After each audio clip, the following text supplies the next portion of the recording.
upper room. And it is now 5:30, so we can begin. I'd like to call to order the Malibu City Council regular meeting of August the 8th, 2022. This meeting is being held by teleconference due to the COVID-19 pandemic, and we appreciate everyone's patience as we navigate this Zoom meeting process. Members of the public can participate in the meeting or watch it by going to malibucity.org/virtual meeting. At this screen, you can click on the tab to either just watch the meeting or to sign up to speak on particular items. Those who wish to speak during the meeting should follow the instructions at malibucity.org/virtual meeting.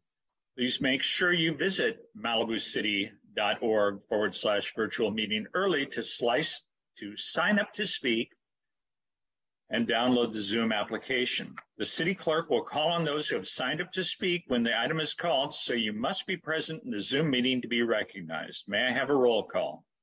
Councilmember Fair. Here. Councilmember Pearson. Here.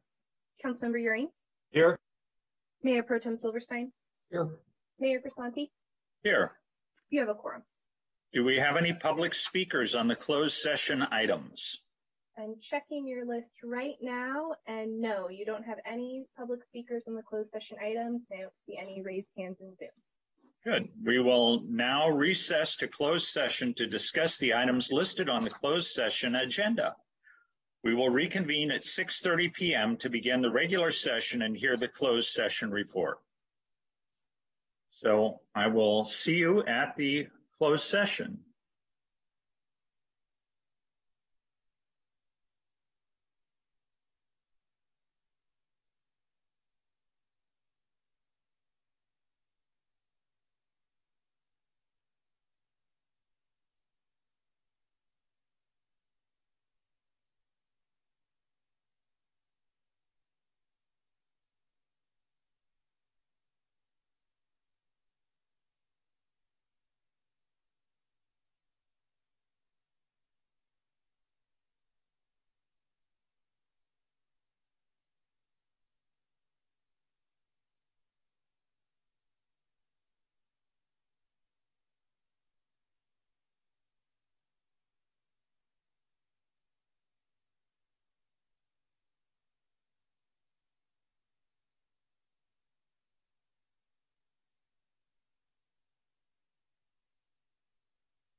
Okay.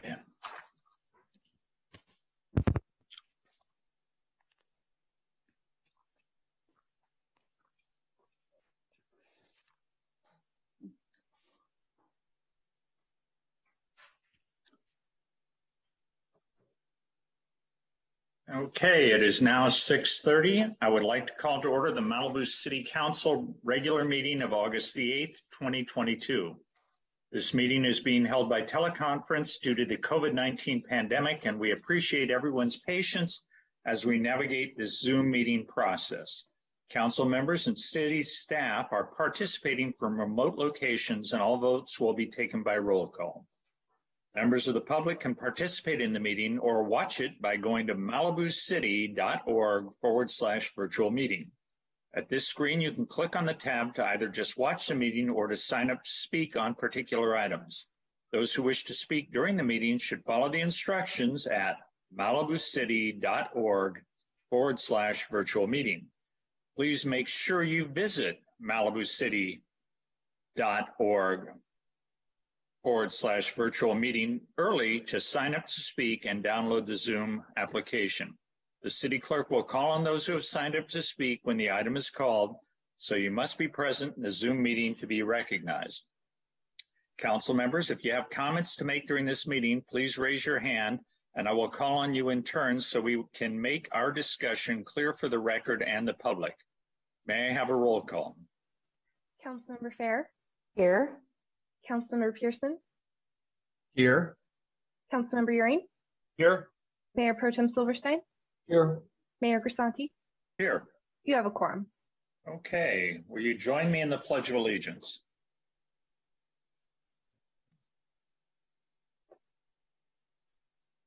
I pledge allegiance to the flag of the United States of America and to the republic for which it stands, one nation, under God, indivisible, with liberty and justice for all. Okay. May I have a closed session report? Yes. At 5:30 p.m., the council met in open session and recessed to closed session to discuss the matters posted on the written agenda. Regarding the conference with legal counsel regarding anticipated litigation, all 5 council members were present and took no reportable action on either item. Regarding the conference with legal counsel regarding the matter of Jason Riddick versus the City of Malibu, Los Angeles Case Superior Case number 21 SMCP 00655, which involved a challenge to the city's decisions regarding the Riddick's ADU project, Councilmembers Silverstein and Pearson recused themselves for the reasons they recused themselves from the decision on the Riddick appeal, and Councilmembers Uring, Fair, and Mayor Grisanti voted unanimously to seek appellate review of the trial court decision. Thank you, Trevor. May I have an approval of the agenda? I move to approve the agenda. Is there a motion? We have a motion and a second to approve the agenda. Any discussion? Can we have a roll call, Kelsey? Councilmember Fair. Yes. Councilmember Pearson. Yes. Councilmember Uring. Yes. Mayor Pro Tem Silverstein. Yes. Mayor Grisanti. Yes. Motion carried. Thank you. May I have a report on the posting of the agenda? The agenda for this meeting was properly posted on July 29th, 2022, with the amended agenda posted on August 4th, 2022, and the second amended agenda posted on August 5th, 2022. Okay. That brings us to written and oral communications from the public concerning matters which are not on the agenda, but for which the City Council has subject matter jurisdiction. City Council may not act on these matters except to refer the matters to staff or schedule the matters for a future agenda. Do we have any public speakers? Yes, you have 10 speakers signed up for this item. The first few are Rosemary Ide, Betty Keefe, Rosemary Sampson, and Georgia Goldfarb. We'll hear from Rosemary Ide first. Hi, Rosemary, are you available? Yes, I'm here. I'm donating my time to the next presentation. Rosemary, I thought you wanted a video played during your public comments. Yes. Where's the video person? They should be online. It'll be up momentarily. This video is Okay, about the thank- purchase of 6244 Bush Drive by Councilmember Farrer and her false statements and code violations allowed by the Planning Department. We've been falsely accused by getting special treatment from the city on permits and approvals. Our submissions were processed by our architect. We paid all fees. We got in line with the other applicants. No favors were sought. None were provided. One-story house at 6244 Bush Drive before fire. An application to raise the roof over 18 feet was made only 10 days before code enforcement issued a stop work order to the Farrers. The city deemed the second permit for added square footage as incomplete. House built to 40% larger, now with a second story, before a second exemption permit issued, stop work order in place. March 2021, city demands that the height be immediately rectified on the permit. Meanwhile, second story is illegally built. City Code Enforcement Officer Doug Clevenger confirmed the order. Karen Farrer was seen at the Bush property between March 8 and 10, 2021, while illegal construction without city permits for the second story occurred. The city was contacted, and according to staff Richard Mollica and Doug Clevenger, the city immediately issued the stop work order violation for the property. The city permit notification attached to the outside of the property listed the Farrers as the Okay. I assume that's the time. owner builder. The city was forced to issue a stop work order to a council member's illegally built second story and expanded square footage without permits. Karen Farrer was seen at the property and knew what was going on. No penalties were enforced, nor was she made to alter the illegal building. In fact, just a few weeks later, she, Karen Farrer, and her family was somehow rewarded for this illegal act with a building permit to carry out the construction. She marketed it as a package, with her son acting as her broker. Land, plans, and planning approval when it was for sale. Dear requester, there were no applications made on 6244 Bush Drive for an addition with an exemption before the fire. Farrer says that Silverstein wants an investigation of favoritism by city staff towards city officials. Farrer does not believe this occurs. She views the allegations as a reflection of Malibu extremists targeting Farrer. Farrer's daughter bought a burned-out property that already had permits in place. Member Karen Farrer falsely claimed to the city corruption investigators responding to past council member Wagner's affidavit, verbatim from the official report, that Karen's daughter bought a burned-out property on Bush Drive that already had permits in place. In a specific 1-2-3 sequence of transactions, and contrary to Farrer's disclaimed ownership and application for permits, city records confirm the first building construction permit issued after Woolsey Fire destroyed the previous house was obtained on November 20th, 2020, nearly 2 months after Karen bought the lot in September 2020. Remaining the builder-owner, Farrer then immediately transferred property's title interest and its development entitlements to her own daughter. And that was 3 minutes for Rosemary. Our next speaker is Betty Keefe. Betty, are you there? Betty, you should see a pop-up asking you to unmute. Okay. I'd like to give my minutes to Joe Drummond, please. Betty, Joe isn't in this meeting. Did you intend to play this video during your time? Yes, please. Of 2019, the council unanimously passed motions to address Woolsey Fire rebuilds. The plans approved by the planning department were for a 3-bedroom, 2-bathroom home of 2,703 square feet. That was with the already added 10%. The original size of the house was actually 1,994 square feet, but the tax records indicated construction totaling 2,465 square feet. It went to 3,448 square feet, which equals 74% larger than the original house and 40% over the tax recorded square footage. The maximum building height of 18 feet is exactly what the house is. No part of it is over that. And the building footprint is exactly the same as the home that burned down. After the permit was received from Building and Safety for the above project, we, as many others have done, applied for an administrative plan review for an additional 745 square feet, or a 21.6% increase in building size. The number's been thrown around. We added 40%, 50%. Richard Mollica confirms the 40% increase last month. What we did was utilize an option offered by the city and implemented, according to Yolanda Bundy, by 30% of the rebuilds, be they original owners or people who bought those properties after the fire. About 30% of the properties that get destroyed are usually sold, or they're not developed by the original property owner. Oh, maybe that was the 30%. Richard Malika. Ask the city attorneys. Ask the city manager. Do any actual or factual research and let us all know what you find out. Then, by all means, please post the real This has been story. processed incorrectly as 2 exemptions. Our city is showing how far from transparent it is if we have to go to the Coastal Commission or our own hired attorneys to get the correct answers and actually have the codes properly applied. The planning department needs to learn the codes and follow them and not make up their own rules to benefit developers and people who want to profit from the fire. My planning commission days, it just seems that what happened at La Costa at the beach with the fence is pretty simple. It's a change in intensity, which is the definition of development, which requires a CDP.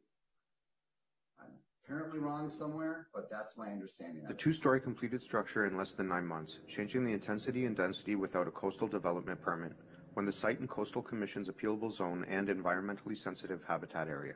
Property is eventually deemed an ESHA and an appealable zone for its new septic system, but somehow avoids a coastal development permit for the main project built in less than 9 months. The Bush property received an occupancy permit when no septic system permit had been approved. How is that possible? How is that not favoritism? The City of Malibu had to issue a stop work order to City Council member Karen Farrer and her family for building a 745 square foot second story without a permit. And that was Betty's time. So next we'll hear from Rosemary Sampson. Hi, Rosemary, are you available? Again. Yes, I am. Can you hear me? You're a little faint, Rosemary. Can you move closer to the microphone? I will allow you to take my time. Thank you. Rosemary, did you want this video played during your time? Yes. Karen Farrer and her family received no penalties for building the second story without any permit. The permit was actually expedited. No favoritism? Karen Farrer lied to investigators of the Wagner affidavit interviews by falsely stating that permits were in place for the property purchased by her and not her daughter, and the property was supposed to always have gone through a coastal development permit approval process because of its location within ESHA and within the Coastal Commission's appealable zone for the on-site wastewater treatment system, so double favoritism was definitely at play. Because people have got to know whether or not their president's a crook. Well, I'm not a crook. I've earned everything I've got.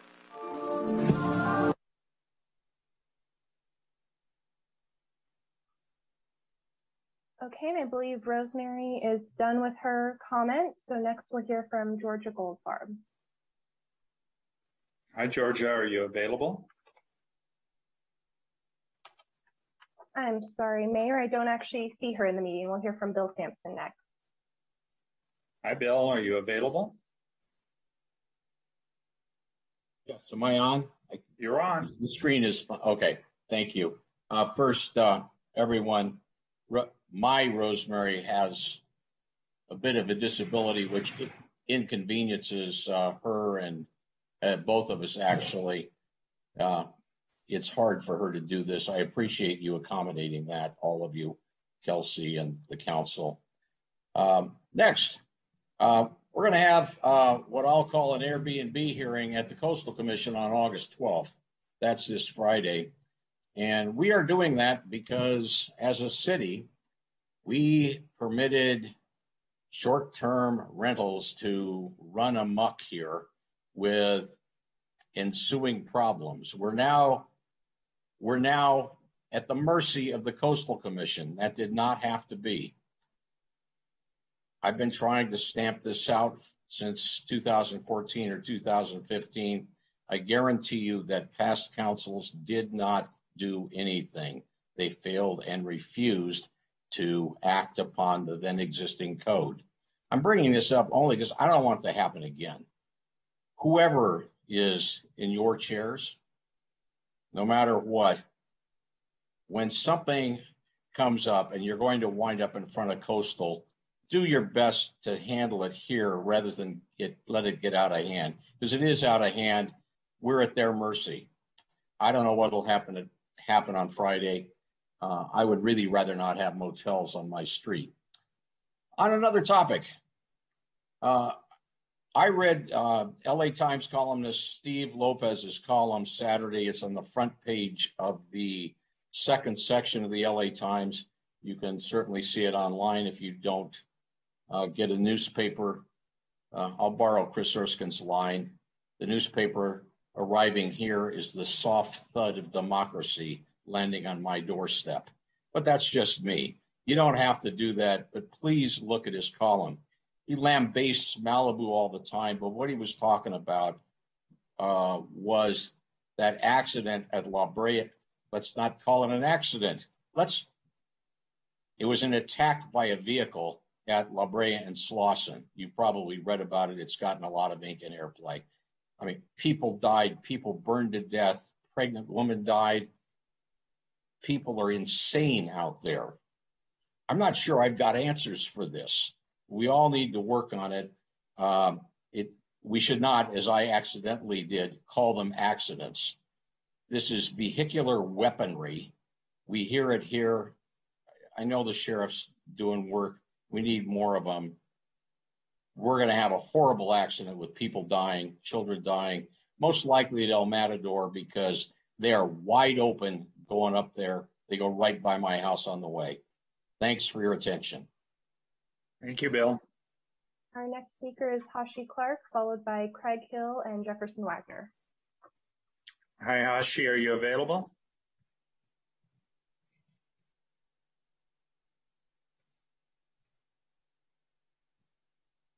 Hi, this is Craig. Hashi's not going to join. We thought she could give me a minute of her time, but that's not true. So she's not here. Okay, Craig, you got 3 minutes. Okay. Hi, good evening, council and staff and everybody. Yeah, I'll just start off by saying I had forgotten that you guys are not doing time deferrals of minutes like we're doing in the Planning Commission, and it's been going fine on Zoom. So I would suggest maybe you guys could reinstitute that practice here. So I was going to talk about two big things tonight. I'll just talk about one, and that is the MRCA. I used to respect Joe Edmiston and the Mountains Conservancy's mission. That changed when the MRCA took precedence and became aggressively territorial with their so-called public park in the private Sycamore Canyon neighborhood and the camping proposals. And the list of projects where they're treading on the city's interest has been growing lately, including the missing fence situation at La Costa Beach, you all know about, with the narrow shoulder there, unsafe for parking. And now 2 more recent cases where they've been scoffing at the city's jurisdictional authority. And there are others, but I'll focus on 2. Just west of Moonshadows is what we locals have always called Figment Cove, because it's, among other things, because it's rare that there's any real beach there.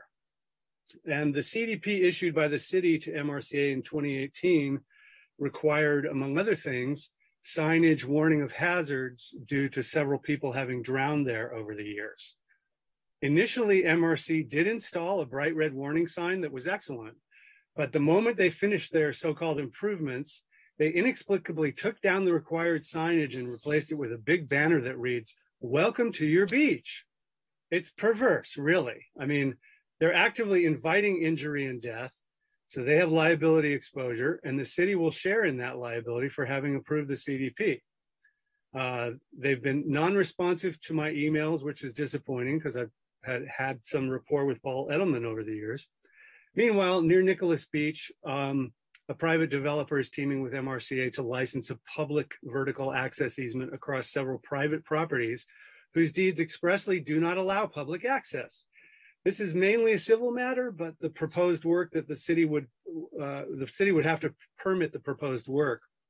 And if the city were to short shrift the LCP's proof of ownership requirement, as has happened with easements, again, the city would be liable for any harms to the public. So stepping back, we see a pattern of the MRCA barging ahead while the city tends to mostly wring its hands. We need to radically change the dynamic of the relationship. We can't do it by carrot, I think, at this point, so we have to look at the stick. It's time for the city to be proactive and maybe pick one or a few cases and bring suit against the MRCA. There would be different grounds in each circumstances, but the point is that sometimes the best defense is a strong offense. Because if we can't stand up to them now on this stuff, this bureaucratic dominance behavior will just continue happening. Thanks, everybody. Have a good evening. Thank you, Craig. Our next speaker is Jefferson Wagner, followed by Terry Lukoff, Ryan, and Dorian. Hey, Jefferson, are you available? Good evening, Paul. Do you hear me? We do. Thank you very much, council members. I appreciate your time and efforts on behalf of the city. And thanks so many of you for doing the research that's required before you make decisions. I'm bringing up a past issue that was before me when I was on council. As many of you remember, my home and business were raided by the Los Angeles County District Attorney's Office and 2 other agencies, outside agents, federal agencies. And during that time, I was on the city council. I believe I was a council member or mayor pro tem.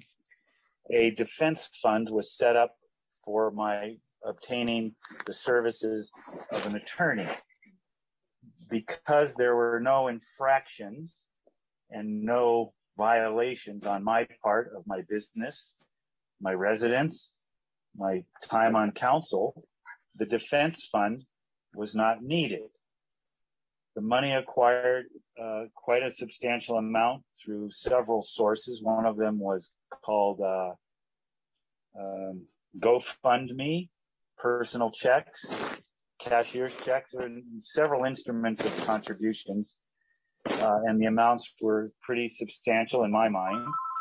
And the total came to what was in the report for the Fair Political Practices Campaign Board, is on their website. The funds were controlled by Political Reporting Plus, a firm that does all of this type of accounting for electeds. The attorney was paid for a retainer, and the accounting fees were the only things that were spent. The refund checks have been sent out. Over about 150 refund checks were sent out. I want to thank everybody that's watching tonight that may have contributed to that fund very much. It's appreciated. It shows me that you had trust in my abilities and capabilities as a council member. So now I'm returning the funds as per the FPPC and Political Reporting Plus. I want to thank everybody that sent those funds in, and I'm glad they weren't needed. Of course, the LA County District Attorney's Office does not issue any kind of retraction. All they can say is nothing found out. 0. 22 agents spent time at my residence and businesses, and you taxpayers paid for it. But refunds are in the mail. Thank you very much, Paul. Thank you, council members. Good evening. Thank you, Jefferson. Our next speaker would be Terry Lukoff, but I don't see her in the meeting, so we'll try to circle back, and we'll hear from Ryan, followed by Dorian. Hi, Ryan. Are you available? Yes, I want to say I'm speaking about the illegal antenna tower that was constructed by Los Angeles County at 23555 West Civic Center Way.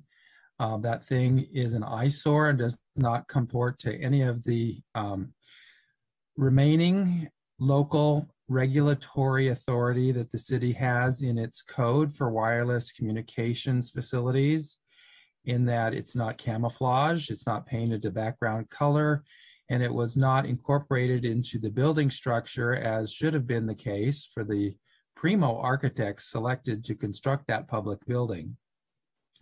I wanted to be very clear, and I'll probably say this at every meeting, that there is a commercial component for that site, that the county didn't just knock $50,000 off of everybody's property value for the horrible view of that thing.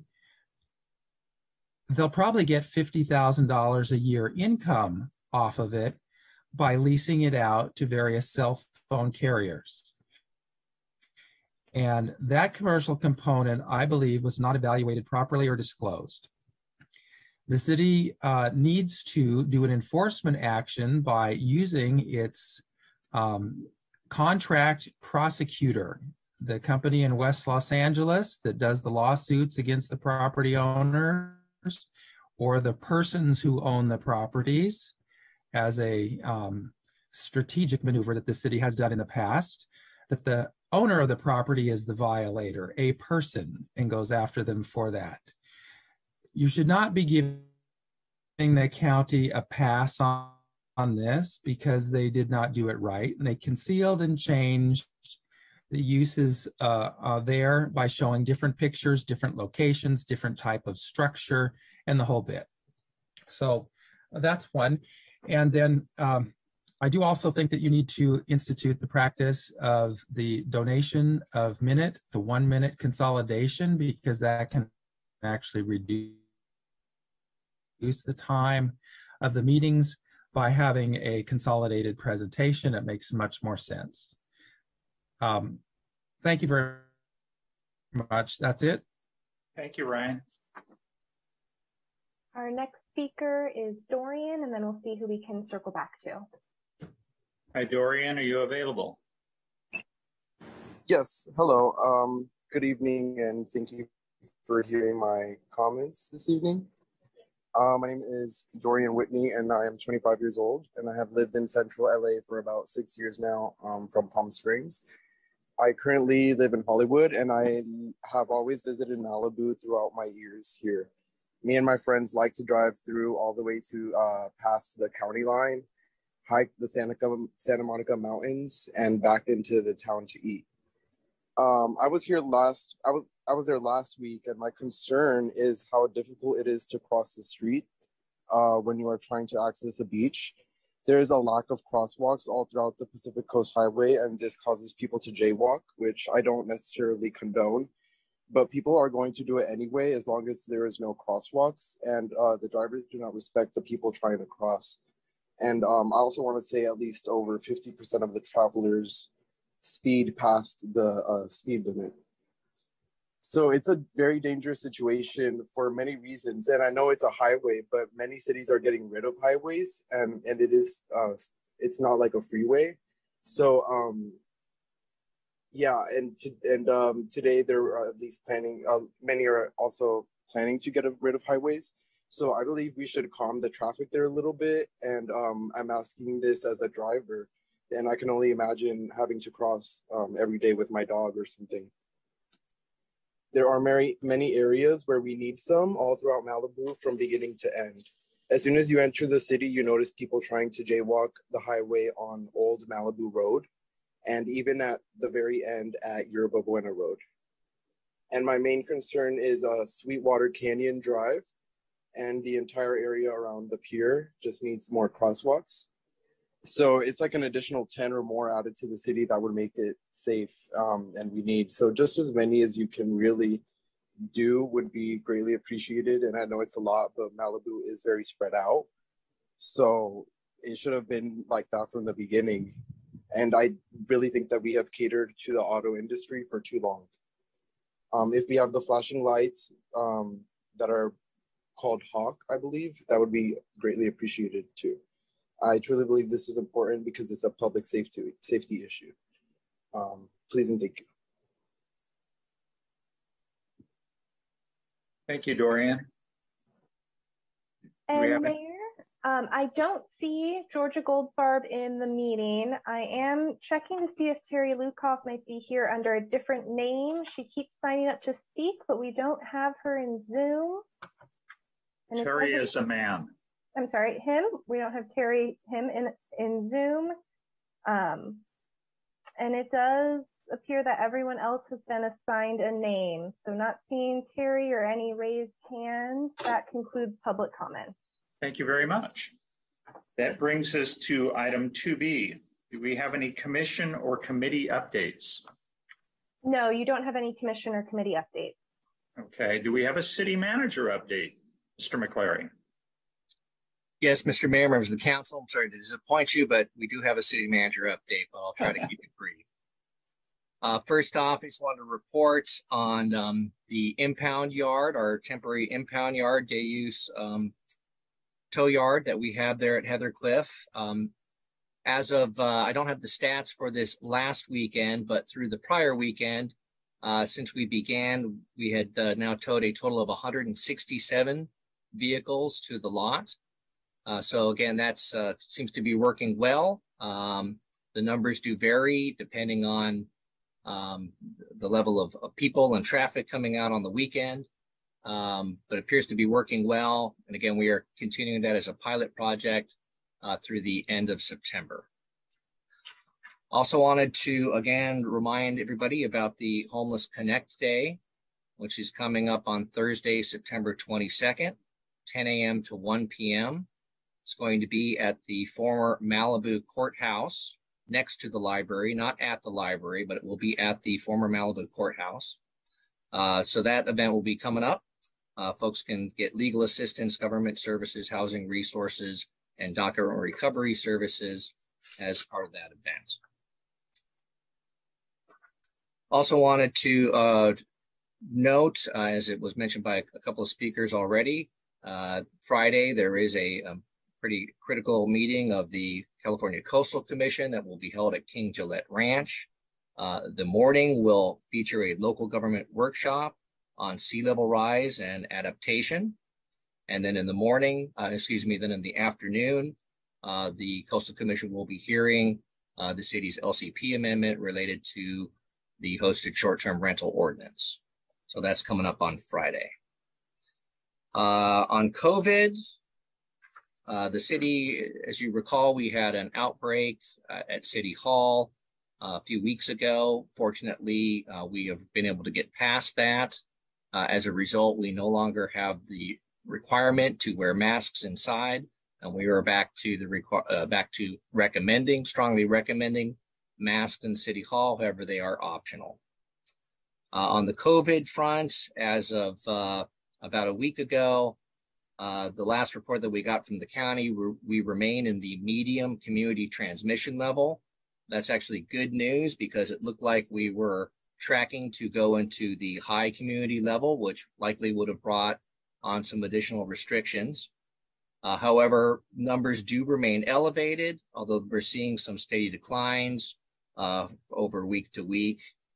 The most recent report, we had just under 6,400 new cases, which was a 7-day average. The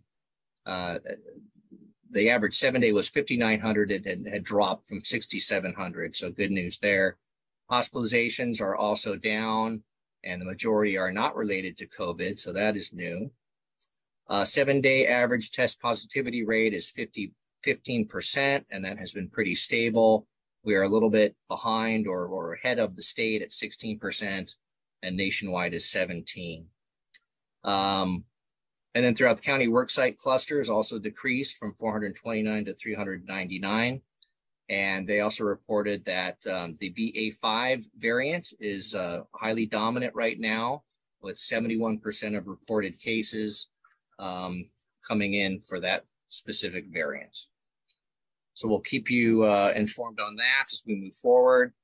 Also attended a couple of weeks ago an update on the Santa Monica College. The college had put out a survey to the community to assess community interest in classes at the Malibu campus. That survey was launched back in March. It is still open and can be found at smc.edu/Malibu survey. They have developed a potential spring 2023 schedule that would include perhaps offering up to 10 sections of credit classes, 12 sections of emeritus non-credit classes, and a number of other hostings. And they're also exploring a number of events that could be hosted at the new campus as well. So that appears to be moving forward well. They are still on track to complete their construction by November or December of this year. And again, we're continuing to work with the Sheriff's Department on options for the Malibu substation portion of the college project that we are looking to have staffed and operational by July 1st of next year. I also attended a informational briefing on the Topanga Lagoon restoration project. This is something that that they're putting together plans for. Construction is not likely to begin until 2026 at the earliest. What they're looking to do there is restore the old Topanga Lagoon, which right now is only about half an acre. It used to be about 30 acres. And they have a plan to try to restore the lagoon to about 6 or 7 acres. And they would be removing some of the structures that are on site. The work would involve the construction of a temporary bypass lane through that area, However, the good news is that there would be no lane reductions during the construction process, which obviously is important to Malibu commuters and visitors, and also for our emergency response and evacuation. So I did raise some issues with them in terms of making sure that any work was taking into account any potential erosion or impacts or things like that, so that we didn't have landslides or something like that that would cut off that part of the road. But again, they are still working on the plans for that. And that, like I said, that project is a few years out. But the good news is that it should not have any significant traffic impacts during the construction or after. Also on the report, I know we've been waiting for a while to get the license plate reader cameras, and I'm happy to announce that they have been ordered and should be arriving sometime in the next month or so. Once those arrive, we will work with our Public Works Department and Sheriff's Department to get those installed and operational. And also wanted to report, we did have another significant outage, electrical outage in the SCE area that occurred on Saturday. According to our Edison representative, the outage occurred on the Cuthbert Circuit when a private third-party tree trimming service dropped a branch on one of the lines. That cut out power at about 1 o'clock, and they were not able to restore that for about 3 hours. Unfortunately, that affected about 2,300 persons. So that was not related to any SCE equipment on this particular outage. And that's all I have on that particular item. If you happen to answer any questions, that is the extent of my report. Thank you, Steve. I think Bruce has a question. I do. I have some two areas of question. One is this SCE thing. I read your telling us that information as well this morning, and after thinking about it, it occurred to me the words were pretty careful from SCE. Do you know when they say a private tree trimming service, whether they mean one they hired, because it sounds like they're suggesting it's an individual homeowner, but it occurred to me after reading it that it may not be. So can we find that out? Absolutely. I do not know, and I'm happy to find out. Okay, thank you. The other thing is you reported on the impound, the temporary impound lot of over 100 cars over the past few weeks. I have two questions. One is I had heard that they're not using the drip pans, even though that was part of the approval process. I'd like to know if that's true, what I've heard. And the other is, can you tell us, or can someone shed some light on what's happened to those cars after they've been towed to the impound? How many of them been left Malibu by tow service and gone off to a larger place? How many have been retrieved by their owners? Have any stayed overnight? Just other than the fact that they got there, what has happened with them?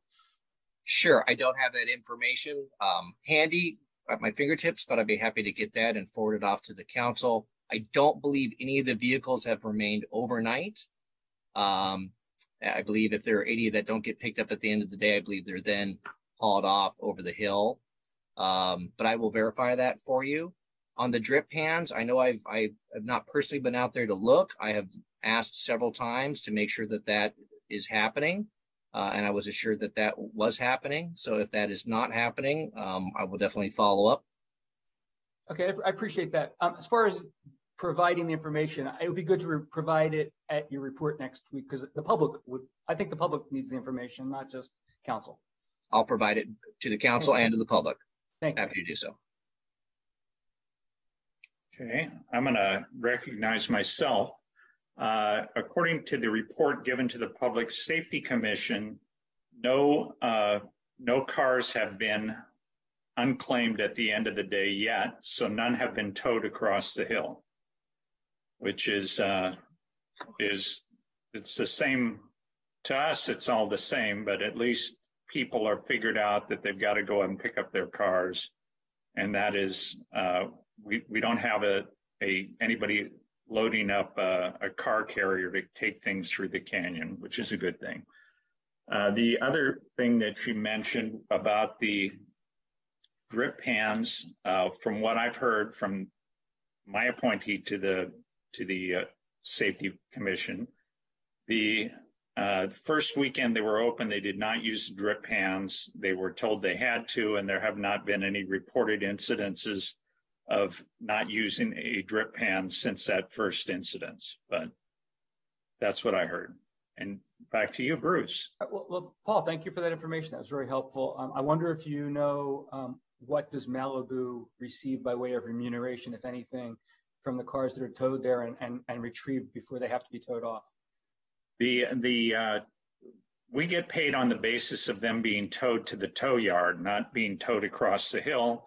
And I believe the fee structure is we get $150 a car that goes to the tow yard, in addition to whatever we get from their other tickets. But the actual tow fee portion is $150 a car. Thanks, Paul. Sure. Okay. Do you have anything more for us, Steve? I do not. Thank you, Mr. Mayor and Council. Okay, now we're on to Marin council member meeting attendance reports and inquiries, or subcommittee reports. Want to get Captain C2 in? I'd love to. Is she available? Is she back? Mr. Mayor, I do see Lieutenant Dustin Carr is on, so perhaps Lieutenant Carr could give us a police report. Thank you, Councilmember. Thank you. And Janice. Justin? Lieutenant Carr, are you available? There's Jennifer C2 on the Zoom screen. I'll take Jennifer C2 or Dustin Carr at this point. My apologies. We have Dustin Carr unmuted. If you give us a moment, I think we can get him on video as well. Great, thank you. Oh, good evening, everybody. Thank you again. I wanted to let you know that I recently became your lieutenant. Everybody at the city, both citizens and staff at the city, have been very welcoming, and it'll be my privilege to be a great partner to you and to serve you in the months to come. Regarding my report on the city of Malibu, I'll start with quality of life issues. I received several emails regarding motorhomes parked on the land side portion across from Broad Beach. I know public safety had put up some temporary no parking signs. We were able to conduct enforcement and education, and the last report I was given, those RVs were cleared out of the area. I also received reports of illegal parking on Civic Center Way, reports of vehicles with expired registration and the like. We did enforcement there. One vehicle was towed, one was cited, and one was warned. The remaining vehicles were identified as being part of the construction crew for the Santa Monica College and for the new substation. Of importance, the street racers on Pacific Coast Highway. It was reported that they're using the Paradise Cove stoplight as a starting point to race across Pacific Coast Highway. I received a report that last weekend it was quiet. We had briefed our units on early morning shift to watch out for such occurrences. And we are currently working on an operation of maximum enforcement in the future during this month to hopefully have a lasting impact on that issue. Let's see. As far as crime statistics for the month of July, we had 5 less vehicle burglaries than we did in the month of June. This represents approximately a 31% reduction in vehicle burglaries. Numbers for the month of June were released to the city, and it represents a year-over-year crime reduction of about 0.8%.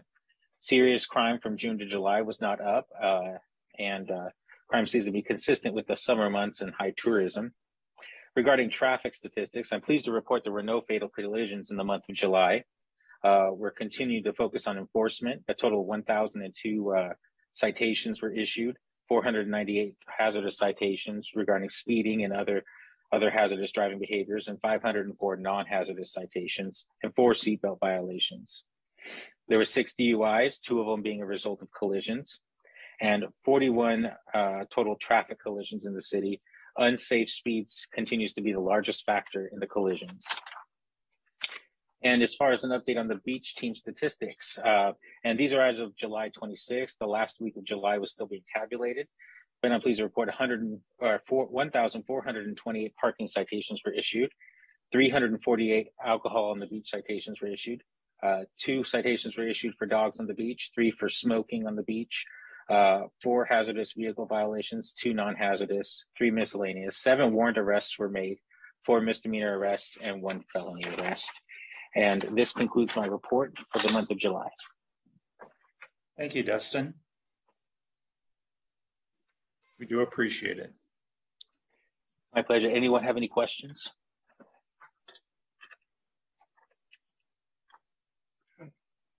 I see no hand raised, but we're pleased to have you and welcome. Thank you so much. Okay. Okay.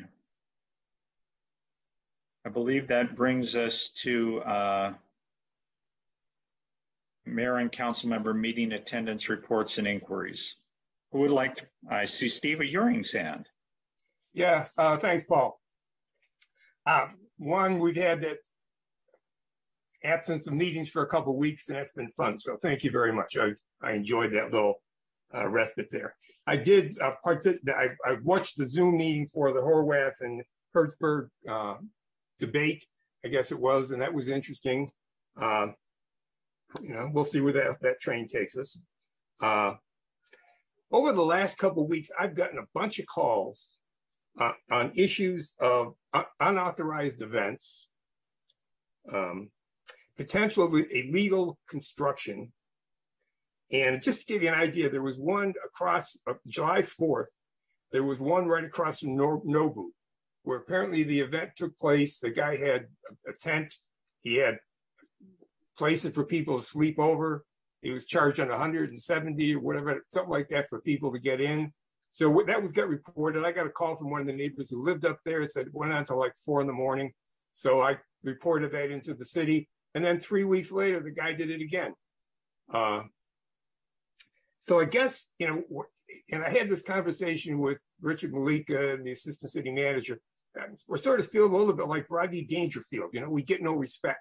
We tell people you can't do it. We ask them to stop it. But as far as I can tell, there are no penalties if they do this stuff.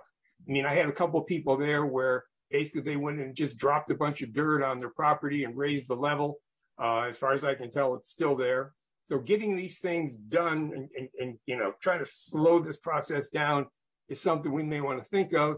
And the reason we should take a look at that is because, if you go back to the conversation Richard had with us regarding the planning staff and the code enforcement, those people are flat out. Well, if we keep going back to the same people who are, doing the thing wrong, and we have to go back to them 2 or 3 times, all we're doing is making our job a little more difficult. And you'd like to find some way that says, okay, if you screw up, there's a penalty, there's something that suggests that maybe you shouldn't make this a lifetime practice. Something to think about.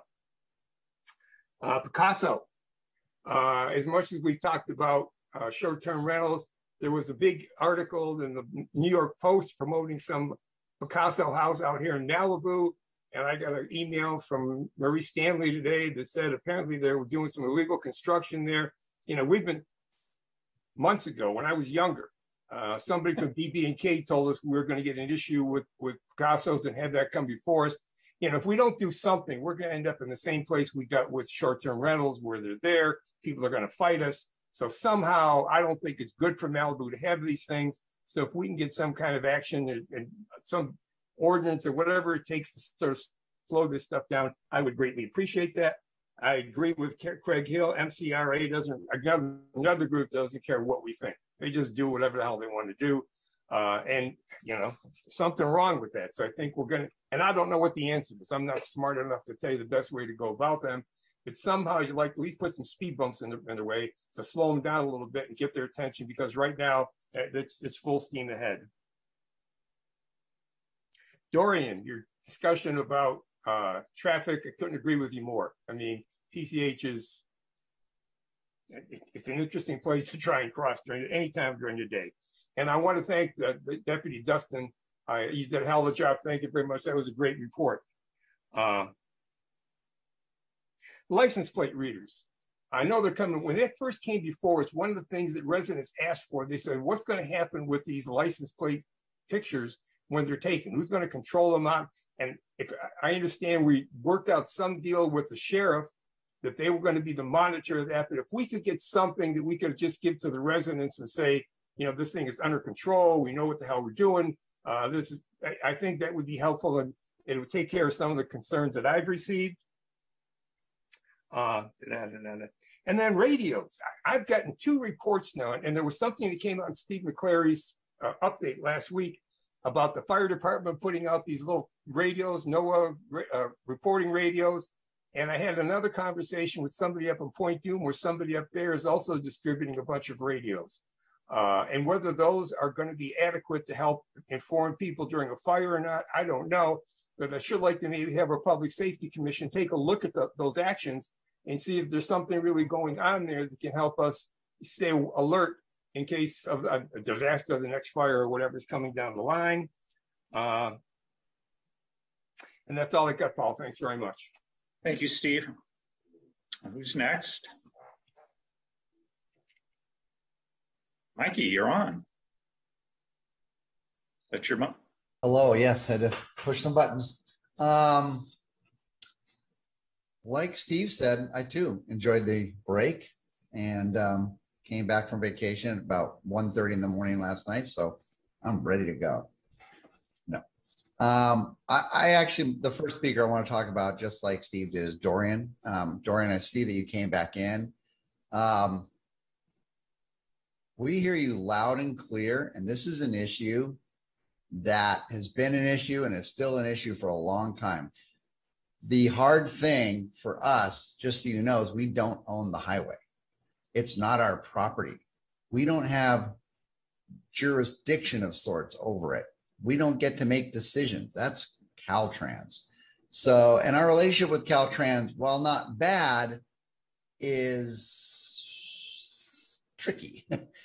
They have their agenda and we have our agenda, and rarely do the two meet. I couldn't agree with you more. Steve said it already. I don't need to repeat that. It is super, super dangerous on so many levels, more levels than I think you saw in your visit out here. And it scares the hell out of all of us. When we get a report that there was no fatal accidents for the month, I just literally like exhale, because all too often there's a fatality on PCH, and it's great when there's not. So thank you for your comments, and thank you for taking the time. It is an ongoing issue. We are aware of it. We are doing what we can to address it, but it's not like we can make decisions like we own the highway, unfortunately. Or I'd have some great plans, but that's where that is. I also want to thank Lieutenant Carr for your report. Excellent. And congratulations on being a local lieutenant. Excellent. So thank you for that. I want to, I'd love to get another update on where we're at on what's up with that SMC tower as well. Maybe because we had a little break, it's like trying to re-engage right now.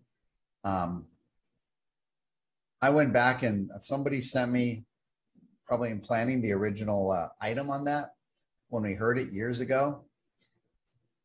It was not, as I said before, it was not really mentioned then, and you can see why when you look at the drawing then. It just doesn't, we knew there was going to be a tower there, but it just didn't have the impact in the drawings that it has in real life at all. And you can kind of see why when you look at the drawings.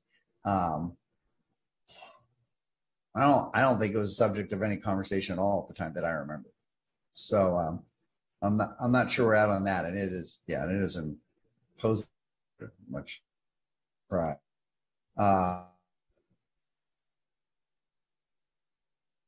Steve, I agree with you on Picasso, ongoing issue.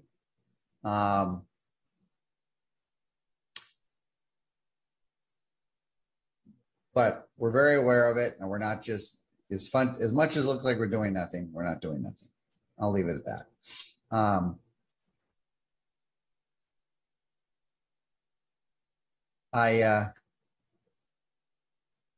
I think it's a shame that so many speakers spend so much time lining up on going after somebody else. It's another side to that equation. No matter what you think, whether that was the right decision or the wrong decision, a lot of other residents were caught in what appears to be something political and were absolutely freaked out out of their minds because they're completely overwhelmed by suddenly something changing in the middle. So I think it cost a huge amount of my time. A lot of people were upset. So there's more than one side to every story here. And I'll leave it at that right now, but I really wish we could spend our time on more valuable items. I think that story is not being told correctly. And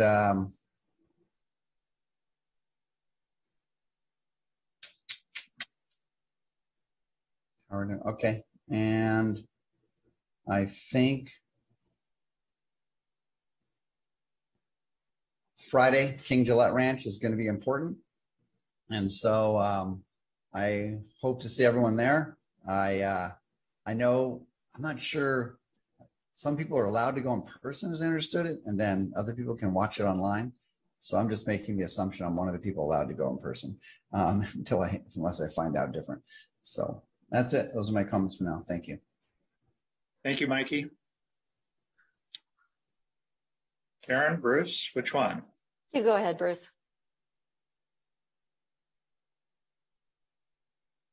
Sure. Okay, so let me see. I'm going to respond first to the comments, and I have one other subject that wasn't discussed at all by anybody I want to talk about. So not in any particular order here. Friday, the hearing on the hosted STR ordinance, obviously an important thing. I had been encouraging residents to send in their comments. Friday was the deadline for that. I sent in some comments. I'm still on the fence as to whether to participate on Friday because I tend to think they're not going to care what we have to say, but we'll see about that. There was an idea by one or two residents that I've seen on social media about having people go to line the road with protest signs about the negative impacts of short-term rentals. I think that would be great if somebody could organize that and do that. It wouldn't be very expensive. It would just require some bodies, some picket signs. I would love to see that. If somebody were to go to the trouble of putting that together, I'd be out there on the road holding up a sign, maybe take one into the building. That's related to Picasso. The position I've taken uniformly in the past and continue to take and said to the Coastal Commission as well is that our law already prevents short-term rentals. That's baked into our zoning code. They ought not to be permitted as a legal matter in residential neighborhoods based on how our zoning code operates. Our zoning code, of course, was already approved by Coastal. And that has been the consequence of the holdings of the highest courts in multiple states where that issue has bubbled up for a decision. California Supreme Court has yet to tackle the question one way or the other. And I think if it ever gets there, there's some cause for optimism that they would agree with that because short-term rentals are a contributing factor to the housing shortage in the state, which is an important issue on the other side of the political spectrum. But Picasso is the same thing. There's a good argument that timeshare ownership of a house by 8 different families who tend, when they visit, to bring other families with them is not a single family residence use of a home, which is where those homes are zoned for. So I think we ought to be looking at that angle and maybe take some enforcement action. And by enforcement action, I don't mean simply tell them they're doing something wrong. I mean, go to court and get a decision one way or the other on whether it's lawful. Also, as Mary Stanley pointed out today, there may be code infractions on the homes themselves. And the city, I think, ought to be taking a very close look at the homes that are being used as multi-family ownership to make sure that those homes are properly constructed and operated, because we can use technicalities as well. There were some comments about the reinstitution of time deferral. When we met live, of course, everyone gets 3 minutes, but you could contribute one of your 3 minutes to another speaker up to the point of that speaker having a total of 8 minutes. Worked for years live. It was stopped when we went on Zoom. I've complained about that multiple times. I understand at least one of our commissions is allowing that. I don't understand why we're not. We voted on it once to retain that, but I think that was when we thought Zoom was a temporary thing. It looks like it's here to stay now.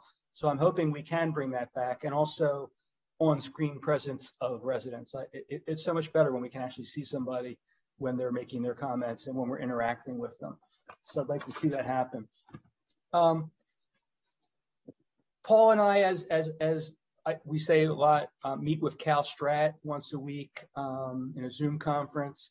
And one of the issues we were just talking about today, and this dovetails with Mr. Whitney's comments, is the absence of California Highway Patrol on PCH, which could help a lot. We currently have the ability to have them here, but we have to enter into a contract and pay them. And in my view, and in Paul's view, I know we ought not to have to pay them. They ought to be here as a matter of course, like they were before Malibu became a city. There are some very complicated technical, statutory, and policy questions that surround that. I'm not yet satisfied that they're doing it right. I believe there may be an argument that they're legally required to be here. So we're still trying to run that down and figure out who's right. But as far as more crosswalks that stop the traffic on PCH, I don't believe is the answer. I mean, it'll be a traffic nightmare if there were many more crosswalks on PCH. Underground walkways would be an excellent thing. They're more costly, obviously, than putting some chalk on a road or some paint, but they are the solution because people can safely cross underneath the highway. There are some of them already in existence, and it doesn't interfere with the traffic. So I would hope that that's something that could be considered down the line. There were some comments about MRCA. Craig Hill, it has caught my attention that a few weeks ago, or maybe a month or so ago, we had an application to approve 2 homes on the beach, and we denied them for many legitimate reasons. Now, apparently, the owner of those properties, I think out of spite, is offering to provide them, or at least access to them, to MRCA, to provide a walkway to the beach through private property of other of the neighboring residents, who were the people who complained about the 2 properties being developed. I have a hard time understanding how a private easement could be converted into a public easement. And I'm hopeful that the residents will be smart enough to take legal action if that's necessary to stop that. But also, it's my understanding if they actually begin to construct across a walkway or a stairway, they'll need a permit from the city, and I'm hopeful that that will be taken very seriously, and I expect it will be. Jefferson, we all know of your travails. I will say you're in good company, or maybe bad company, depending on how you look at it. The FBI raided Mar-a-Lago today. I doubt they went in there with guns drawn like they did with you, but they can do it to the President of the United States. They can do it to a council member in Malibu.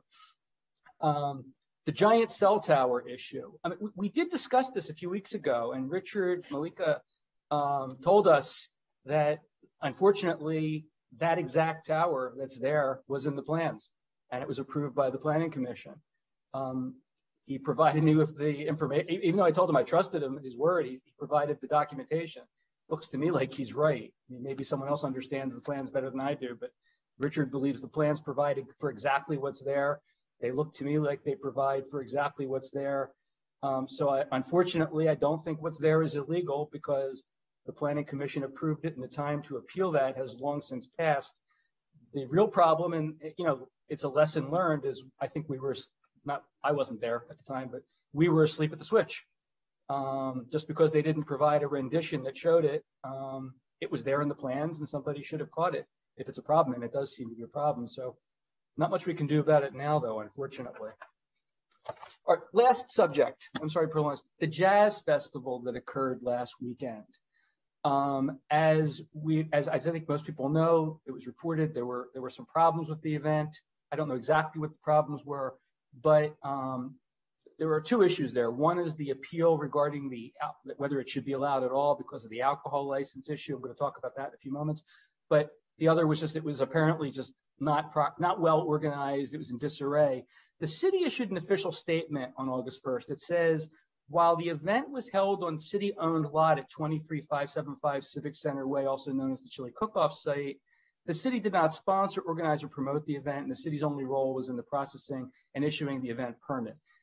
That's not entirely accurate, and it overlooks the fact that the event was on city, that the event on city property, the property was voluntarily leased by the city to the promoter. This wasn't a situation where somebody applied for a permit that they had a legal right to, so long as they dotted their I's and crossed their T's, and we have to honor their legal rights and give them a permit. We don't have an obligation to lease our land to anybody for any reason. The only thing we can't do, I guess, is we can't refuse for a constitutionally impermissible reason, like discriminatory reason. But if an event doesn't look like it's in conformity with what we want Malibu to be, we don't have to lease our land, and we certainly have a right to insist that it be demonstrated that it's going to be held properly before we allow it to occur. So I think that's a little bit of a passing the buck where it doesn't belong. Somebody did look at this, decide affirmatively to let them use our land, and didn't ensure that they did it responsibly. And you can be sure that if any private landowner got a permit to allow an event on their property, which we grant multiple times a week, and it was held in a way that caused all kinds of problems, we wouldn't take as an answer by the landowner, all I did was lease my land to somebody. You're responsible for it. So I think we need to take some responsibility. As far as the permit itself was concerned, one of our local bloggers in typical inaccurate and sensationalized blogging wrote that Richard Malika was overridden and that the planning commissioners determined that his canceling the permit was a mistake. That's not at all what happened. I read all the document, I read the material, I watched the hearing. The planning commission properly determined that that application was inappropriate, was wrong. There was a fraudulent or doctored liquor license included in the application package. And when the planning department found that out, they promptly canceled the permit, which I think was a very responsible and appropriate thing for them to do. Notwithstanding that, the planning commission made a discretionary determination after having a hearing that they would allow the event to go on subject to certain conditions. And that's something the planning commission has the discretionary authority to do. So I think this is a perfect example of the planning department doing what it's supposed to do, following the law, and the planning commission, or if it had bubbled up to the city council, I don't know what we would have done, but the planning commission exercising discretionary authority. So I think that was great. And I think it's ridiculous to politicize, not to politicize, to publicize that the planning department in this case made a mistake or did something wrong. They didn't. Now, personally, I think a jazz concert is a fabulous type of event in general. And I saw Frida Payne was one of the headliners. The very first concert I ever went to in my life, I saw Frida Payne at Steel Pier in Atlantic City when I was a little kid. So it was kind of interesting to me that was occurring here. But there is a question: do the residents of Malibu want events of this nature in Malibu? They're tourist-oriented events. They're really not events for the locals. Locals stay away when there's 2,000 people we're told are going to be at an event in Malibu. Do we really want these things? Are they consistent with the vision statement and mission statement? Do we want them during a COVID-19 situation that still does exist? Again, we're not required to allow these kinds of things to occur, especially on our property. So, I'd like to understand who made the decision to allow this to occur in the first place, that yes, we will rent you our land so that you can have an event with 2,000 people in the center of Malibu.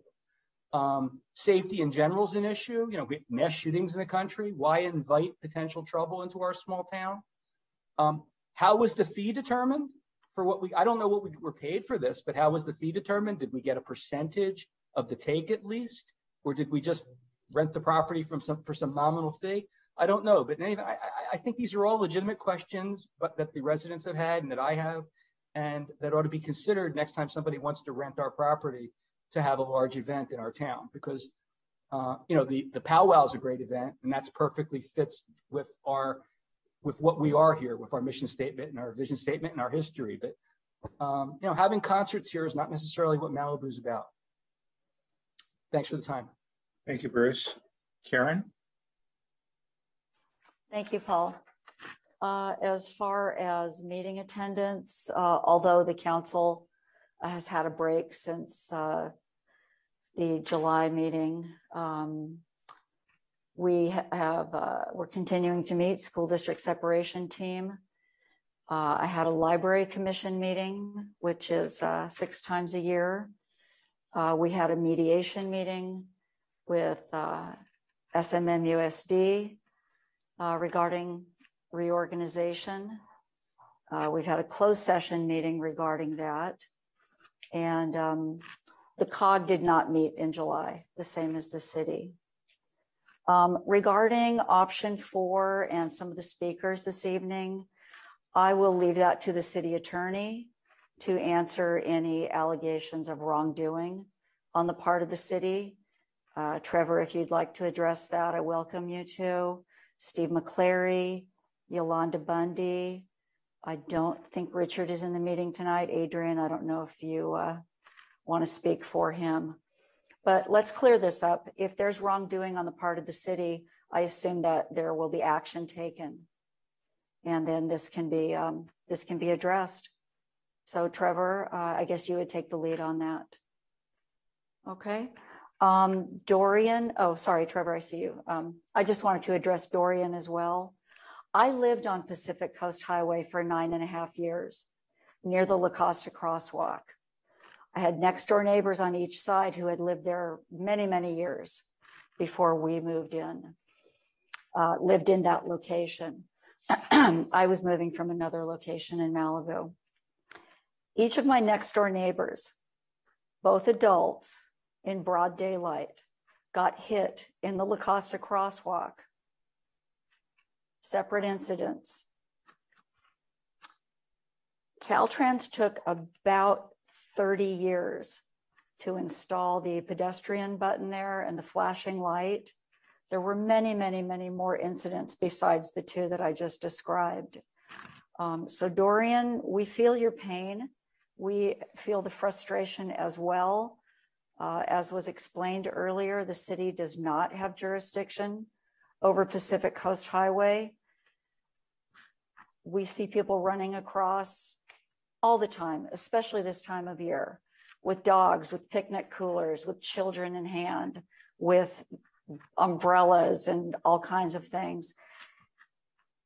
It's always a disaster waiting to happen. But again, we depend on another agency, a state agency, to help keep us and our visitors safe. And I agree with you, not enough has happened there. And we've had a very hard time with Caltrans on these issues and others. So I just want you to know that we're aware and we're with you on that.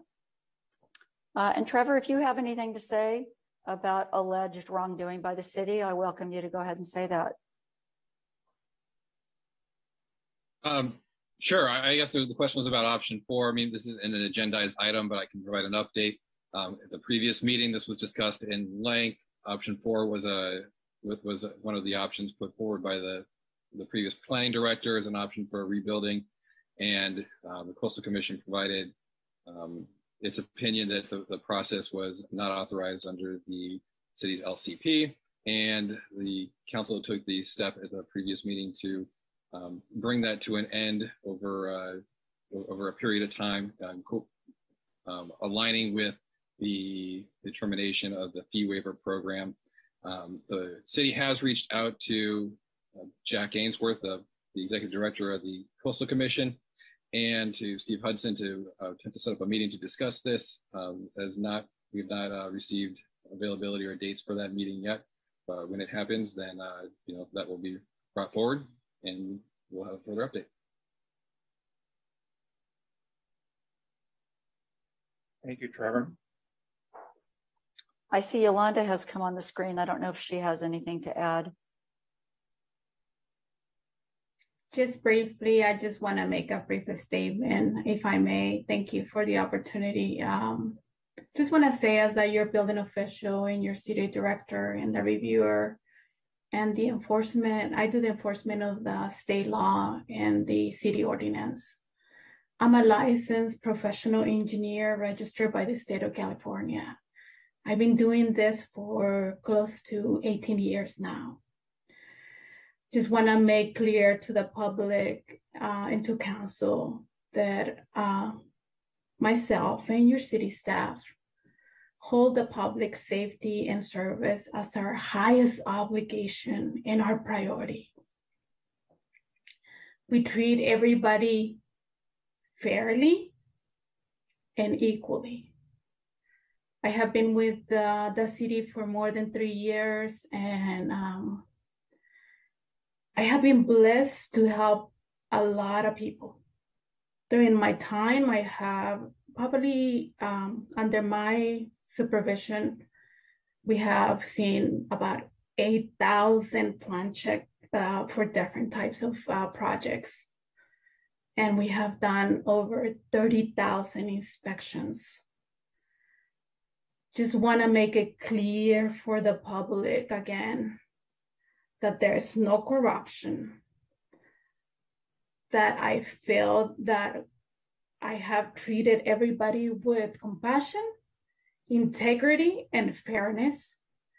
And if there is anyone that has a question regarding our reviews or our determinations, our professional determinations, we are more than willing to explain the process. And we are open. I'm always at the city. So I can do it by person, I can do it by Zoom, I can do it by phone. I'm just here to serve you all, and that has been a blessing in my life, and I want to continue doing this. So thank you for the time. Thank you, Yolanda. Am I up? Okay.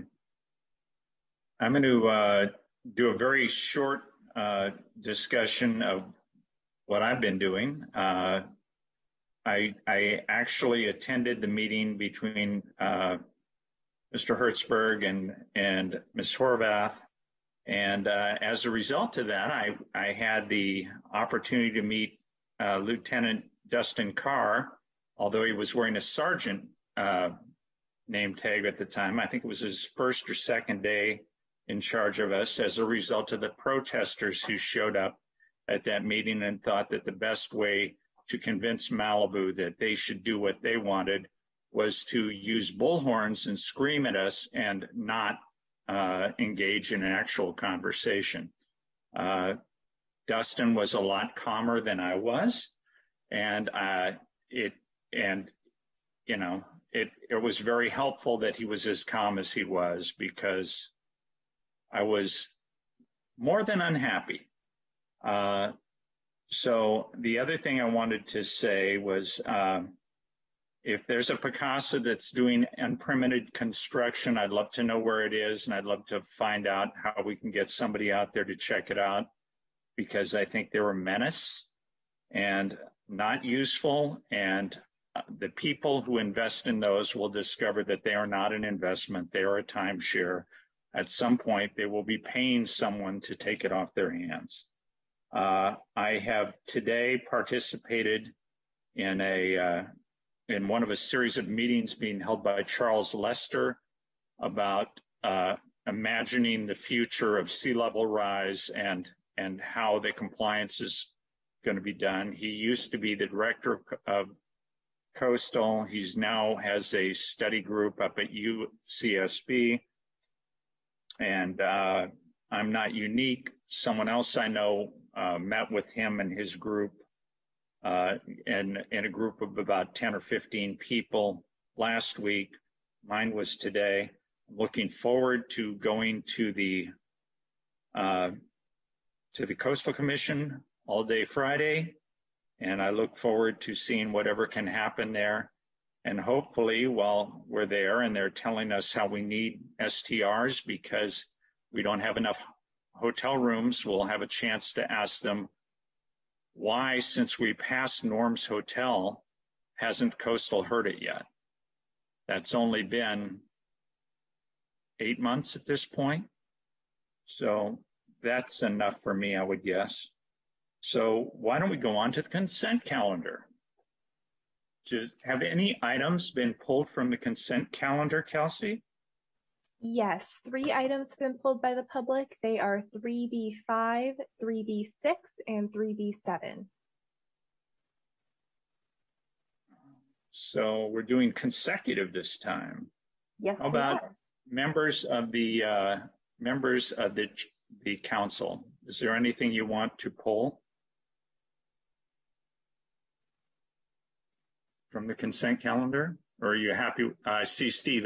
I see your hand, Bruce. I'm sorry. Well, my hand was just because hearing no one pulling anything, I'll move to approve the consent calendar except for 3B5, 3B6, and 3B7. I'll second. We have a motion and a second to approve all of the consent calendar except 3B5, 3B6, and 3B7. Kelsey, will you take the roll, please? Mayor Pro Tem Silverstein? Yes. Councilmember Fair? Yes. Councilmember Pearson? Yes. Councilmember Uri? Yes. Mayor Grisanti? Yes. Motion carried. Okay, that brings us to 3B5. Yes, and we have one speaker for this item. If you're ready to hear from him, it's Ryan Embry. Hi, Ryan. Are you available? Just waiting for the pop-up. Okay. Yes, this is the contract for the bill payment collection processing of parking tickets that are written in the city. What's changed in the 3+ years or so, well, you've had this company for a long, long time, but since the last amendment on this is that the amount of parking tickets in volume has increased, and therefore so has the financial amount collected. So I guess at some point these things do eventually need to go back out to see if there's a competitor firm that might do the same thing or do better, regardless of the pricing, as if there's anything that could be done better. But we don't know that and can't go there unless this exercise actually does happen. I would suggest you get some of these contracts off of renewal in the summer months when people go on vacation and staff is, a little short. So that's another suggestion. But the question has to do with the Visa type of non-cash, non-check processing of payment collections.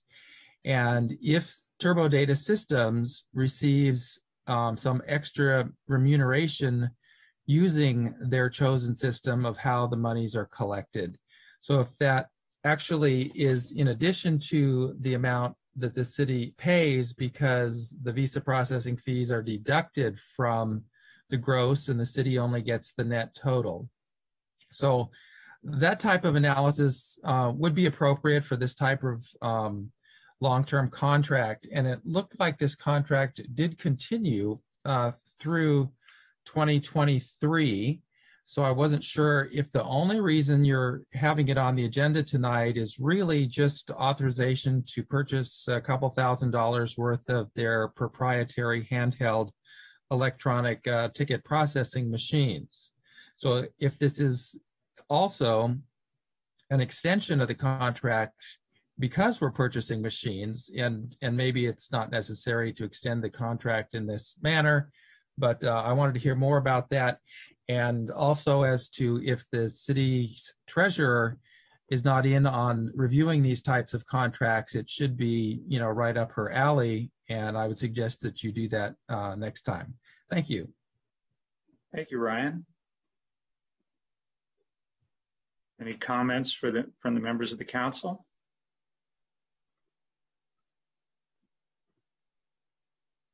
Is there a motion?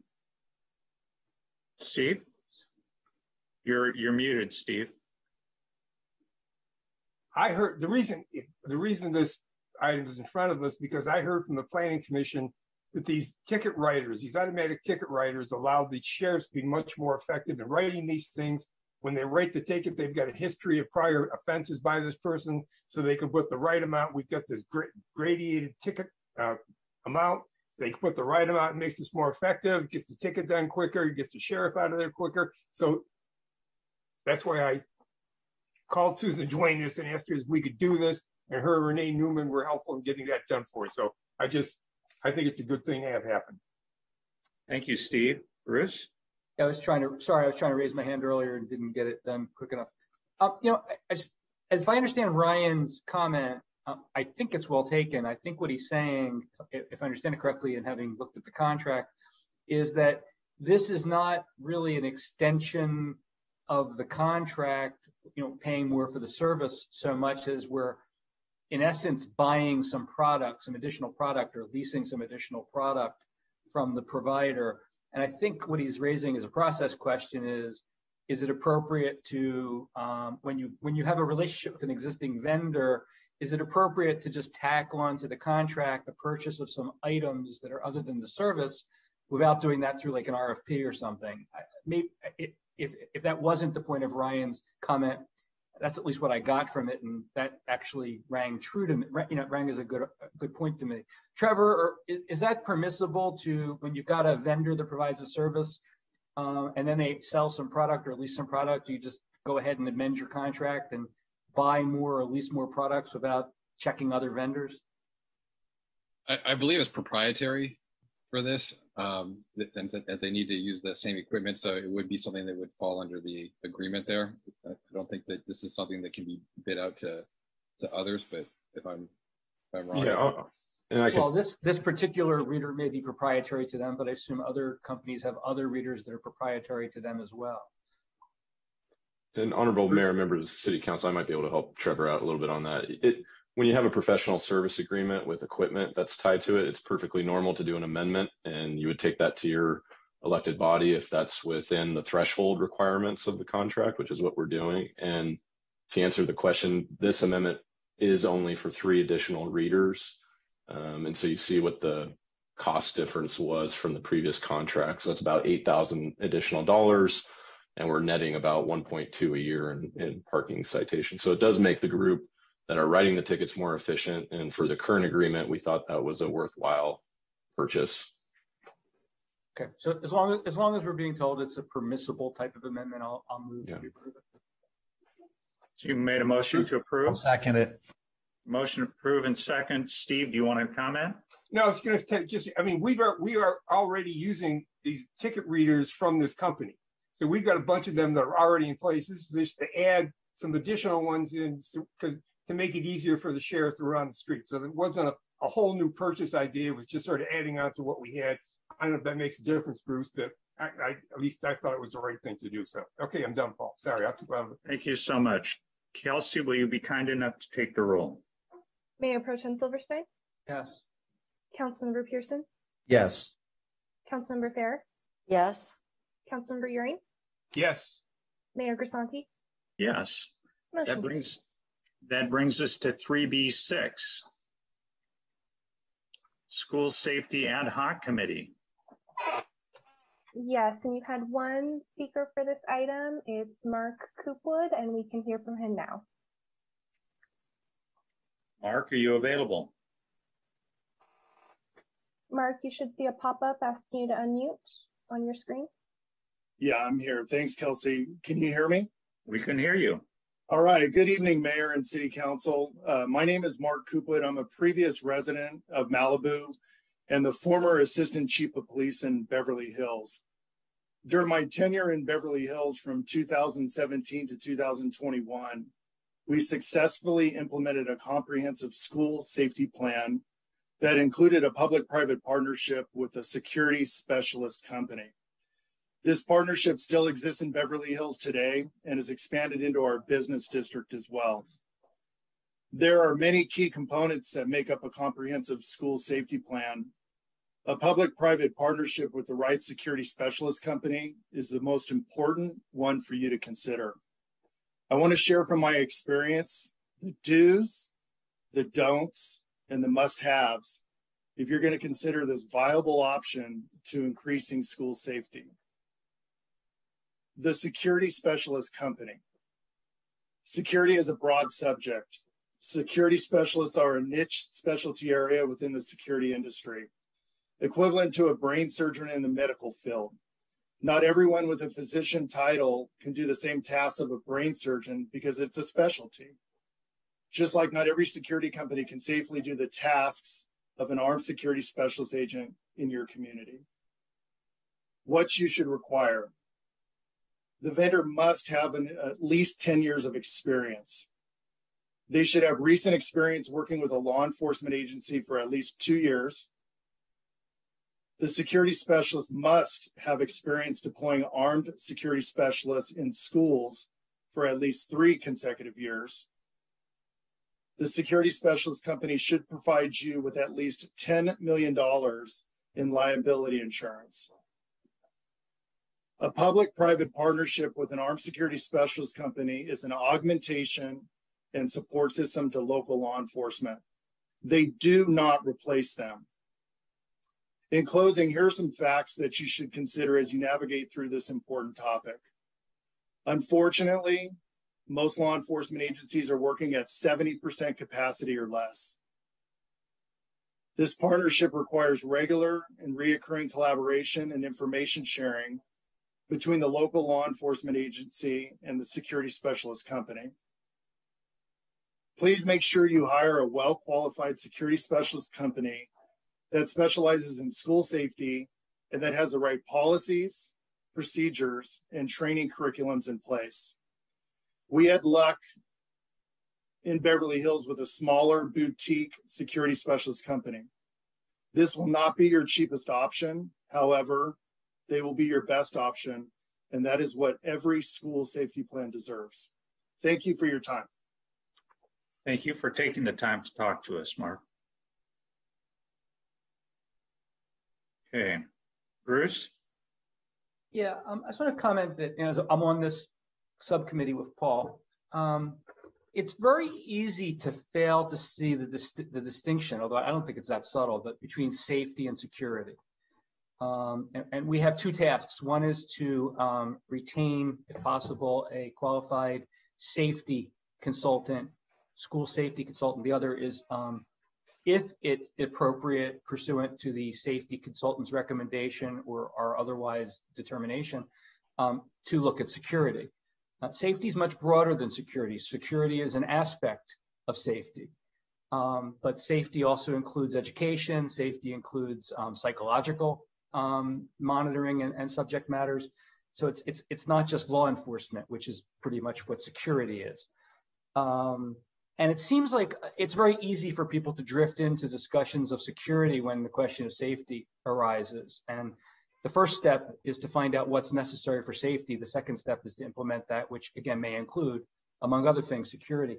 One thing I've learned through the meetings we've been having with law enforcement and others, and maybe this is something that other people had already understood, but it was kind of interesting for me to think about for the first time, was there's a difference between the kinds of violence, gun violence, that occurs in a high school than there is in an elementary school. And I'm not really sure where middle schools fall in the spectrum, but for the most part, nothing's ever the same always. But for the most part, mass shootings and gun violence in high schools comes from within, from students, from disaffected students, or other disaffected people within the high school. Gun violence, mass shootings at elementary schools, rarely does a small child bring a gun into school and take out other students, as we've seen recently, unfortunately, in Texas. That comes from outside shooters who come to the school. So there is a different approach that is necessary for the protection of high school students, for the high school teachers, staff at the high school, than there is necessarily for elementary school. Elementary school very well may be the answer is better security, external security, preventing somebody from entering the premises. Whereas the best way to ensure safety at high school may just be to have people who are best trained to understand the population and prevent prevent the situation before it ever comes to a head, which isn't security. That's safety. So I appreciate Mark's comments very much. We have a lot to learn. We have a lot to do. Unfortunately, it doesn't look like we're going to get anything done before school starts in a few weeks. And we'll just pray that nothing happens different in Malibu than has up till now. Don't think there's a high probability of something occurring here, but we want to be on top of it and do what's necessary to ensure that. Thank you, Bruce. Steve? Yeah, Bruce, and I don't want to jump ahead of where this is going, but I don't think we can get away with not having something in place when school starts. I mean, prior to this whole process going down, I had a meeting with Patrick Miller, the principal at Malibu High, one of the assistant principals, with Captain Felder. Was it Felder? Feder? I can't remember. The one that was captain before C2. Feder, yes. And what we talked about was having a sheriff who could go into the school and talk to the students, right? At least give them some guidance and say, if something's happening, here are some things you should do. Right? I mean, here's what your action should be in case there's an emergency. That sheriff go in and talk to the teachers and say, here are the kind of signs you want to look at that may give you an indication that, somebody out there is considering something wrong. And I'm just wondering if it isn't possible. I mean, I don't know if sheriff's got the resources to do that, but at least getting something like that set up in Malibu High so that we've done a little bit to give a level of comfort to the students, a level of comfort to the teachers. And this person isn't a permanent resident there. He visits the school, he meets with the teachers, he meets with the students. He may, go around and also visit Webster or the school up at the Point Dume. But at least we're starting to do something and taking a little bit of action to try and, maybe it's not going to stop everybody, but at least it may stop some individual doesn't really know what the hell they're doing, just coming in, trying to make a mess of things. So I would just like to suggest that you guys are on the committee doing that. Boy, I just think that's something that's worth having us think about to get the school started. So that's it, Paul. Thanks. Thank you. Bruce, your hand is still up, but yeah, Steve Uring is Steve. Yeah, it was up again, actually.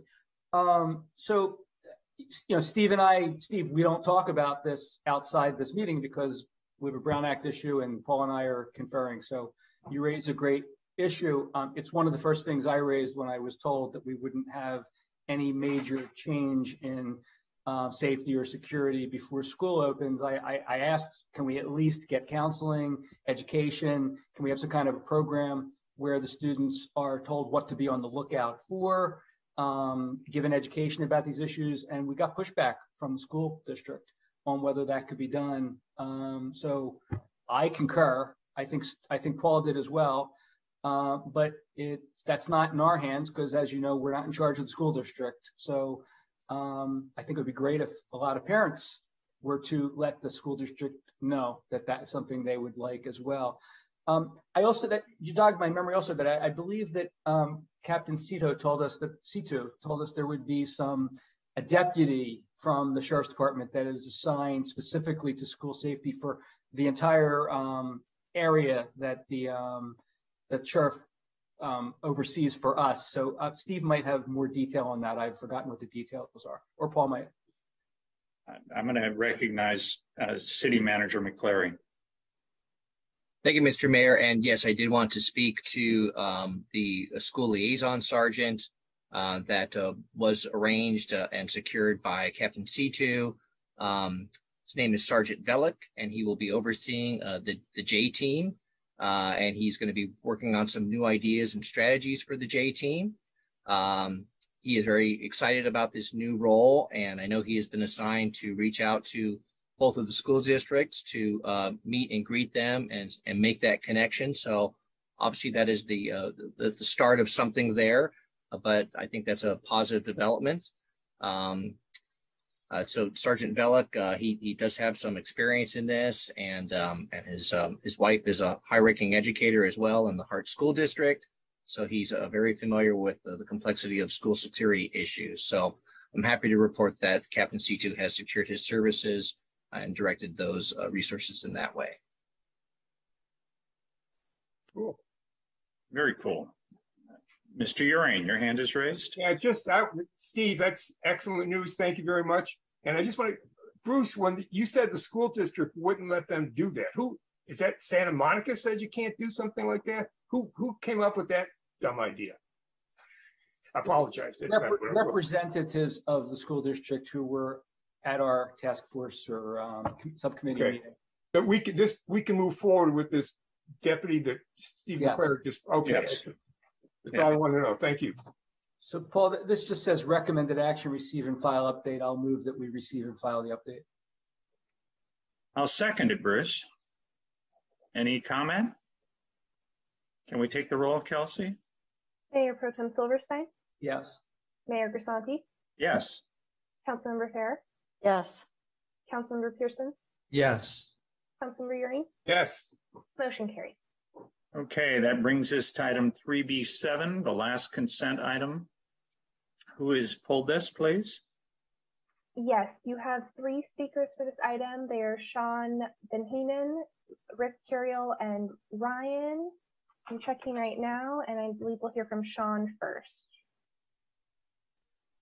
Sean, are you available? Sean, you should see a pop-up ask you to unmute in Zoom.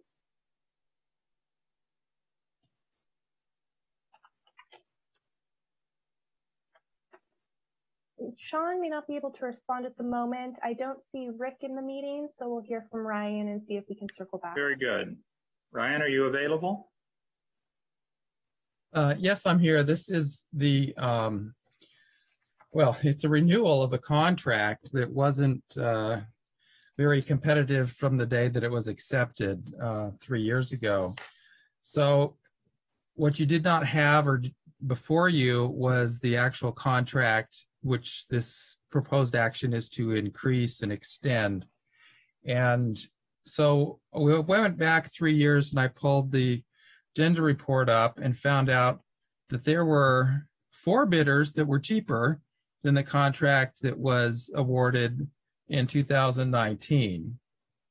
And I recognize one of the lower bidders as a prominent security company in Malibu. And had you accepted their bid, you would have saved the taxpayers of the city $34,000 by now.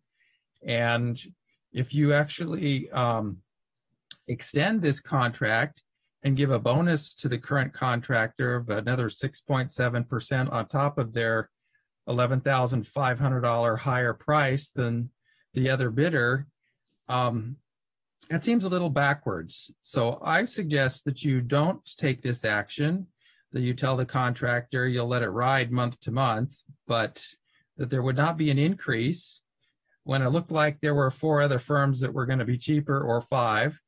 And you don't even have IPS on this list. And they're a local firm that's come around and grown in the last 3 years. And so the climate has changed. The conditions have changed. And this looks like a waste of taxpayer money, in my opinion.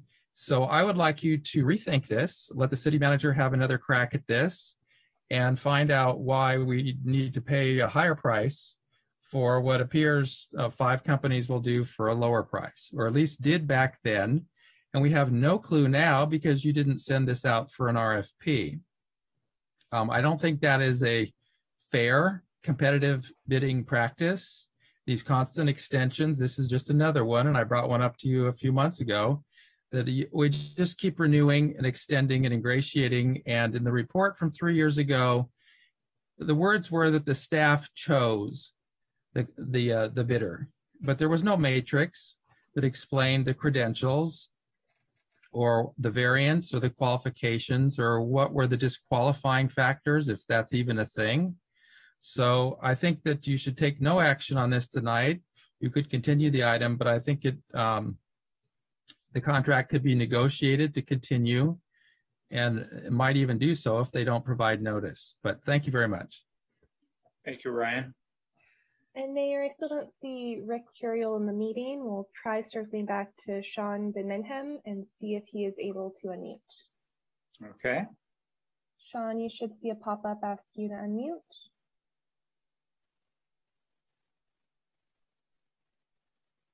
If you are available, please unmute your microphone or raise your hand in Zoom.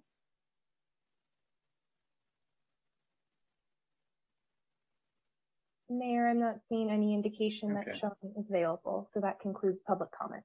Thank you. I saw Bruce's hand briefly. Would you like to lead off on this? Sure. Yes, sir. Ryan, as is most of the time, raises good points. That's what I say generally. Ryan speaks more often than others on these points. Others do occasionally. And I understand a lot of times our residents feel frustrated that they're not being heard, because what happens oftentimes is they'll make their comment and then we vote and approve something without even addressing their comment. And so that's why I like to speak and try to at least address the comment, even if I'm not going to, at the end of the day, agree with it.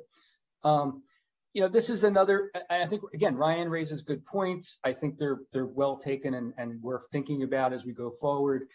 As I've noted before, our city's standard form of professional services agreement, and I'd like to ask, although I suspect maybe no one's going to know the answer because it's not in the packet, but is this the standard form of agreement that we have for all of our other service providers? Because if it is, it has a termination by either party at their discretion with notice on 10 days or 30 days. So when Ryan says he thinks it makes sense at least to continue this on a month-by-month basis until it's ironed out, he objected to the increase in fee, but on a month-to-month basis, that's not a big deal, although it, eventually things like that add up. But if this is our standard professional services agreement that's being extended and amended in the price, it already has exactly what Ryan is saying. It is month-to-month, because even though it's called multi-year, when you can cancel a multi-year contract on a month's notice, it's a month-to-month contract.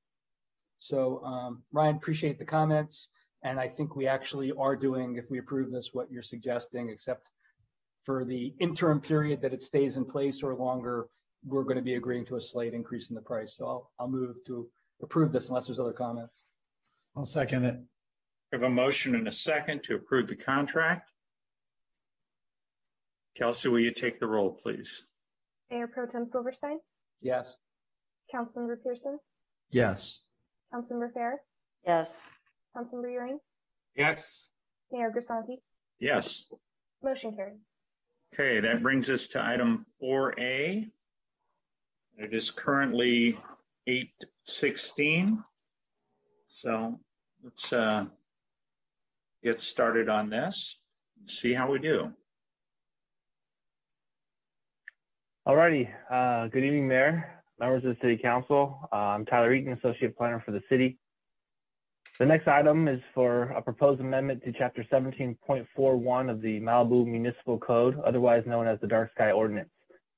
Specifically, the proposed changes tonight are for MMC Section 17.41.050G, which covers the allowable light trespass beyond property lines.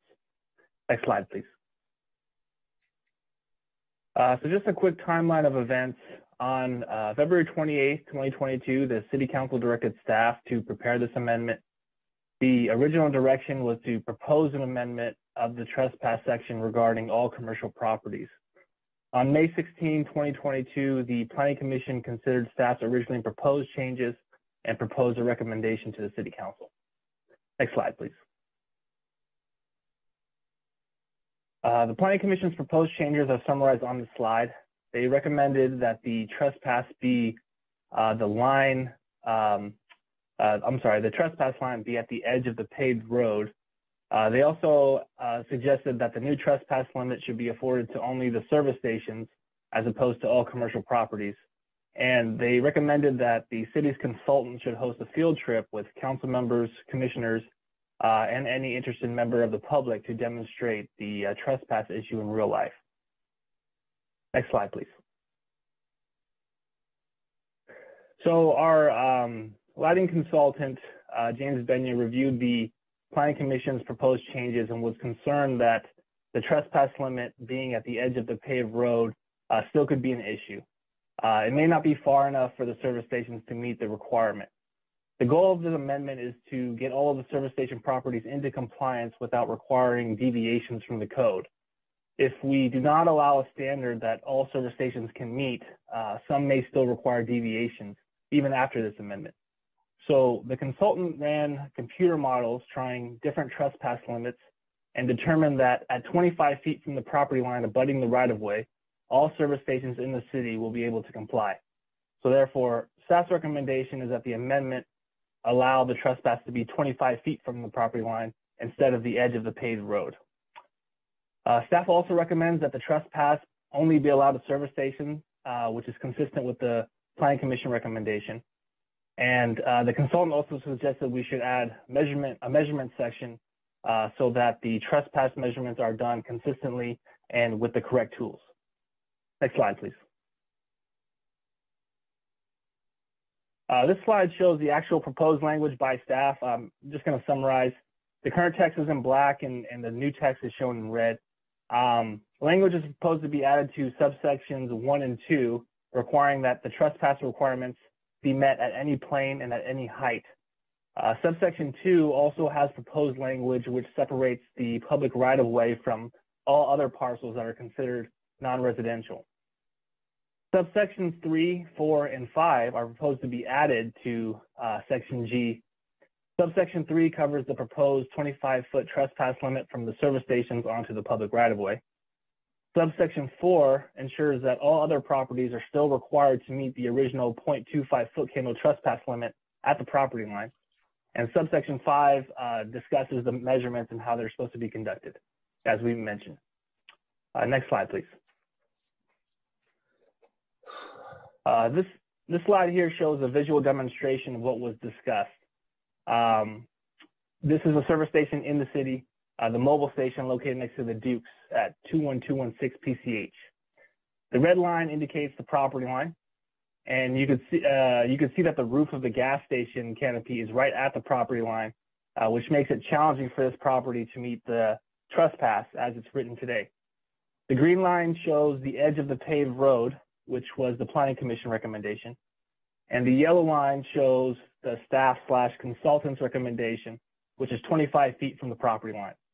The 25 feet will be a standard that can be easily applied to every service station parcel, whereas the edge of the paved road could change relative to the subject parcel. Next slide, please.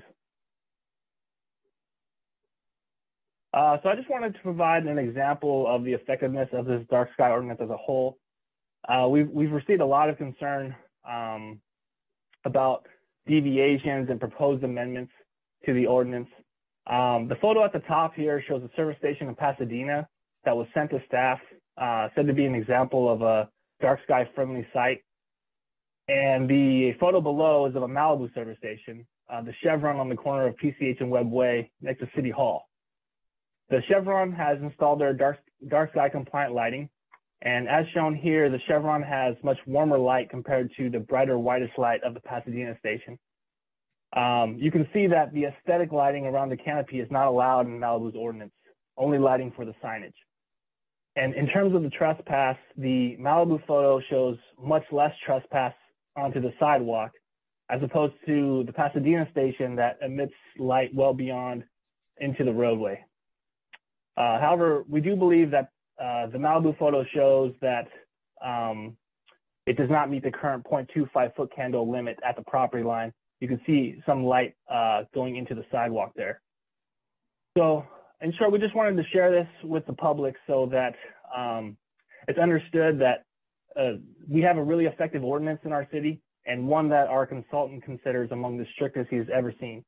Also that the proposed trespass amendments will have little effect on the ordinance as a whole. Next slide, please.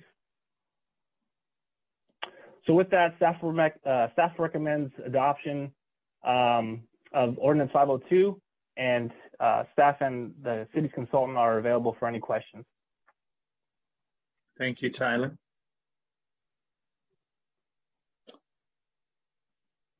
Any members have a question? Mr. Mayor, do we have Councilmember Pearson back? I think we lost him there. We have him in the meeting. It looks like he's not on camera at the moment. Okay. Any public comment?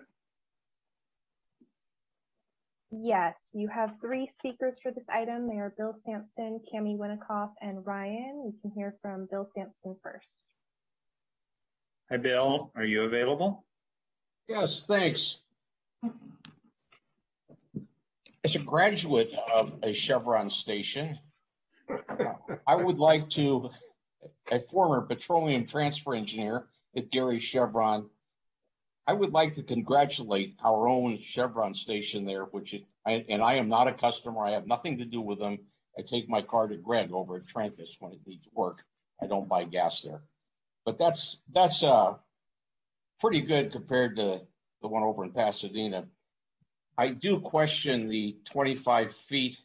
I suspect I am not personally affected since the closest gas station is Trancas, and the next one's all the way up at Heathercliff. But I would think 25 feet, I would think these guys could come up with the equipment to make it work and keep it at the property line. I'm not a fan of trespassing. I'm mostly a victim of trespassive noise, although a new neighbor did not move in and leaves their lights on and is now shining trees up with their lights, but that's not really the problem. I guess I don't get why service stations are special, other than the fact that they dispense some.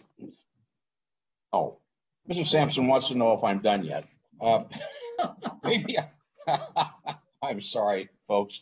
Perhaps I should be. I really don't see a reason for a variance for service stations. I know everybody's worked on this pretty hard, including Mr. Eaton and the consultant. But we comment every morning when we get up, all the mornings we get up to go swimming, about how there are all these bright lights all over the place, and anything to discourage them, even the gas stations. I know there aren't that many of them. Let's make them. Dear, I'm on the mic, dear. Sorry. Okay. So anyway, I don't see the reason for the excuse. Rosemary's going to bed. That'll be all. I'm sorry. Thank you, Bill. Who do we have next? We have Cami Winikoff, followed by Ryan. Hi, Cami. Are you available?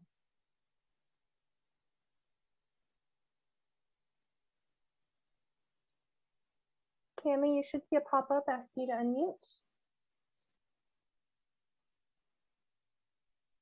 Good evening, Mayor and City Council. As you know, the city has hired Jim Benya as a consultant in dark sky lighting.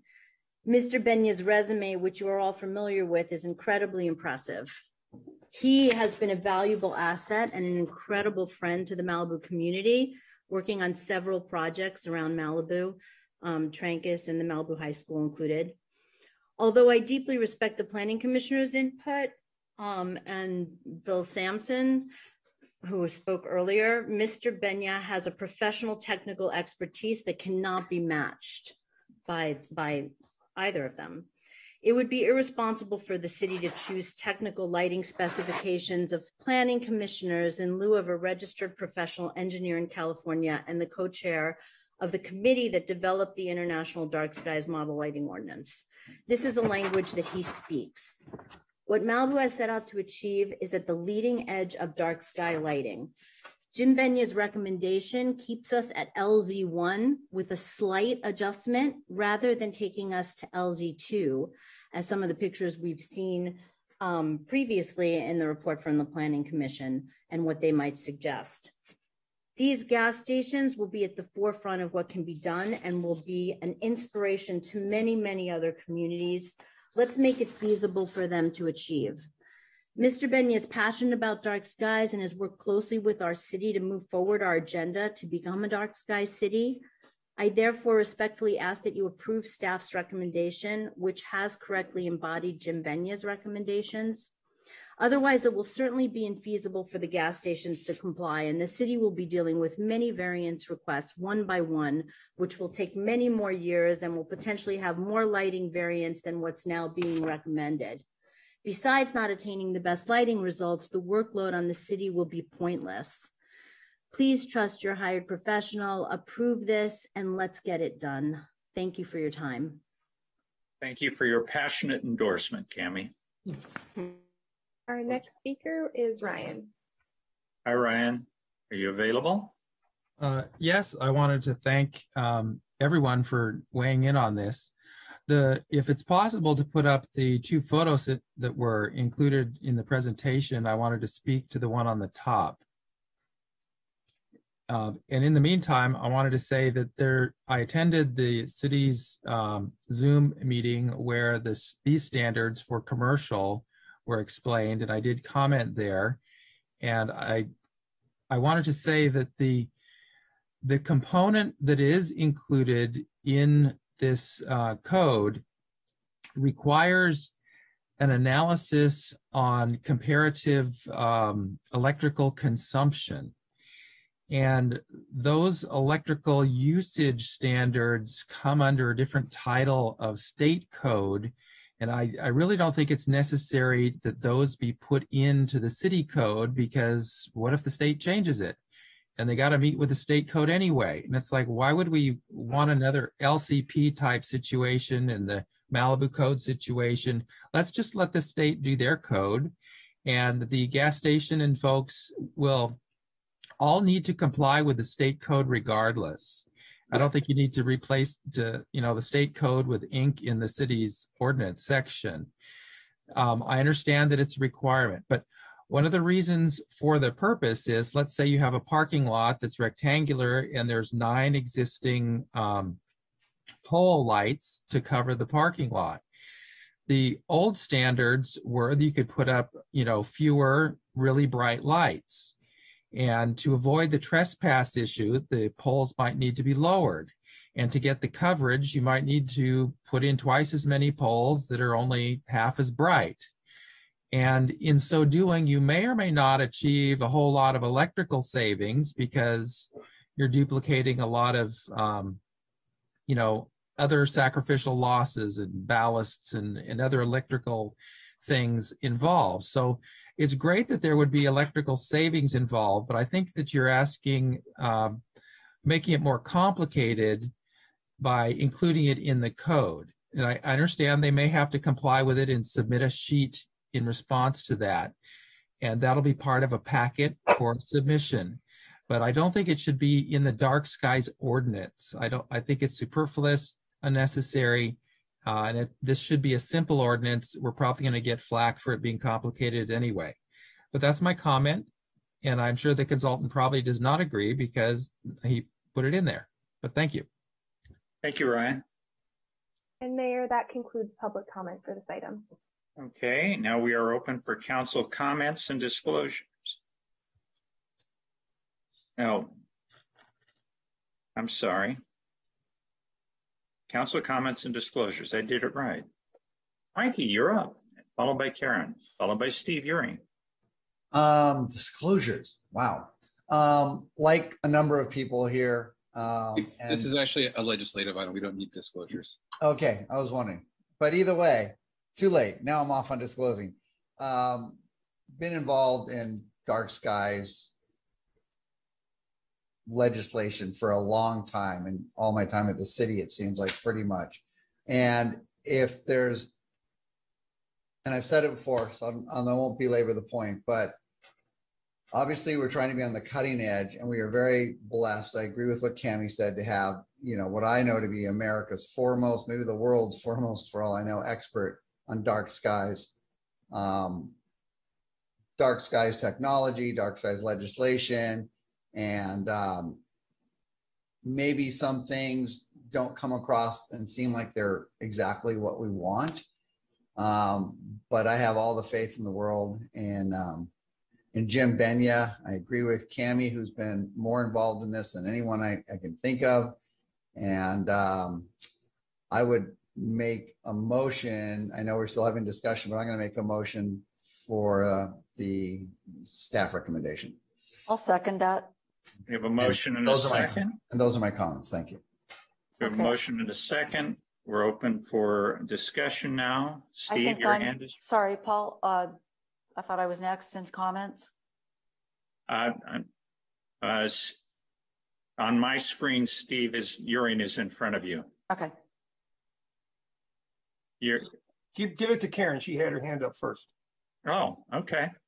Okay, thank you.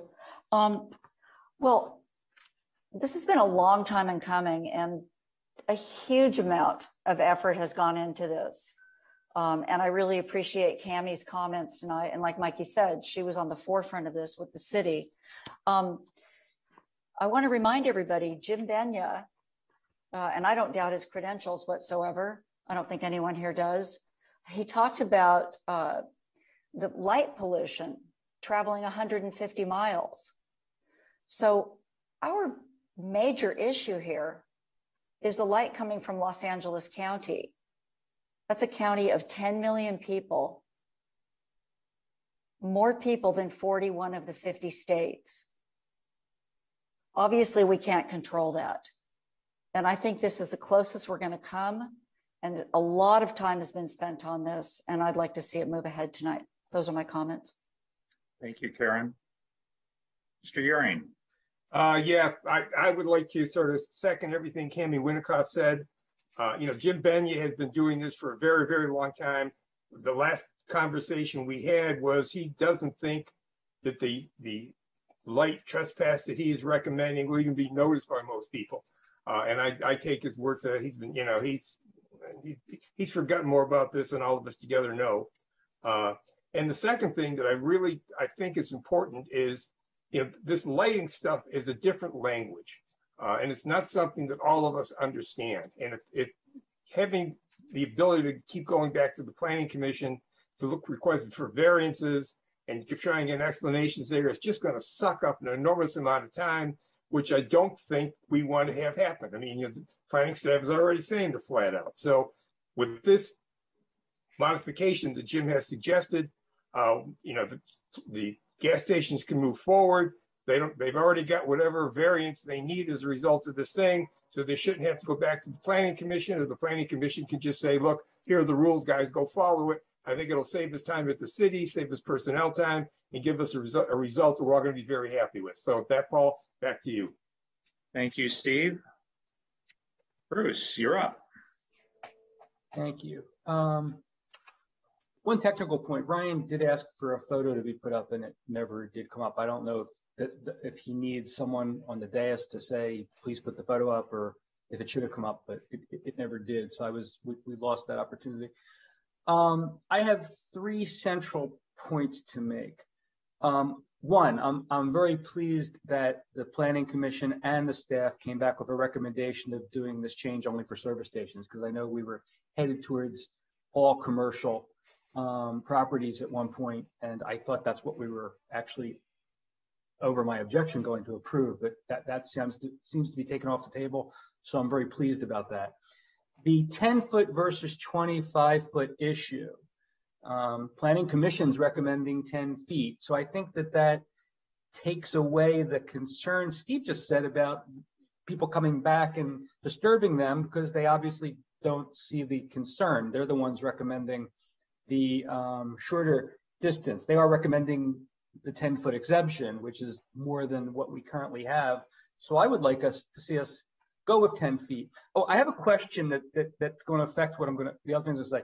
Is there a time after which and before which the lights just need to be out, period, other than when a car shows up at the service station, or do these stay on perpetually? So the gas stations have, they're open 24 hours. So the code says they need to be off by 11 o'clock or close of business, whichever is later. Since they are open 24 hours, they have, at least I know the Chevron has a mechanism of dimming. And then once a car comes onto the lot, it returns on. I don't think it dims completely out, but it dims even less than the current standard. Thank you. I'd like to suggest, and I know this makes it complicated, but I think there's a way to play with these things to accomplish what everyone wants. And I'm just going to try to articulate this in a very general way and see if there's any bite for it. And if there is, maybe we could talk about the specific language. But I think we could have a carrot and stick approach, which is give them don't give them anything, but allow them to keep the lights on if they're able to comply with the no trespass, or maybe 5 or 10 feet, I don't know. But require, if they don't meet that limit, that the lights have to go off, full stop, 8, 9 o'clock at night, and can't come on again until 5, 6 in the morning, other than on this mechanism that Tyler just explained. So they've got an incentive, if they want to be able to keep their lights on, to do their absolute level best to get to no trespass. But we're not telling you can't trespass. The cost of having the 10-foot or 25-foot, depending on what we approve, trespass would be you turn your lights off if you have to take advantage of it. We also could build in something to the effect that you could get a variance to go as far as 25 foot, but the restriction is going to be 9 or 10, but there will be no variance beyond that. So in other words, this is going to be the absolute limit we're going to give you. We're not going to give you free 25 feet or 10 feet, but then have the ability to come to us or planning and say, oh, woe is me, this isn't working. I need 50 feet or 75 feet. I think there ought to be a much tighter rein, maybe the way the statute's exactly written already, as the default. And there's an incentive to finding a way to satisfy that default, which is you can keep your lights on 24/7 if you meet the default. But if you don't meet the default, you got to have them off, and then you can have your 10. I would say 10 feet. Others might say 25 feet. And by the way, we're not going to let you, under any circumstance, go beyond the 25 because that's more than generous. So, and the way I would do it actually is, if you can satisfy the complete default, you can have your lights on. If you can't satisfy the complete default, you can have 10 feet. Full stop. No variance to get your 10 feet, but your lights are going to go off. And if you can't live with the 10 feet, if you can demonstrate that you can't live with the 10 feet, you can go as far as 25 feet, but that's going to be your limit. No variances beyond that. And your lights are going to have to go off during the hours when it's dark out. So that's, it's up to you. Either find a way to solve the problem or turn your lights out when they're not needed to be on. If there's appetite for that, we can find the words to make it work. If there's not appetite, I tried. And those are my comments. Thank you, Bruce. I too hold Dr. Benya in high esteem, and I think that what we have in front of us is something that will allow us to function, do a good job. The dimmed lights that are currently being used at the corner of PCH and Webway that get brighter when somebody pulls in are light enough that someone will think that there's a possibility that it's open. If the lights are out altogether, nobody's going to pull in, and nothing will ever turn on. I think that Benya's thing is a way to go, and that's my belief. And I would love to call the question. Bruce? I was going to say, when I said off altogether, full stop, I really meant to the point where they're below the standard. Your dim suggest what you just said. So there would be the ability to understand that the station's open and the lights would get brighter if you pull in, but I just would give them less time that they can have them full bright.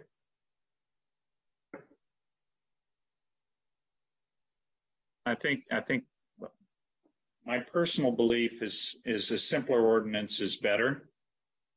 And this is fairly complicated already, but I can't see the benefit of making it more complicated unless we want to delay doing this for another 6 months. It doesn't make sense to me, but that's just me. It could Any be other comments, Steve? Do we have a motion in a second? We have a motion and a second. Okay. The motion is staff's recommendation? The motion is staff's recommendation. So, Kelsey, will you be kind enough to take the roll? Trevor, would you like to read the title of the ordinance before the vote? Thank you, Kelsey. I would. Give me 1 second here.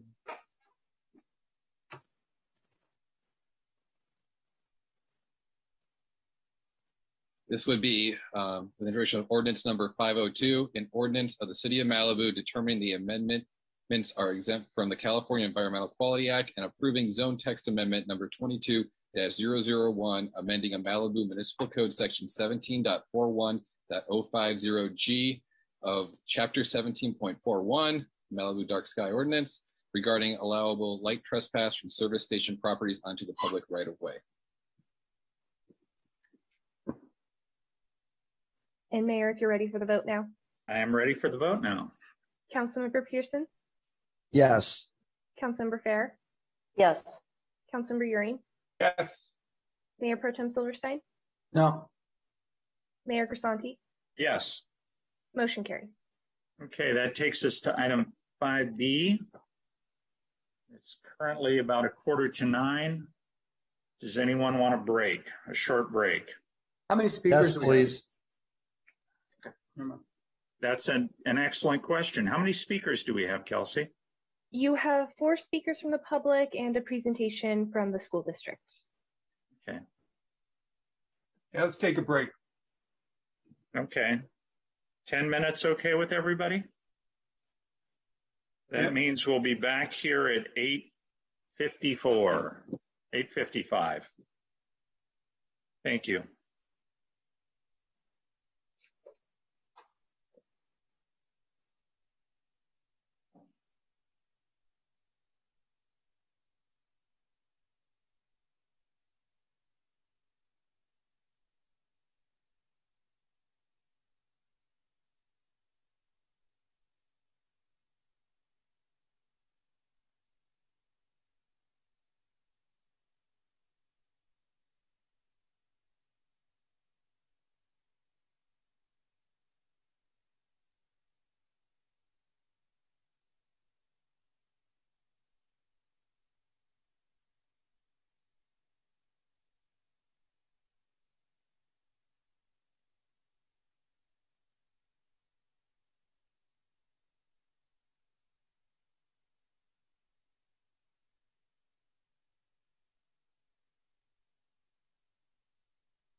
Yeah.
We might actually be done by 10 or 10:30 tonight. From your lips to God's ears. I don't think I'm that important. Well, I think that was a very important comment. So I'll do everything I can to shove it his direction or her direction. Okay, it is currently 8:54. Still counting down. Okay.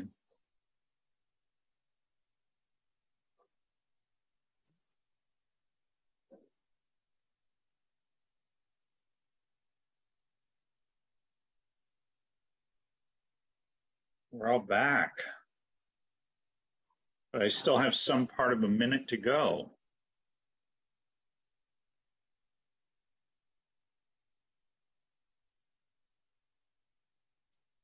There we go. 8:55, we're returning, and we now are hoping for a staff report on item 4B, Malibu Middle and High School Specific Plan. Yes, good evening, Mayor Basanti and honorable members of the City Council. My name is Renika Brooks, and I'm the planner with the Malibu Planning Department, and I'll be presenting the Malibu Middle and High School Specific Plan, which has been requested by the Santa Monica Malibu Unified School District. The plan establishes development standards and plans for the redevelopment of the former Juan Cabrillo campus and the existing Malibu Middle and High School campus to be implemented in 4 phases over the next 10 to 15 years. This item was previously considered by the City Council on July 11th of this year, at which time the Council certified the EIR prepared for the project and approved the specific plan and the associated legislative amendments, which incorporated the plan into the LCP and the Malibu Municipal Code. In addition, the general plan land use map, the Malibu Municipal Code zoning map, and the LCP zoning maps were all amended by adding a boundary around the specific plan area.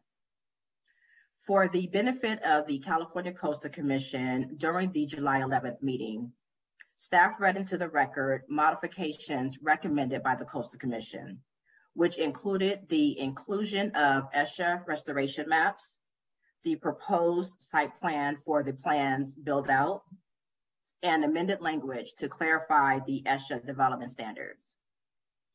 Since the ESHA restoration maps were not available to include as exhibits in the previously adopted ordinance, staff is recommending the council reintroduce on first reading the ordinance that now includes the ESHA restoration maps and the readoption of the resolution that approves the specific plan.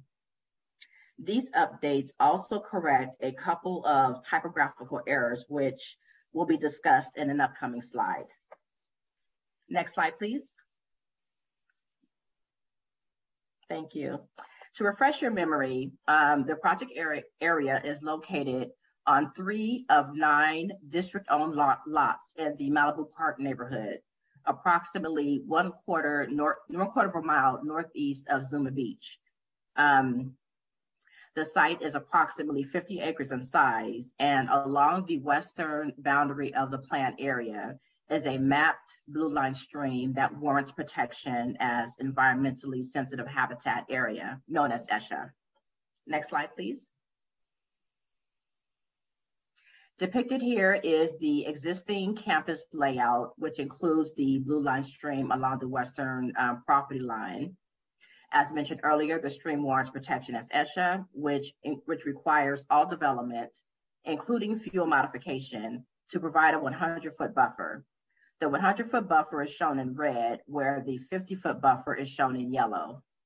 As you can see, the existing development includes structures within the ESHA setback, which in some cases encroaches up to the edge of the stream. Next slide, please. Depicted here is the proposed site plan, which shows all buildings relocated outside of the 100-foot buffer, but includes minimal development within the 100-foot buffer, such as reconfigured drive aisles, permeable parking areas, and teaching platforms, where in no point would encroach closer than 50 feet to the stream. Next slide, please. Depicted here is the proposed site plan for the plans build out, which will be a new exhibit in the LCP. Next slide, please. And the next 3 slides include the ESHA restoration maps, which will also be added as new exhibits to the LCP. Depicted here is the downstream and southernmost stretch of the stream, which will be adjacent to the proposed high school building. Next slide, please. And depicted here is the middle stretch of the stream from which the existing bus barns will be removed. Next slide, please. And lastly is the upstream and northernmost stretch of the stream, which will all be restored. Next slide, please. Reintroduction of the ordinance not only incorporates the previously discussed exhibits, but also corrects 2 typographical errors. The first of which is the APN number, which listed one of the properties within the plant area. The original APN was incorrectly listed, where staff previously included parcel number 900, which should have been parcel number 903. And the second error occurs on page 10 of the ordinance, which is PDF page 13 if you're reviewing the digital agenda packet, where in subsection B that establishes the marquee sign standards, the last sentence that discusses the requirement for the signs to be turned off within 1/2 hour of the end of all school events. Staff is recommending the insertion of the underlying phrase, the end of, just to add clarity to the record. Next slide, please. Since the staff report for this item was published, staff has received correspondence that expressed several concerns. The first of which was concerns about rubber stamping the approval of the specific plan. There were concerns about costly delays in implementing the plan. There were still additional concerns expressed regarding the bus barn, which is currently proposed to be relocated to the equestrian center. There were concerns about lighting impacts, the compliance with the Malibu dark sky ordinance, concerns about neighborhood character compatibility, and potential impacts to monarch butterflies, which are now added to the endangered species list. And lastly, there was a concern or a request to add a condition that requires compliance with the city's lid lock ordinance. Next slide, please. And that does conclude staff's presentation. I am available for any questions. Thank you. Thank you, Renika. Okay, are there any council member disclosures? Steve? Mr. Uring? You're muted. No disclosures. Well, other than I was involved in meetings where they were planning this high school. So I've had some exposure to the process going on and doing that. But Renika, there are two questions. I thought when we did the last meeting that we did put in a lid lock ordinance as part of one of the requirements for this project. We did not do that? No, we didn't. Okay. One of the things we did do is talk about the fact that if they put up story poles, those story poles are going to have to reflect. Is that in? I could not find that in here anyplace. Is that in here? That is in the ordinance. Okay. You don't have to do it right away, but at some point in time, you can show me where that is. I'd appreciate that. Of course. That's all I got, Paul. Thank you. Bruce? Yeah, for this question for Trevor, I don't recall doing disclosures when we heard this in the first instance. Am I just not recalling properly? I believe we did disclosures. Okay. Yes, Mayor Pro Tem, you did disclosures during the last hearing. Okay. Well, so I've not spoken with anyone about this since we had our hearing. I've read criticisms of it on social media, and I think we've received collectively or individually various emails from people, but nothing changed anything I didn't know about beforehand or from the hearing. Thank you. Sure. I have nothing new to disclose. In the previous meeting, I mentioned that I'm on the Bond Oversight Committee, which I was appointed to 2 years before I was elected. So I have nothing additional to disclose since last meeting. No disclosures. Okay. Okay, the applicant will present, is what it says. Would the applicant like to reserve time for a rebuttal? Yes, let us just get Stan unmuted here, and he'll be able to tell us how they'd like to proceed.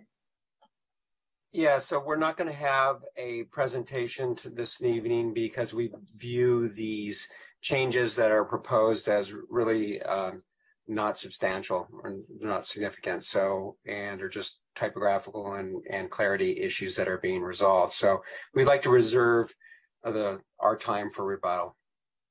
Thank you. Okay. And your speakers from the public, you have 4 speakers. They are Elliot Kahn, Jessica Mark, Ryan, and Howard Redsky. We'll hear from Elliot first. Hi, Elliot, are you available? Yes, I am. Can you hear me? We can hear you. All right, great. Thank you, Council. Thank you, Mayor.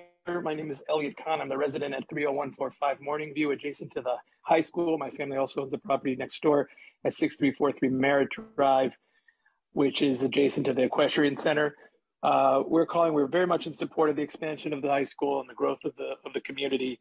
Although we do strongly want you to reconsider this location and the sort of haphazard way the bus barn was located at this location south of the Equestrian Center. We talked to the planning, or we had a representative talk to the planning staff. They said this is phase 4, it's several years away, but the EIR being certified and these mitigation measures being authorized today, we think are completely, I guess they're not in line. The bus barn is just said to be some kind of structure, so that'll affect any noise that the buses make. But as many know, this whole area has a lot of horse properties. We rehabilitate horses on our property. And to house buses, I mean, this is a stone's throw from our stables, this location. It's not even on the Equestrian Center. It's below it, just adjacent to our property line. And I know a lot of the neighbors as well are very much in opposition to this location. And the alternate location that was proposed was some 8 miles away. It was not interior to the school. It's sort of a straw man, in my opinion. It wasn't really properly analyzed as an alternate location. And for me, I think what we're asking is that this bus barn be better or clearer designed. It just says it's a structure of some kind. We don't know really what the operation, very limited operational details, what's going on inside the structure, what will be stored there. You know, all of these homes were damaged in the fire. Stables were heavily damaged in the fire, as well as a portion of our home. So we don't know what's going on. I know some of these, they were natural gas, some were for gasoline, for power trucks. So we don't know what's going on inside this bus barn. Even if it's far away, if you're certifying the mitigation measures, we think this needs to be studied in greater detail. This is still a coastal zone in a small community. I think aesthetic impacts are still should qualify under CEQA for something like this as well. And those are not being taken into consideration, nor the construction noise impacts. So I would urge you to reconsider that element of the plan, you can authorize it with certain sort of conditions that this bus barn should be analyzed greater. Thank you very much. Thank you, Elliot. Our next speaker is Jessica Mark, followed by Ryan and Howard Rutsky. Hi, Jessica, are you available? Yes, I'm unmuted. You are unmuted. Thank you. Thank you so much for letting me speak. I am not 100% clear on the location of the bus barn, if it will be taking over the equestrian center or if it's below it. I'm still trying to get clarity on that. But my concern is I'm an equestrian, and currently we're going through the planning process for building in Malibu Park. And my daughter is 6. She also rides. And one of my plans is to start or reinstate Pony Club, which is a voluntary organization worldwide that helps children to learn to take care of their horses and to ride. And so part of that would need an arena. And, you know, the Malibu Equestrian Center is the only public arena that we have in Malibu. So my concern is, you know, losing that. You know, we love Malibu because of its rural qualities. And, you know, we take that away, it just, you know, it's really losing some of what Malibu is so great for. So that's really my concern, is that, you know, we lose something that could be really a part of our community. I've already, you know, on certain social media groups, inquired to how many people would be interested in joining a pony club. And there's quite a few parents who have children who would want to be involved. So I think it would be really sad to lose this asset that we have in our community. Thank you. Thank you, Jessica. Our next speaker is Ryan, followed by Howard Rutsky. Hi, Ryan, are you available? Yes, I wanted to speak specifically to the randomness that the trying to get rid of this location to store the buses and throw it over on the equestrian center. This is the second attack on the equestrian center this summer. It was proposed by a public safety commissioner that the tow lot be put there along with all the horse activity and so forth. You know, I could just see that, you know, some car with its horn honking and being towed up there and horses, you know, going crazy. But that facility was damaged and burned in Woolsey fire and is awaiting, you know, restoration. And going back to the history of the land, which comprises this entire project, was donated by some benevolent Malibu land grant settlers. And that was the Decker family, and who are equestrian 110%.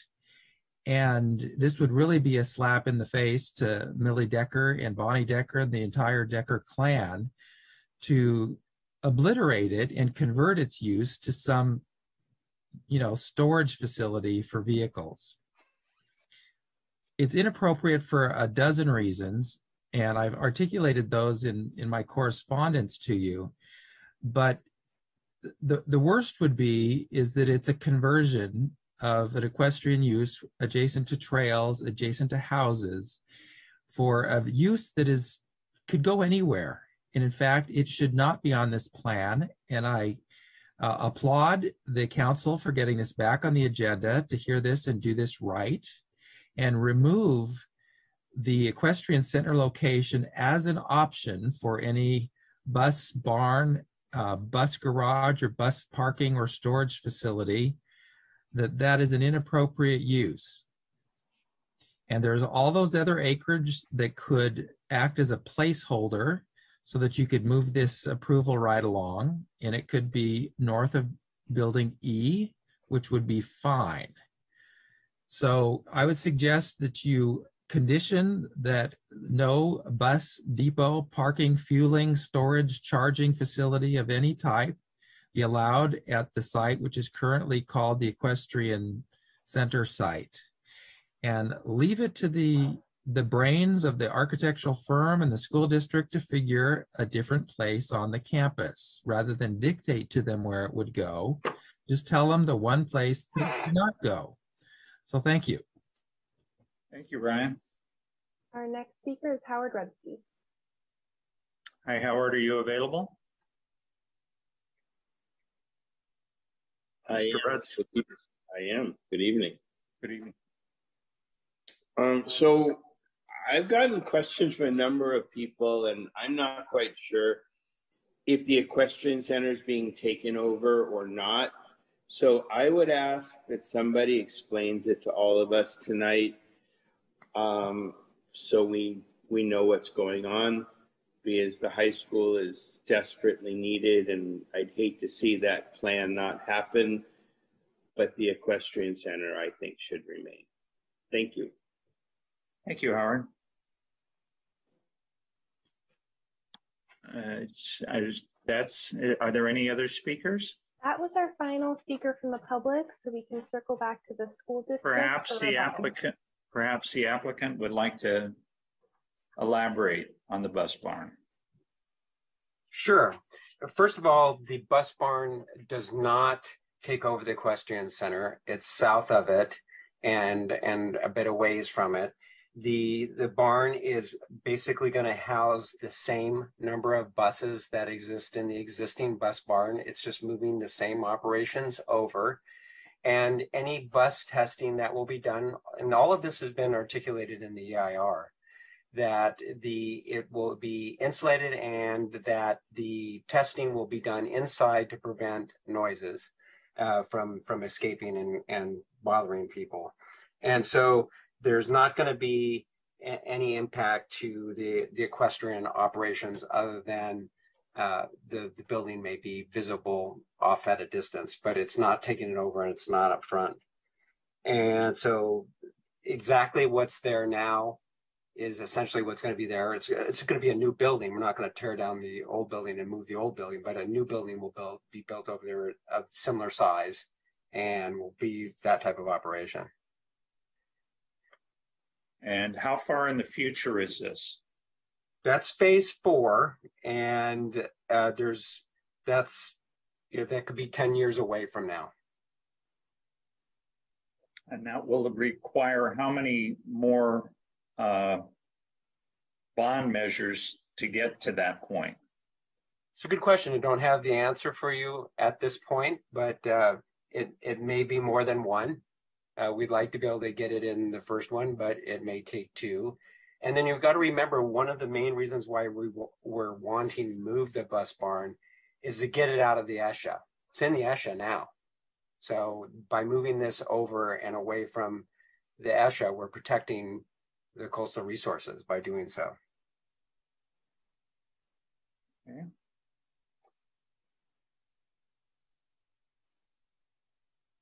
Craig, I see your hand. Mr. Foster?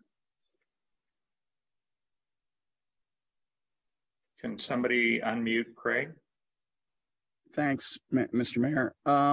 So I want to add, if I might, my own personal observations on this, which is it's in the nature of this process that there needs to be answers to all questions, however soon or distant in time.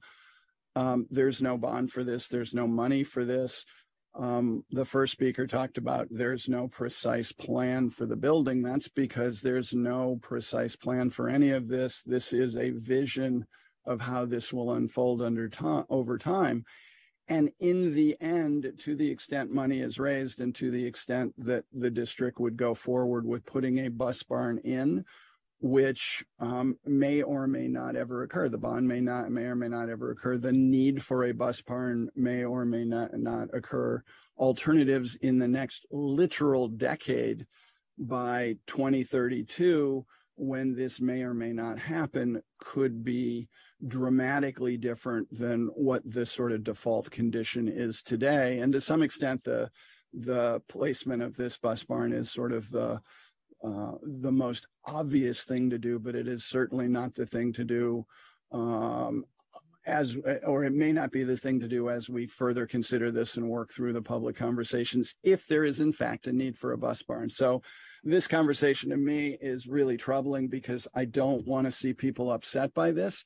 And I also know that because this is so far in the future, there's literally nothing that can be done to reduce those fears other than to state what's been stated, because there's no plan to do anything. And therefore the plan can't be adjusted to meet anybody's needs because there is no plan to do anything. So I don't know if that's helpful or not, but I think it's very important to understand that if and when this comes back, there will be a whole other public process, and there will be literally plans that can be mitigated and changes can be made if they need to be made at that time. And there may be never, ever a bus barn either because of reasons of the fact that it isn't necessary or no bond is raised or maybe kids are being, brought to school in an entirely different way 12 years from now with gasoline at $72 a gallon. So I appreciate the concerns. I'm really sorry everybody is upset about it, but it is a very long way in the future, if ever. Thanks. Thank you, Craig. Okay. I think that opens it up to the council. You're closing the public hearing. Is that the appropriate thing to do at this point? I'd recommend it. Yes, I'm closing the public comment and we're taking it to the council. And I see Steve Urian's hand and Bruce's hand. Yeah, and I just want to comment a little bit on the last discussion by Craig Foster.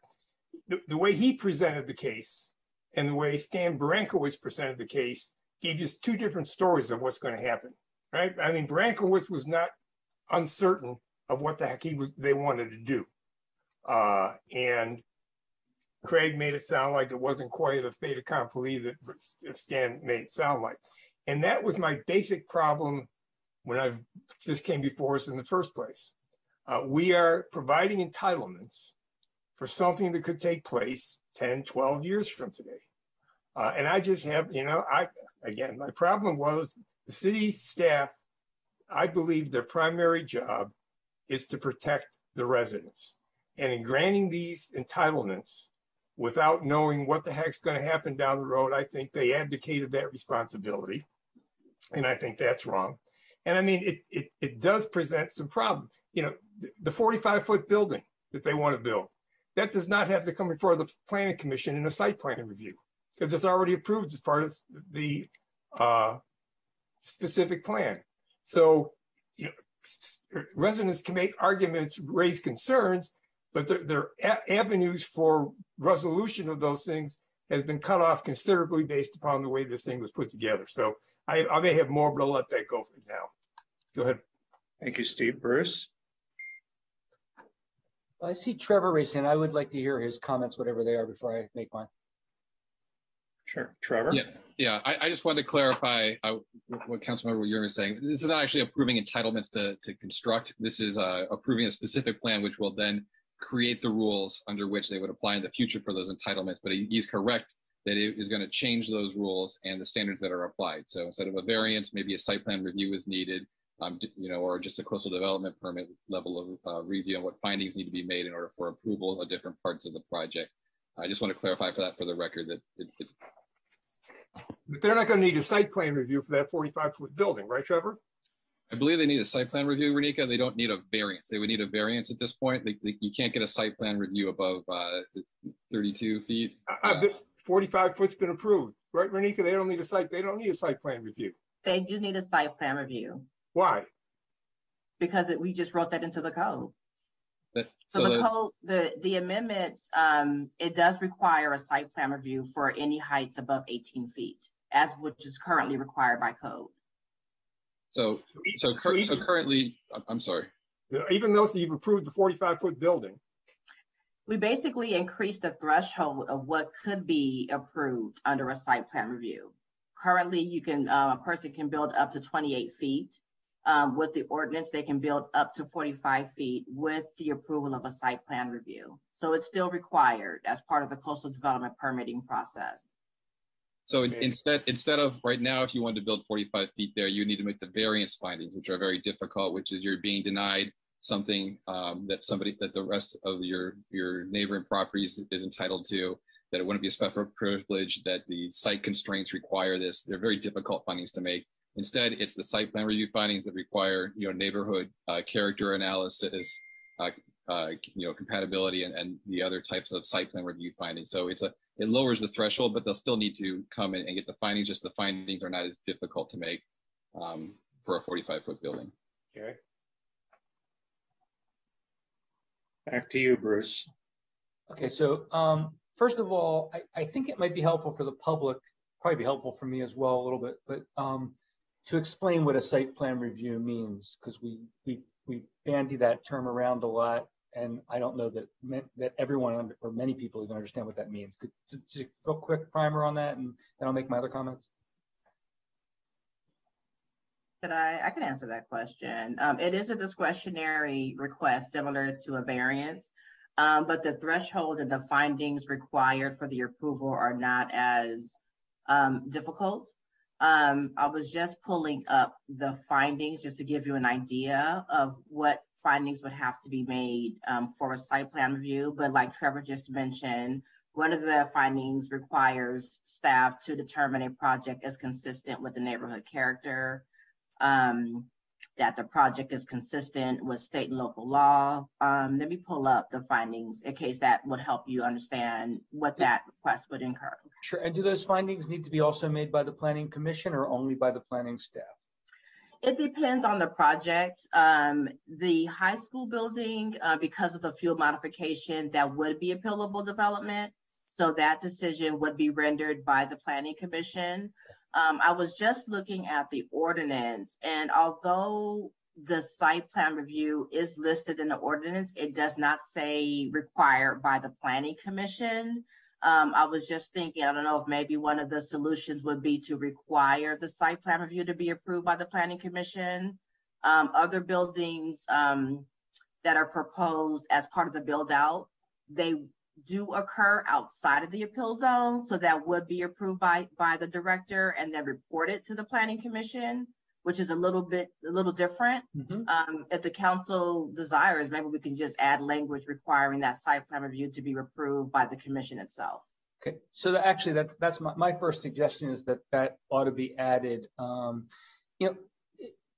Even though entitlements are not strictly being granted, clearly what's being done, we talked about this last time, we're removing to some extent the discretion or limiting the discretion of the Planning Commission or even the staff for that matter when future requests are made, because we're setting different standards that don't currently exist.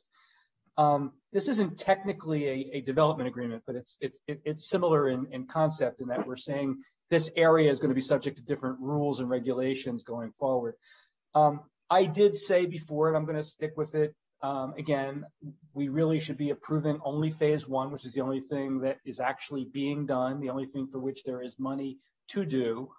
I continue to believe it's irresponsible to approve in futuro hypothetical things that may or may not occur, and we don't know how they relate to one another or where they're going to be. And I understand the issue of there might need to be further EIR, CEQA, what have you down the line to do those things. But again, I think it's irresponsible to be approving hypothetical future activity of this magnitude. I know I'm going to be outruled on that because last time we voted, I think it was 3-2 to go forward on the whole thing. If you do go forward on the whole thing, I continue to believe, in addition to what I just said, a review by the Planning Commission of the site plan review, I think the city ought to require the use of the property for the temporary impound lot, on weekends in the summer, because you're giving up so many, not quote entitlements, but so many benefits through this giant package that it would be fair to ask for that as a condition to this. And it would actually be what used to be the case voluntarily anyway. I'm concerned that there's not a sufficient consideration of safety and security through this at this point in time. I would ask that the placement of the bus barn be removed from the specific plan. I get that there's a desire to get it out of the ESHA, great. Include that it must be moved to a place to be determined and agreed upon by the city. So that removes it's already authorized to go where it's going, and so many at the Equestrian Center, where so many residents have expressed complaints or concerns, but it also gets it out of the ESHA in the meantime. You know, when Craig says there's no plan for anything, I almost heard him say, maybe he did say there's not even a plan for the building, which I thought was being approved to actually go forward. But anything there's no plan for, there's no reason to approve a plan if there's no plan. It doesn't make sense to me. And, you know, I just want to say, Craig made the point about gas being God knows how much in the future, and maybe there'll be a different paradigm. This whole building might be a white elephant 15, 20 years from now. So all the more reason to be careful about what's being done and approve it incrementally as things are actually being proposed, and consider them concretely and not abstractly. I remember I also had mentioned last time the 45 foot, even if 45 feet is needed, could start 20 feet below ground. And I think I was told, yes, that would work. That would satisfy the requirement. But that's not built into this. So as it is now, the school can just say, no, we're going to start at the ground and go up 45 feet. So I think there's a lot of details that easily could have been built into this that aren't. We're giving up discretion. And before we give up discretion, we ought to get things in return or not give it up for hypothetical plans. So I remain opposed to this. I know somebody posted on social media that would mean we lose the school. That's nonsense, because phase 1 is the school. So I continue to support phase 1, but I think phases 2, 3, and 4 are premature, too abstract, too hypothetical, and ought not to be approved right now. That's it. Thank you, Bruce. I see Stan is raising his hand. We still haven't heard from Karen or Mikey. Is it the pleasure of the council to hear Stan at this point? Yes. Okay, Stan, you're on. Sorry, I had to hit unmute. Yes. Remember, the ordinance on building heights are very specific per building. For example, building C is 41 feet, building D is 36 feet, and going up to 40 with extensions from the rooftop. And building H is 45, building J is 45, and building L is not going to exceed 18 feet. And then this is for all other buildings, you're at 18 feet. The bus barn is not going to be higher than 18 feet high.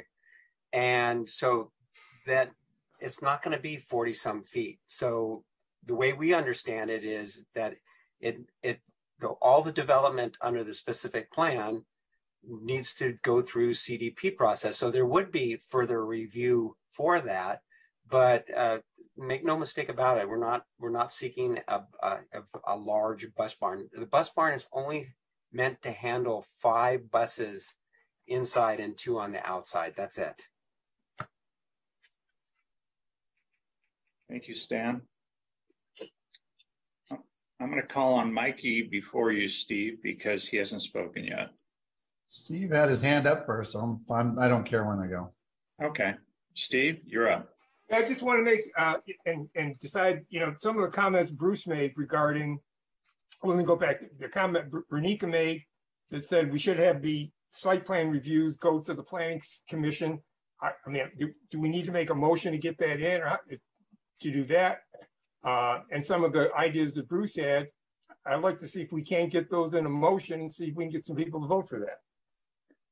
I saw Trevor nodding we would need a motion to add that to the thing, and so we can certainly do that. Mikey?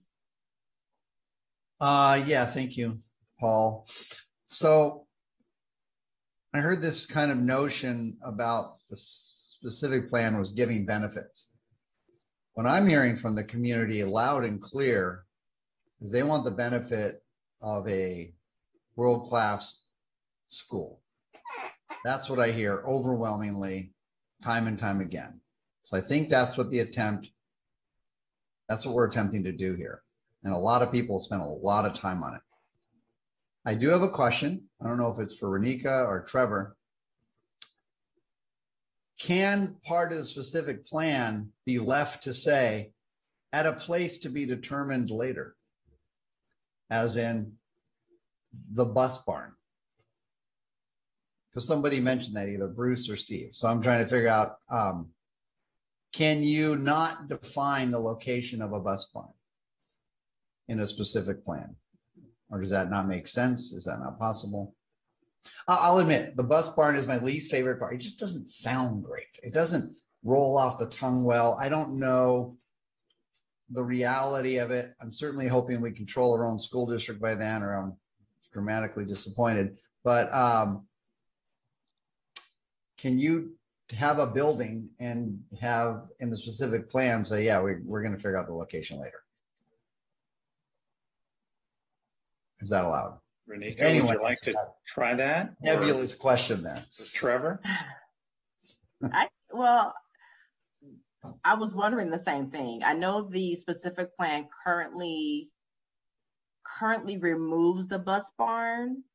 So I would think that there would need to be a location identified for the relocation of those bus barns. But I suppose since it's not until phase 4 that, I don't know if it's possible to piecemeal phase 1 when phases 2 through 4 are known phases to occur. I don't know if that would be an issue or concern. You have an EIR that studied the impacts of the bus barn. I mean, you need to, have some idea where it is. It doesn't have to be, one exact location, but, the proposal to have it, you need to study about, where it is located is going to have impacts and needs to conform with what's been studied in the EIR. Or if you want to expand the areas that are considered, then you would need to potentially expand the EIR so that it does consider all the environmental impacts of this the proposed specific plan. Okay, let me rephrase for a second, and I'm sort of fishing here, so give me a sec. I want to make sure we leave this meeting moving forward, not moving backwards, not delaying, none of that. As the bus barn is so far ahead, is there a way to complete tonight and get the district going, and I don't know how to say it, delay that part or agendize it for 5 years from now, or I'm not sure what, and still complete the specific plan? I'm looking for some legal help here to try and maybe I'm working too hard to try and Renika, what are the current constraints about the location of the bus barn? Is there a way to? Well, they encroach up to the ESHA, the edge of the stream. And part of the advantage of the project was to remove all development from the ESHA buffer and to restore. So that there's also the plan to restore the ESHA. I believe the restoration, it basically allows the project to be self-mitigating. There is some development that does encroach into the ESHA buffer, but the restoration as a whole basically allows for a self-mitigating project. Did that answer your question? Yeah, I mean, what you've answered is basically that, it's got to be where it's located. If it's going to be pushed into that buffer, then we probably have to look at the EIR. I mean, you want to further constrain the location from what's defined as now. That's probably okay, as long as it's without the analysis, it's not studied. Yeah, the analysis, the conclusion about the environmental impacts includes the removal of those bus barns and the restoration of the ESHA. So if there's something else that moves forward, I suspect the EIR would have to be modified to address those changes. Okay. Understood. And I don't want to delay this. I think I've heard loud and clear from the community. They want this school to move forward, and I get that. So let me ask another question then. and then I'm going to shut up and maybe cycle back later. If we approve this tonight as it's written up, can a future council go back in and figure out another location for the bus barn? Absolutely. And the specific plan would be amended and the LCP would have to amend it to reflect those changes, as well as the EIR would have to be amended as well. So in 5 years, let's just say, I'm making this up, we could potentially open up the bus barn issue and look at it again and undertake that if it felt like it was necessary. Is that true? Trevor, I see you having a little heart attack over there. I just wanted to be very clear about what, once you put these rules in place, those are what's in place for, anyone that wants to come in and apply. Yes, it's legislative. So if there's no application in, there's nothing moving forward, a future council can initiate a legislative item to amend the specific plan and change the rules about what's allowed for the bus barn, or the applicant could apply also to amend the specific plan if they want to put it in a different location or they want something else. But, what you're putting in is the state of play and the rules that are, in place right now. Yes, they can be changed, but it would take initiation from the council to get that going. You can't just they can't apply for it and then you decide, now I want to change the rules after an application's in.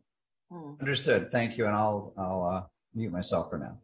Karen, you're up. Thanks, Paul. We've already heard this item. As Bruce stated, we've voted on it. Part of this agenda report tonight was to correct, I believe, 2 typographical errors and to attach a map that was not attached before. So we're not looking at this for the first time. I have a question for Trevor or Renika. If the addition of a site plan review requirement were added, what would that do to the timeline? I don't believe it would. Well, the site plan review requirement is already written into the ordinance. I suggested adding language that requires the site plan review to be approved by the Planning Commission. That wouldn't add any additional timing to the ordinance. We would simply add that and it will come back to the council under second reading. It's an administrative change, so it doesn't have environmental impacts. You wouldn't need to deal with the EIR. It would just be you would just give direction that you add a condition that any requirements for site plan review be heard by the Planning Commission and not the planning director. Okay, thank you. All right, I'm not inclined to do that. I'll just say now.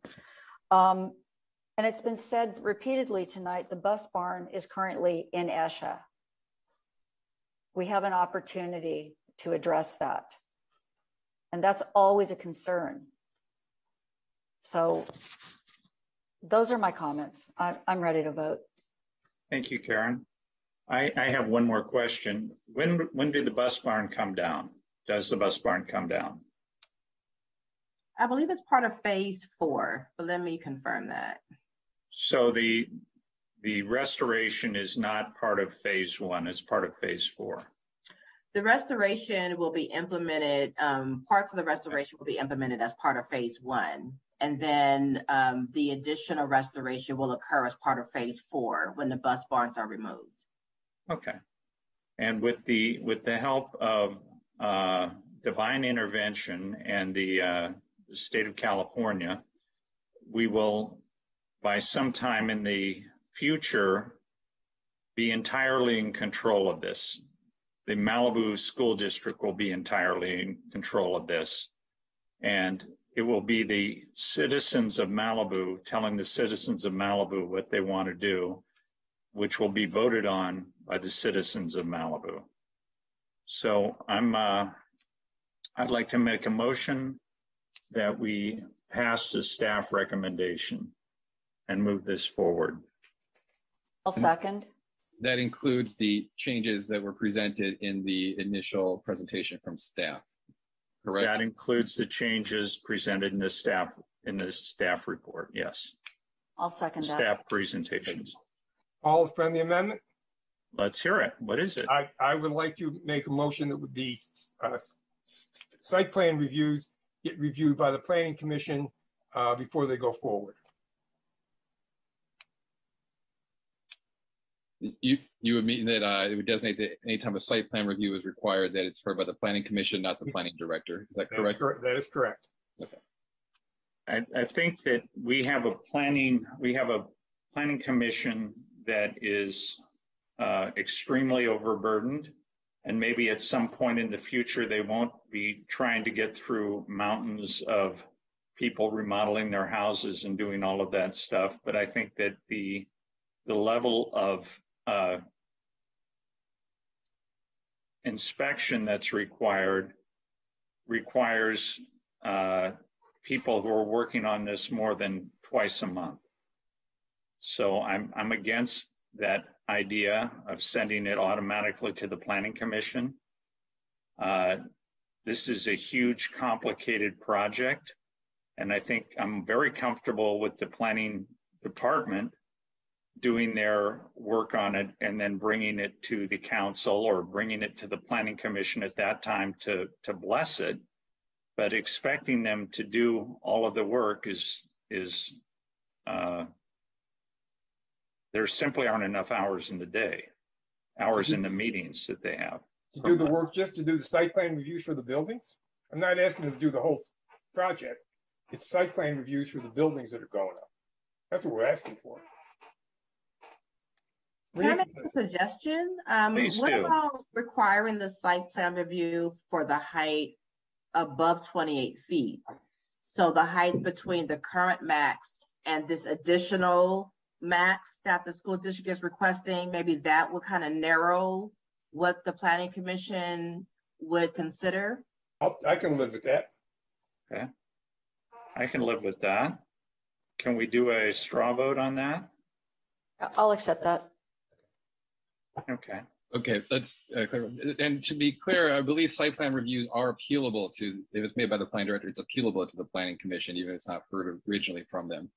And did I hear correctly that the friendly amendment is to require site plan review by the planning commission for height over 28 feet? Over 28 feet.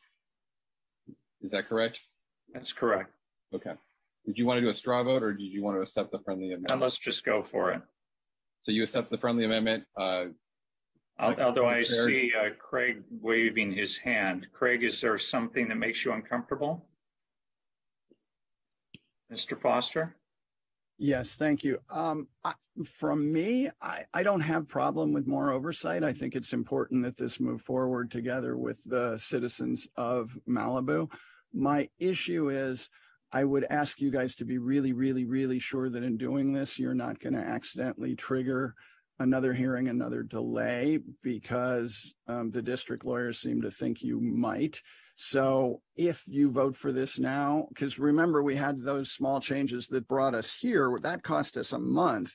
Now we've got a second reading coming up 21 days from now. So I would just ask that everybody be really, really sure that if you make this small tweak tonight, that we're still on track 21 days from now to have the second read so we can keep moving forward.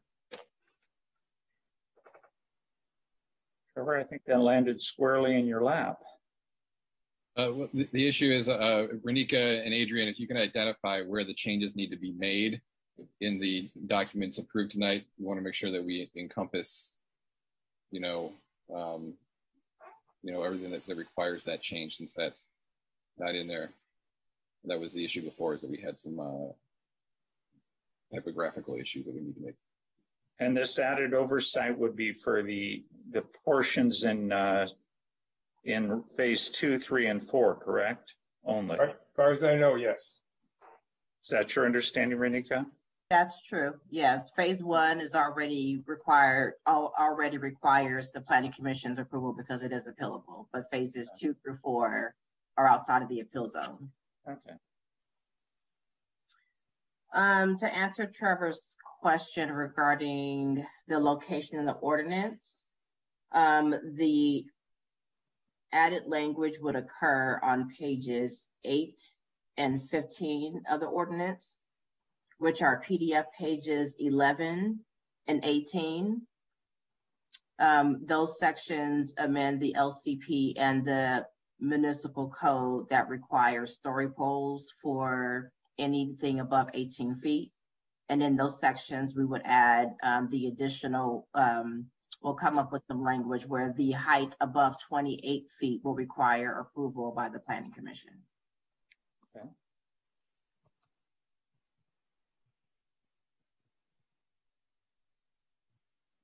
That's it, just pages 5 and 8 of the ordinance. It doesn't need to be anywhere else or in the specific plan. Let me see. So it's pages, pages 8 and 15 of the ordinance. 8 and 15. And then I believe the same section would have to be updated in the specific plan. Let me see if I can find what page that's on.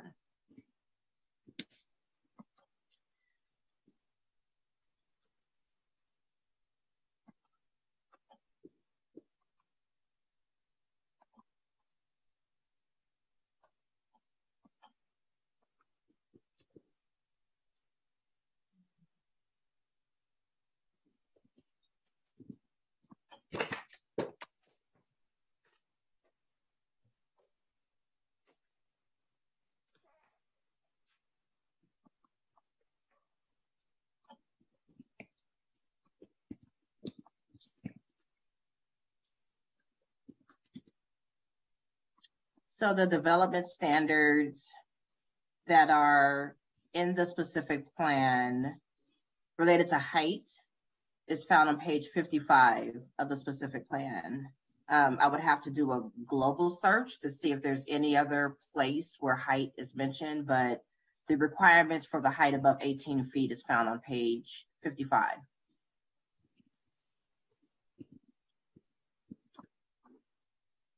Okay. Councilmember Farrer, did you accept the friendly amendment as well? You know, I don't think so. Okay. The amendment has not been accepted. We have a first and a motion and a second. Bruce, you're waving your hand, but I'd like to call the question, but what? I have some comments. Okay. Okay. So they'll be brief. Please, one, yes. I can't imagine that adding that language that Steve proposed as modified by Renika would delay anything. It would be part of the first reading tonight. It could be approved at the second reading. So the professed concern that it might delay things doesn't exist. It's just words. I just want to say, I heard the comment by Karen earlier, well, we already had this whole discussion, so let's move on. That's the point of having a hearing on the resolutions. And that's also the reason we have to have a second hearing, because things change, people's minds change, public comment could matter. It's kind of the training of the prior administration of you got to keep moving forward with what you previously agreed to. I totally disagree with that as a procedural and fair and due process matter. These are appropriate issues that people have raised, and they ought to be given due consideration and not rejected simply because we previously talked about it. You may agree that they should be rejected on the merits, but not simply because we previously talked about it. I didn't hear that you cannot put in bus barn to be moved to a location TBD. I think you legally can do that. And unless we're being told explicitly it cannot be done that way, I think we owe it to the residents to put it there in that way. It's not going to hold up anything. If it turns out it's improper, it won't come up for 5 years or 8 years or more. So I'd ask for a friendly amendment to put bus barn to be moved to a location to be determined. As the maker of the motion, I'm going to reject that. Any future council will have the opportunity to sit down with the school district, wherever that school district is, and say we should put the bus barn here. Let's process something to put it there, and they can alter the plan at that time. And Karen, you're up. You have the floor. Yeah, just one last remark. Thanks, Paul. Bruce, you either misunderstood or mischaracterized my comment. My point is, this is not new information. There's a map attached to the previous report, and I believe there were 2 typographical errors corrected. My point is, this is not new information. I'm not saying that any second reading is not necessary or not important. Okay, that's all. Okay. Can we call the roll, please?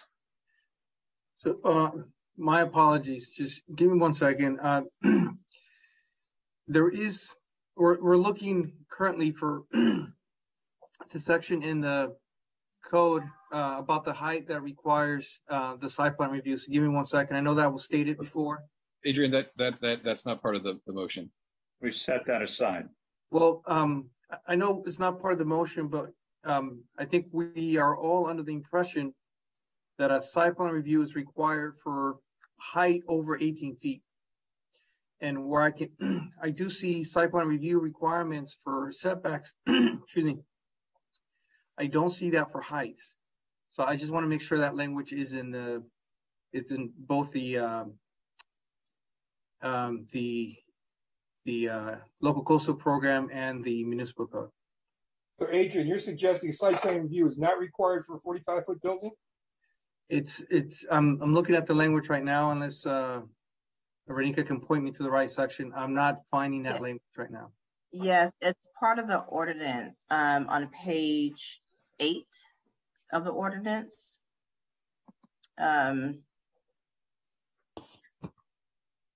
A1 is height. This is the LCP language. A1 is height, and that paragraph includes the requirement for story poles and a site plan review above 18 feet. So it's on page 8 for the LCP amendment. And then on page 15, the zone text amendment. I don't see. It's page 11 of the staff report document. I'm looking at the agenda packet. Okay, it's actually page 11. It's Exhibit A, the first page of it, right? Yeah, yes. PDF page 11 and right. PDF page 18. I think that's a typo at I don't know, we have different page numbers at the top and the bottom. At the top of the page, it's ordinance number 501, page 8 of 25, but at the bottom are the numbers that include the agenda report and everything else. Yeah, there we go. So it's all correct. And it does say, yep, right there. It's right there. All development proposed above 18 should be say feet in height must it does say feet. Must require a site plan review pursuant to section 13.27 of the Malibu LIP. Okay, perfect. Thank you. Okay. All right. Can we call a question? Are we ready to vote? Okay. To be clear, the motion is staff's recommendation with the proposed changes that were presented in the staff presentation by Ms. Brooks at the beginning of this meeting, correct? That's correct. And Trevor, would you like to read the title of the ordinance? I would, thank you. And this is ordinance number 501. An ordinance of the City Council of the City of Malibu approving local coastal program amendment number 21-002, zoning text amendment number 22-002, and zoning map amendment number 22-001 to 1, add section 3.4.6 to local implementation plan section 3.4 to incorporate the Malibu Middle and High School campus specific plan into the local implementation plan. 2, exempt the Malibu Middle and High School from the prohibition of electronic message center signs required by local implementation plan section 3.15.3. 3, amend Malibu Municipal Code section 17.42.020 to add subsection M to incorporate the Malibu Middle and High School campus specific plan into the Malibu Municipal Code consistent with the proposed local coastal plan amendment language. 4, exempt the Malibu Middle and High School from the prohibition of electronic message center signs required by Malibu Municipal Code section 17.52.040. 5, amend local coastal plan zoning map number 2 to add a boundary line around the Malibu Middle and High School campus specific plan area, denoting the boundaries of the MMHS campus specific plan area for 3 parcels.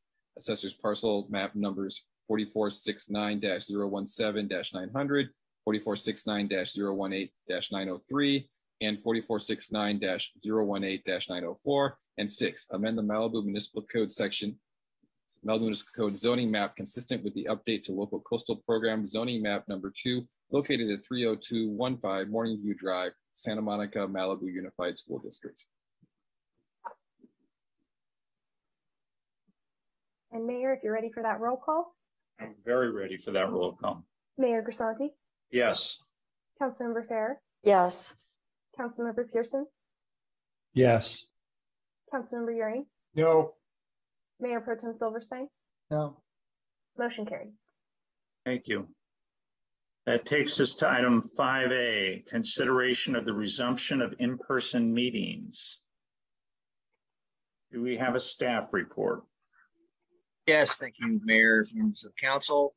Back with a report. You did hear my oral presentation earlier on where we stand right now in terms of COVID. As you're well aware, the county was on track for a while there to perhaps be moving from the medium into the high community transmission level. Fortunately, numbers have leveled off and they did not need to go to that step, fortunately.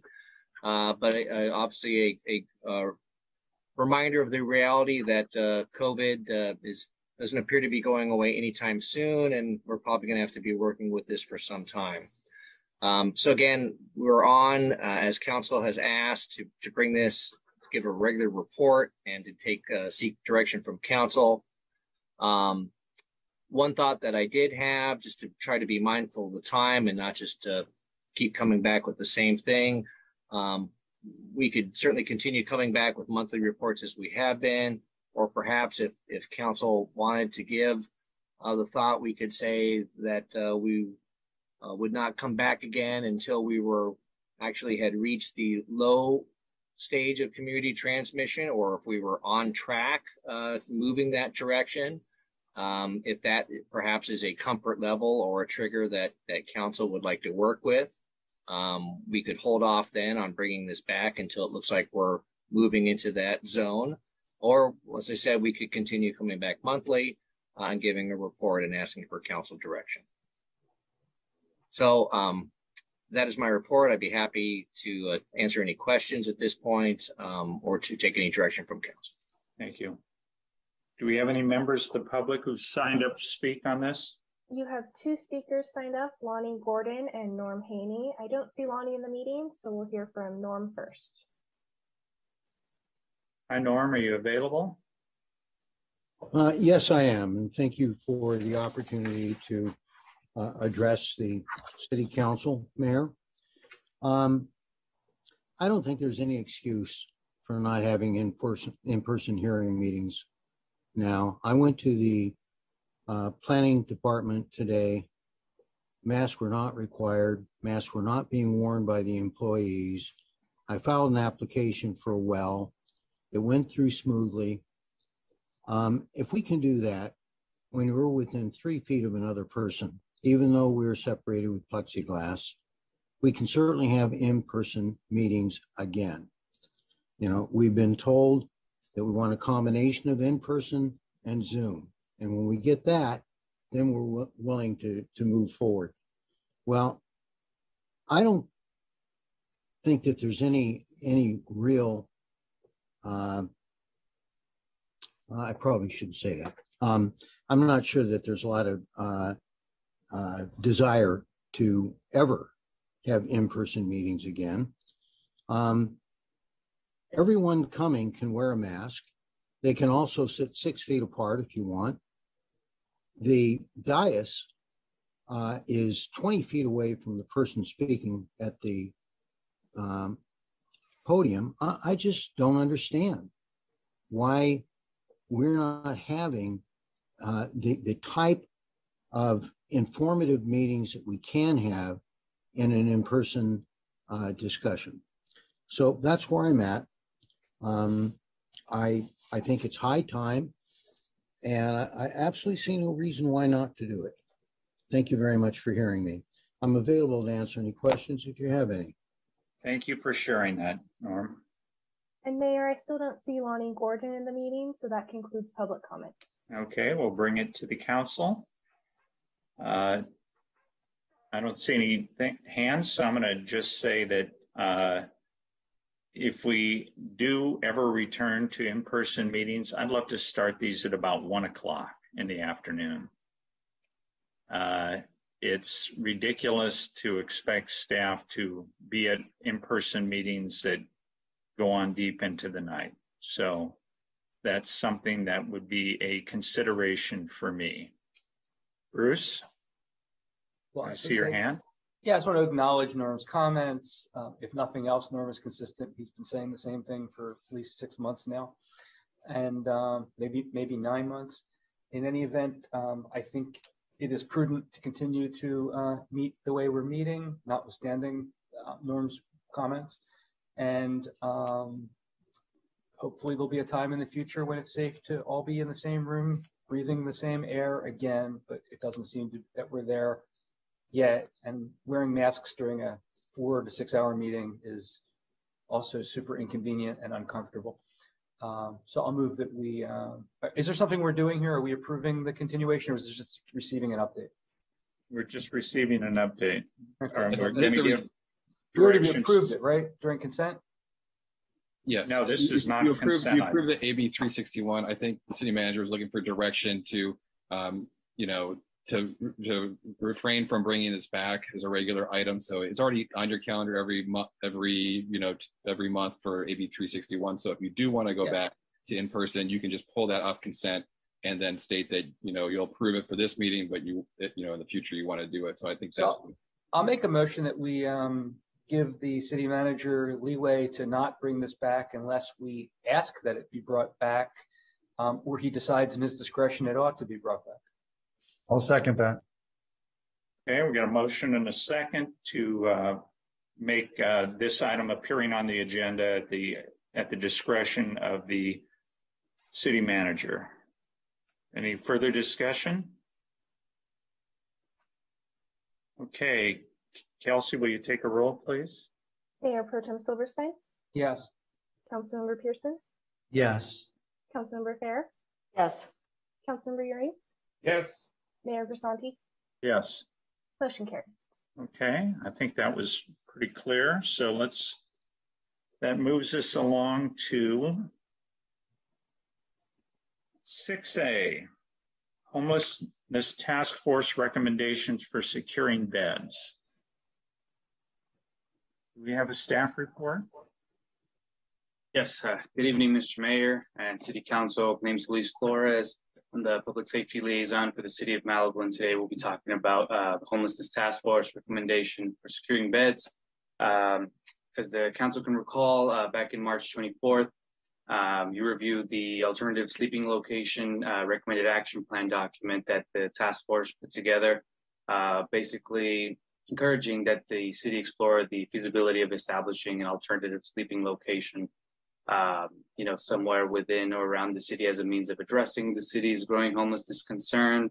Upon reviewing, that document, the council directed task force and staff to pursue the establishment of an ASL outside of the city using non-city funding sources. So since then, staff and the task force have been exploring and learning and meeting with other cities and entities to try to make that a reality, but have come with some problems just because a lot of these funding sources that are non-city funded are tied to the creation of new housing rather than simply leasing or purchasing existing homes. So we really, to make this happen, we're looking to identify a funding source or jurisdiction to partner with, which is really where we're kind of having some trouble. So we've been meeting again, with folks from the Homeless Services Authority and their homeless initiative to explore. But for example, they do have what they call the Cities and Councils of Governments Interim Housing Services Fund, which is, again, another pocket of money that we can tap into. But really,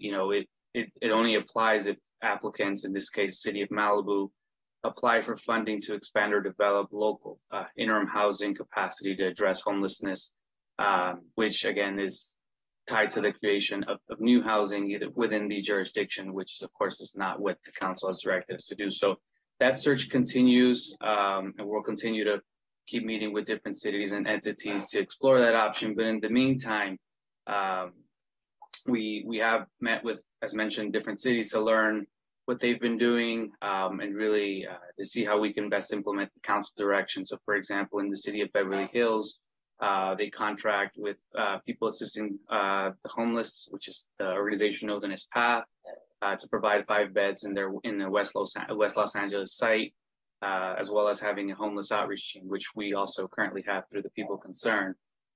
So they assist in that way.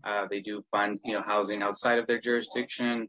The city of Calabasas also does something very similar, where they do lease 1 unit at the San Fernando Valley Community Mental Health Center, which kind of comes with wraparound services as well as transportation to that site. So they do kind of have a similar structure where they're paying to lease 1 unit outside of their respective jurisdiction, as well as Redondo Beach. Redondo Beach actually has a very 50-50 kind of situation where they actually have what they call a pallet home village. So within city boundaries, they did found some pallet home in partnership with the county, as well as fund to purchase lease out some apartment complex units outside of the city. So they did create housing through that pallet home within the city, as well as lease some apartment units to be organized and managed by a separate nonprofit partner as well. So different cities, we've been meeting with different city officials and representatives to kind of learn what they're doing and exploring the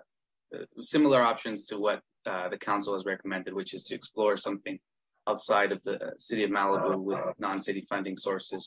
So that'll continue. But in the meantime, the task force is recommending,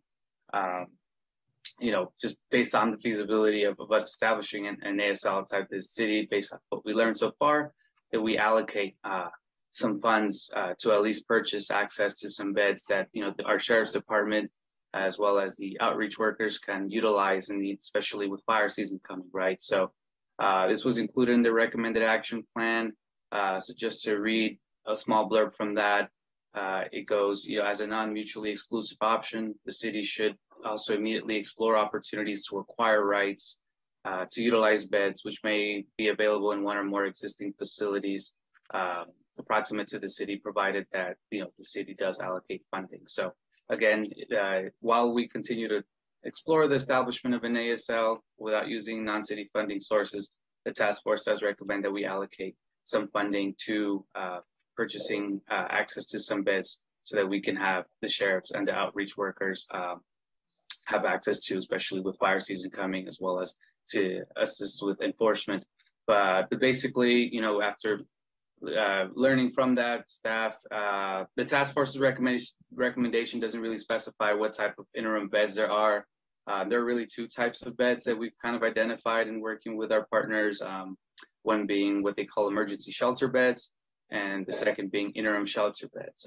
And these emergency shelter beds are what's considered kind of low barrier, very limited or minimal requirements that are basically strictly for single day use, right? If the sheriff's department needs to get somebody out of the hills and into a bed right there and then, something that they could have immediate access to and doesn't really require a service commitment or anything long term. It's really just to get some folks out of these areas and into a bed as quickly and as possible. So that's really what's considered the emergency shelter bed. And then we, of course, have the interim housing bed, which are the more long-term beds that would require an individual to perhaps sign into or agree to receive services from a nonprofit partner, in this case, our outreach team with the People Concerned, which is kind of what Beverly Hills has with PATH and their contract with them. So really, there are 2 options that the city can pursue to reserve guaranteed beds for the city's use. And for one, we recently approved a professional services agreement with the People Concerned for our homeless outreach team through June 30th, 2024. So we will be partnering with them for the next 2 fiscal years. But this contract doesn't include a requirement for a provision of beds. So it's strictly for homeless outreach and housing services, their housing coordinator. So basically, we've kind of pitched the idea and they're willing to discuss adding a provision to that contract for dedicated beds. And they're estimating this to be at a cost of $2,400 per month per bed, which is kind of in line with similar contracts that other cities have kind of allocated towards. Some of these contracts with their cities range from $20,000 a year to $35,000 a year. I know for Beverly Hills, they pay about $100,000 for 5 units at Path, so around $20,000 a year per unit. In Calabasas, more or less around $35,000 for that 1 unit. So it's aligned more or less with that. If that is something we'd like to explore, or we could also the city may also solicit beds for a new service contract dedicated solely for the provision of emergency shelter beds. Given that outreach and housing services aren't required, the applicant pool will likely be more expansive if we were to solicit beds through the service contract. But again, it'll really depend on availability, which has been a bit difficult earlier this year due to just COVID and really capacity limits at some of these shelter sites throughout the county. But just in speaking to our outreach team recently, they are optimistic and are actually mentioning a lot of improvements in capacity and service provision. So they seem hopeful that if we were to explore any route to pursue beds, that it is very likely that we'll be able to have access to it just due to improvements in service provision and capacity at some of these sites. So we're here today just really to request that the City Council review the task force's recommendation, as well as the options provided in this report, and of course provide direction as appropriate for staff. Happy to answer any questions. Thank you. Do we have anybody signed up for public comment? No, you don't have any speakers signed up for this item, and I don't see any raised hands. Okay. Any council comments? Bruce? Yeah, first comments, I'm amazed there's no public speakers. So I want to compliment the task force for the work they've done to get us this far.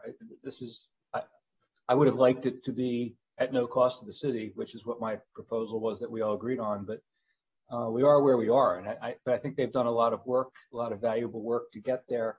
You know, as I see it, I've always said this, the goal of all this is to allow us to enforce the law consistent with the Martin versus Boise decision, which I think is ill decided and misconstrued, but to get us to be able to enforce our law. And if we do this, the understanding is we'll be able to enforce our law. The cost doesn't seem outrageous. Rather spend less, but this doesn't sound outrageous. I also want to compliment the staff. I think this report is very clear, concise. It lays out, sets out the issue, the problem with the solution that we wanted, and how this is the best course forward. So I'll move for conversation's sake anyway to approve to recommend, to give direction consistent with the the task force and the staff's recommendation, which is to spend up to $24,000 a year. I understand it to be is the suggestion for a few beds available outside our jurisdiction, that so provided we concluded it will comply with Martin versus Boise and allow us to enforce our camping laws and keep the city safe. Thank you, Bruce. I'll second that. We have a motion and a second. Although could I add a clarification? Please. I believe on page 5. Sorry, I just lost my place. 5 of 6. Page 5 of 6. At a cost down at the bottom, at a cost of $2,400 per month, not $24,000 for the year. So just that clarification, but I do second that, and I do have comments whenever that's appropriate. Well, you have the floor. Comment away. The first thing I want to do is say thank you to Louise. I know this was a lot of work, and I believe you all have been waiting some time to present this. And I'm sorry Susan could not be here, but I appreciate everything you've done, Louise, and also the task force. And just for me, learning about how these other cities are handling this issue. Obviously, it's everywhere, with Calabasas using their ARPA funds, with Redondo Beach doing this hybrid approach, with everything that we've learned here, and the city of Beverly Hills, which I think is remarkably, every time I drive through there seems to be remarkably absent of any sign of anybody living unhoused there. But anyway, yes, I am very happy to second the motion. Great. Mr. Euring? Yeah, how many beds will we need? The 2,400, I think that's for one bed, right? $2,400 a month for one bed. Yeah, that's a rough estimate from the people concerned team has provided, and it's kind of in line with kind of what other cities have been paying for their units. I know Calabasas is around $36,000 for the whole year for that one unit, but that unit includes like meal service, mental health support, as well as substance abuse and those types of wraparound services. I'm just trying to get an idea that says, will one bed do it for us? Will that enable the sheriff to take care of their job? Do we need two beds? I'm just, if we're going to do this, I don't want to shortchange it on the front end and have to go back and do duplicate work on the back end. I guess there's no certain limit. I think for us, what we're looking for more so is your blessing, right, to move forward. And then once we have an idea of what capacity is at an existing facility, I think we can kind of meet with our outreach team and come back to you all for final review before we, either go out for bid for a contract or amend the existing people concerned contract. And maybe if that's 5 beds that are ready and accessible for us to purchase, my apologies, accessible for purchase at, I don't know, at any facility, then it would be 5. But I think another important point to mention is that this emergency style bed, kind of no low barrier bed, is a little harder to find than your interim shelter bed. So for the outreach team, they recommend actually, assuming we procure 5 beds, that we reserve 3 for more longer term interim housing where the outreach team has access to these folks, and 2 where we'll have immediate, like for example, for enforcement, right? If the sheriff deputy needs to get somebody off of the hill or off of the street right there and then, they can do it on that given occasion. So what you're asking for then is not necessarily the money right now. You're saying you want the ability to go out and find some of these locations, identify the cost of what those beds would be, come back to us and say, here's the offer, here's the situation we have. If you guys are willing to allocate this amount of money, we can get our hands on this many beds. Is that a fairly good summary? That's correct, yes. I think now, assuming you all, with the motion goes forward, then we would be able to, price check and gauge for availability and come back to you all with some options and, what looks feasible, after consulting with our outreach team and with you all to see if the pricing is adequate, as well as, the services provided are also adequate. So to be able to help us, improve the situation. Thank you very much. Yeah. Thank you, Luis. Bruce? Yeah, Karen, thank you for the correction on my math. I'm apparently math challenged. So I'm actually going to make a friendly amendment to my own motion if Karen will accept it, which, and contrary to my previous view that we shouldn't be spending anything, the cost is not outrageous. I would give direction to approve up to three beds if necessary to comply with the law, so that we can get our city in order, rather than just approve 1, if that's agreeable. Karen, will you accept that? I'll accept it, but I see that Trevor has his hand raised, so maybe I ought to wait until I do, but I think Trevor. I will. Yeah, I think we're actually replacing the motion. And I think that the direction that staff is seeking is to bring back an item with a proposal, if you want to say up to 3 beds, a proposal for up to 3 beds from either the people concerned or a similar organization to bring that to the council. Because you'll need to approve the contract amendment anyway, so he needs to bring back the proposal. All right, so that's the motion, and with continued search for funding from other sources, obviously. I do have a suggestion or a question. Do we want to include a not to exceed amount? 100,000 per year, correct? That seems generous. Yes. But if everybody's good with that, I am. Okay. It's just bringing back the proposal. You'll still have a chance to choose how many beds or what you want to do when it comes back. Okay, I would just be more comfortable with the not to exceed amount, but that's all. Thank you. All right. Can I clarify? Oh, sorry. Go ahead. Clarify. I was going to clarify the motion unless there's more to be added to it. Go ahead. Okay, I believe the motion then is to direct staff to return with options from the people concerned and other organizations to provide up to 3 beds for amount not to exceed $100,000 per year to give the council options for providing this type of bed and shelter. Yes. Okay. That reflects the motion and the second. Yes, thank you. Yes. Mr. Uring? I was going to have a suggestion. It says if we need, $100,000 worth of funding, one approach may be to go back to the supervisors and say, instead of putting $1 million into this summer beach team, we're going to take $100,000 out. We're going to use that to take care of the homeless people, which is exactly what you want us to do. So you guys got to go back and refill the $100,000 on your own. Just a thought. I like the way you think, but I think that the motion is passable as it stands. I'd love to call the question. So will you take the roll, please, Kelsey? Mayor Pro Tem Silverstein? Yes. Councilmember Farrer? Yes. Councilmember Pearson? Yes. Councilmember Uring? Yes. Mayor Grisanti? Yes. Motion carried.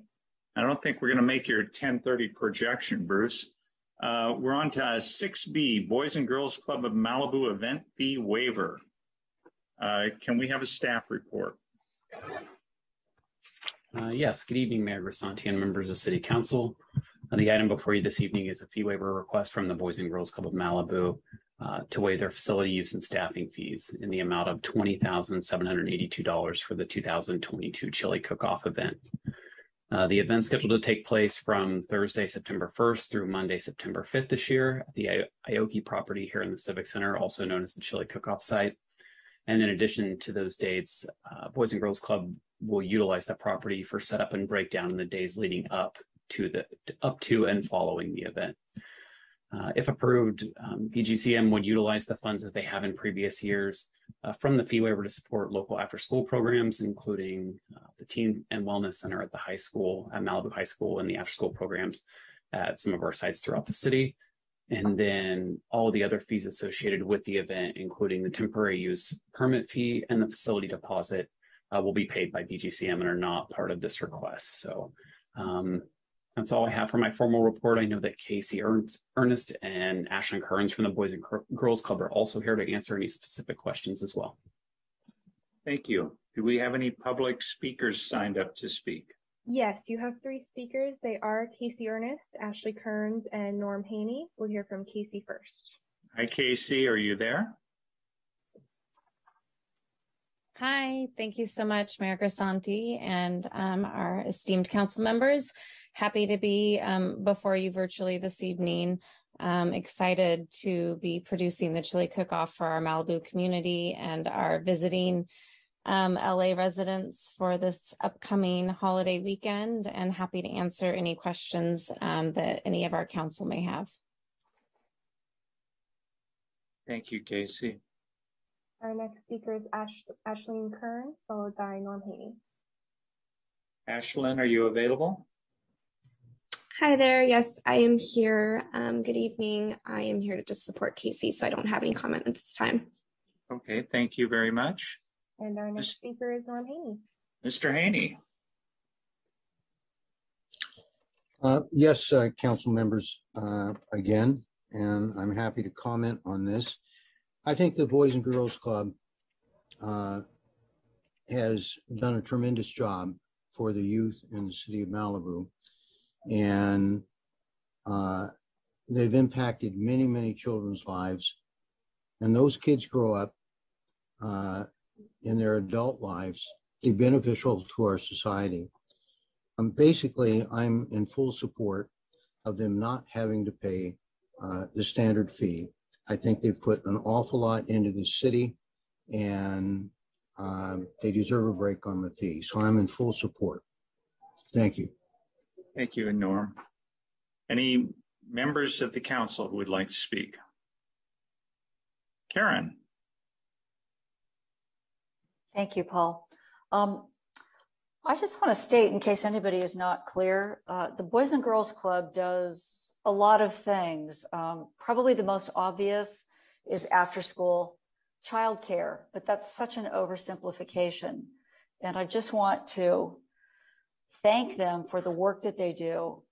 They provide social services, wellness, education enhancements, leadership training, family and community services that go far beyond our school populations. They've been providing food security since COVID began. And I will also make note, many of us in the community supported the club by attending really special concerts that were held over the last, I don't know, maybe 20 years. Not every year, but there have been many of them. And there hasn't been one since, I can't even remember now, definitely before COVID. So that source of funding and enjoyment for the community has been missing for several years. And I am very, very much in favor of supporting the fee waiver for the chili cook-off. I will second it, if that was a motion. Yes, Okay. thank you. Anyone else? Can we call the question? One real quick question, Papa May. Sure, Steve. Casey, you know that we talked earlier about the school safety program and trying to get some insight into the school in terms of, you know, being able to look at the students that are there and maybe identify problems. Can you guys do anything to help the sheriff to do that? Is that in your bailiwick there? So we have the Wellness Center, which is a licensed mental health and wellness facility. So, you know, we're integrated with our schools, all 4 of our Malibu public schools. We see students in the school day. We're, you know, for mental health services, for support, we do classroom learning integration with teachers. So we're very, very involved with our student population. We believe that students know that we're on campus if they need support, and we're every year increasing our awareness and availability for them.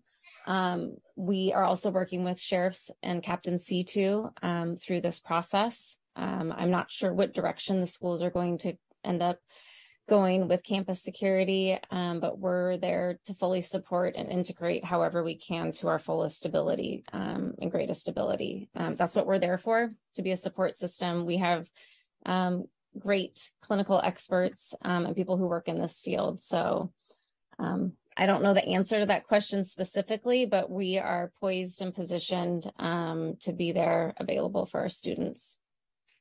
Okay, thank you. Okay. So we have a motion and a second. Kelsey, can you take the roll for us, please? Councilmember Fair, Yes. Mayor Grisanti, Yes. Councilmember Pearson, Yes. Councilmember Euring, Yes. Mayor Pro Tem Silverstein. Yes. Motion carries. Thank you. That takes us to item 6C. Mayor, I just want to, sorry to interrupt. As it's 10:30, I would suggest quick break, or actually before that, a vote on whether we should continue. I could use about a 3-minute break. And I see Trevor raising his hand. Maybe he's got to go to the bathroom. I'm not sure. No, I was saying, I just want to make sure that we hear the initiative, the ballot measure. We have to hear that tonight. So It's more than fair that you lobby for us to how we should vote, but I would just suggest we formalize to vote just to hear it. Sorry. All right, let's take 5 minutes right now. How's that? Make it 6. That brings us back at 10:37. Okay.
So Paul, you should probably do the vote to make sure, just to follow protocol. Or it's up to you, I guess. Okay. I got it.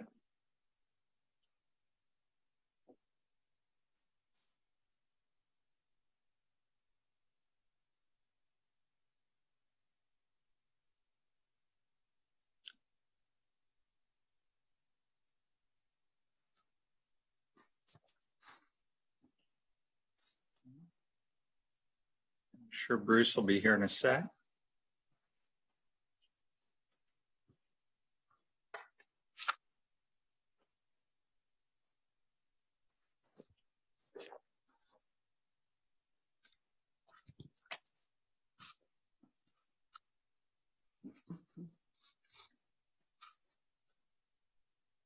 Well,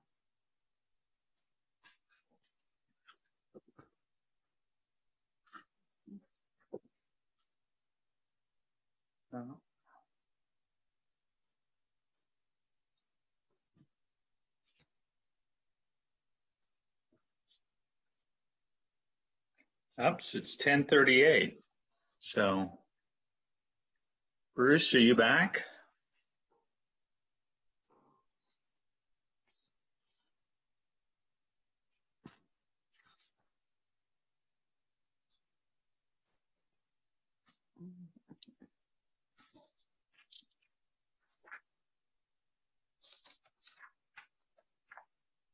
So we're going to take a vote as to whether or not we want to continue in here 6C and 7A.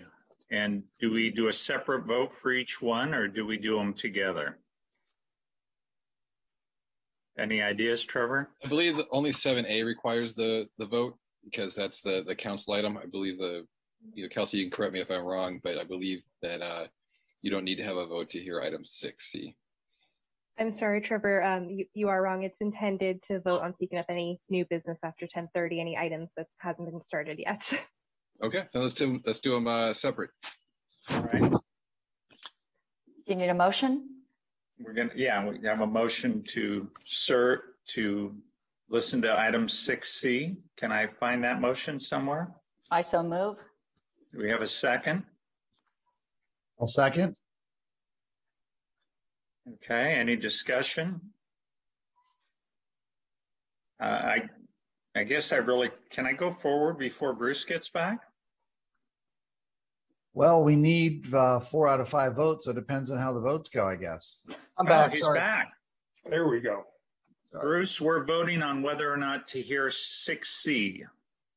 Yeah, I'll support the hearing 6C. We'll have to figure out 7A separately, right? Bruce was looking for his code. He lost it somewhere along the way. Oh, I took that off 2 hours ago.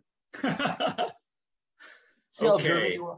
We have a motion and a second to hear 6C. Kelsey, will you take the roll, please? Councilmember Fair. Yes. Councilmember Pearson. Yes. Councilmember Euring. Yes. Mayor Pro Tem Silverstein. Yes. Mayor Grisanti. Yes. Motion carries. So do we have a staff report? I bet that's Elizabeth. Yes, good evening, Mayor, the honorable members of the Malibu City Council. Over the last year, the council has been considering various measures that could potentially increase revenue to help address projected revenue loss and anticipated expenditure increases. And the council had recently coalesced on a potential half-cent transaction and use tax measure. If approved by voters, the half-cent transaction and use tax, or TUT, would impose a local tax allocated to the place of first use, which in this case would be Malibu.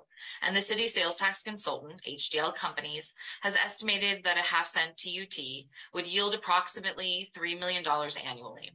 HDL has also analyzed the extent to which the potential TUT revenue would be generated by residents versus non-residents, and has estimated that 73% of the proposed TUT revenue would be generated by non-residents.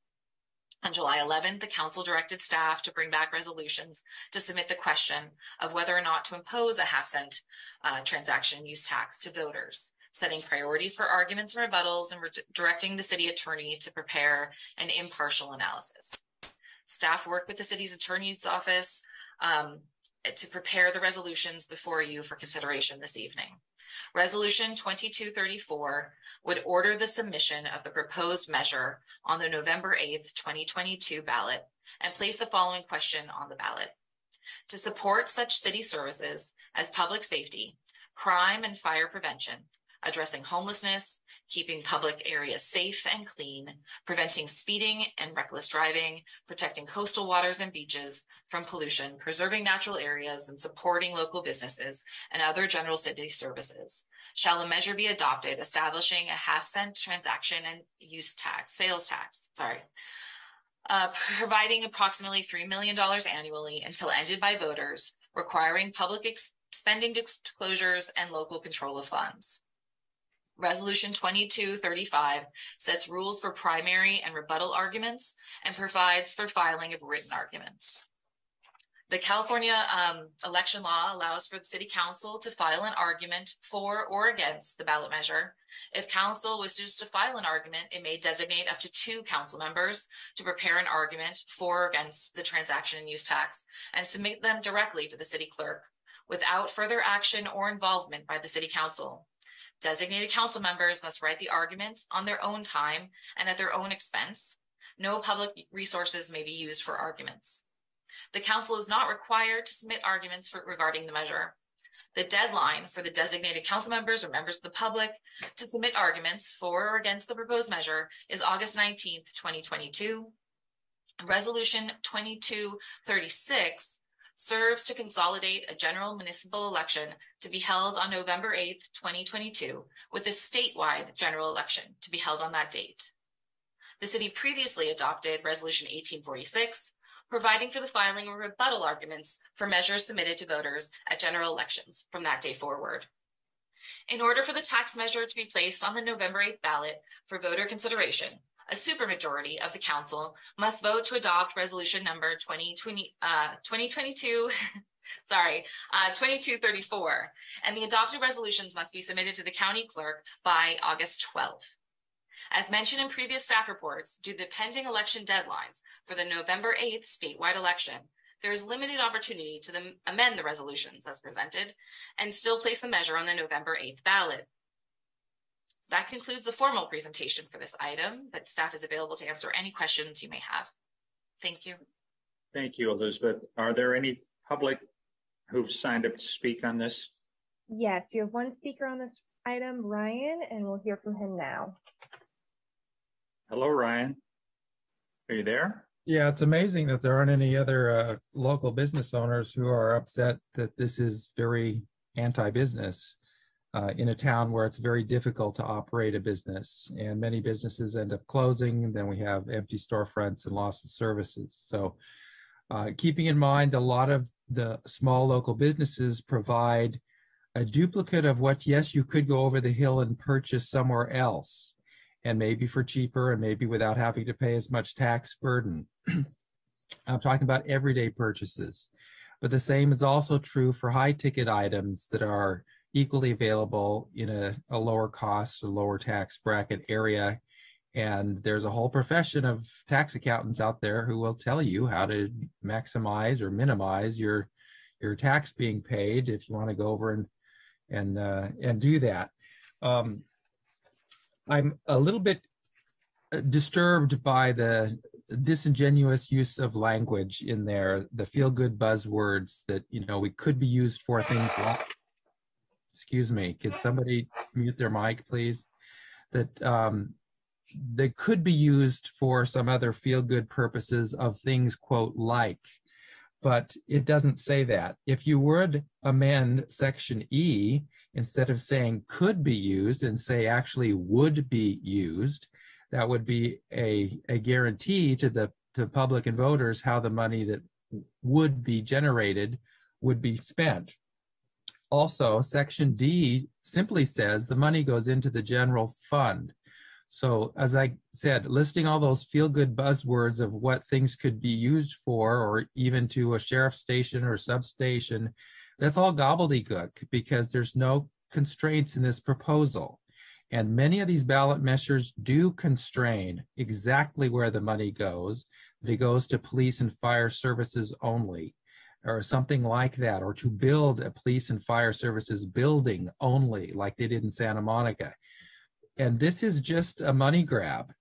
And you're trying to backfill, and the excuse was, well, we're going to get less money because we're not going to have as many short-term rentals. But maybe you just need to tighten your belt in the budget.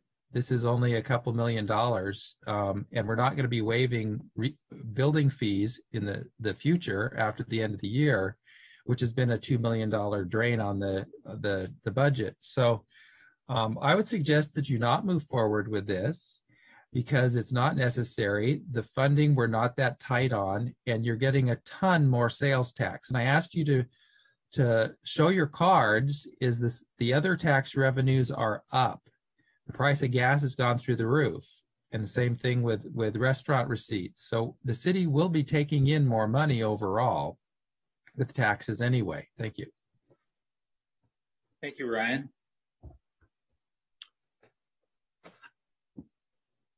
Would any of the council like to start off? Bruce. Why not? Thanks for your comments again, Ryan. Well, just to address some comments Ryan made, designating what the revenue will be used for if it's approved, to me is a charade in and of itself also, because funds are fungible.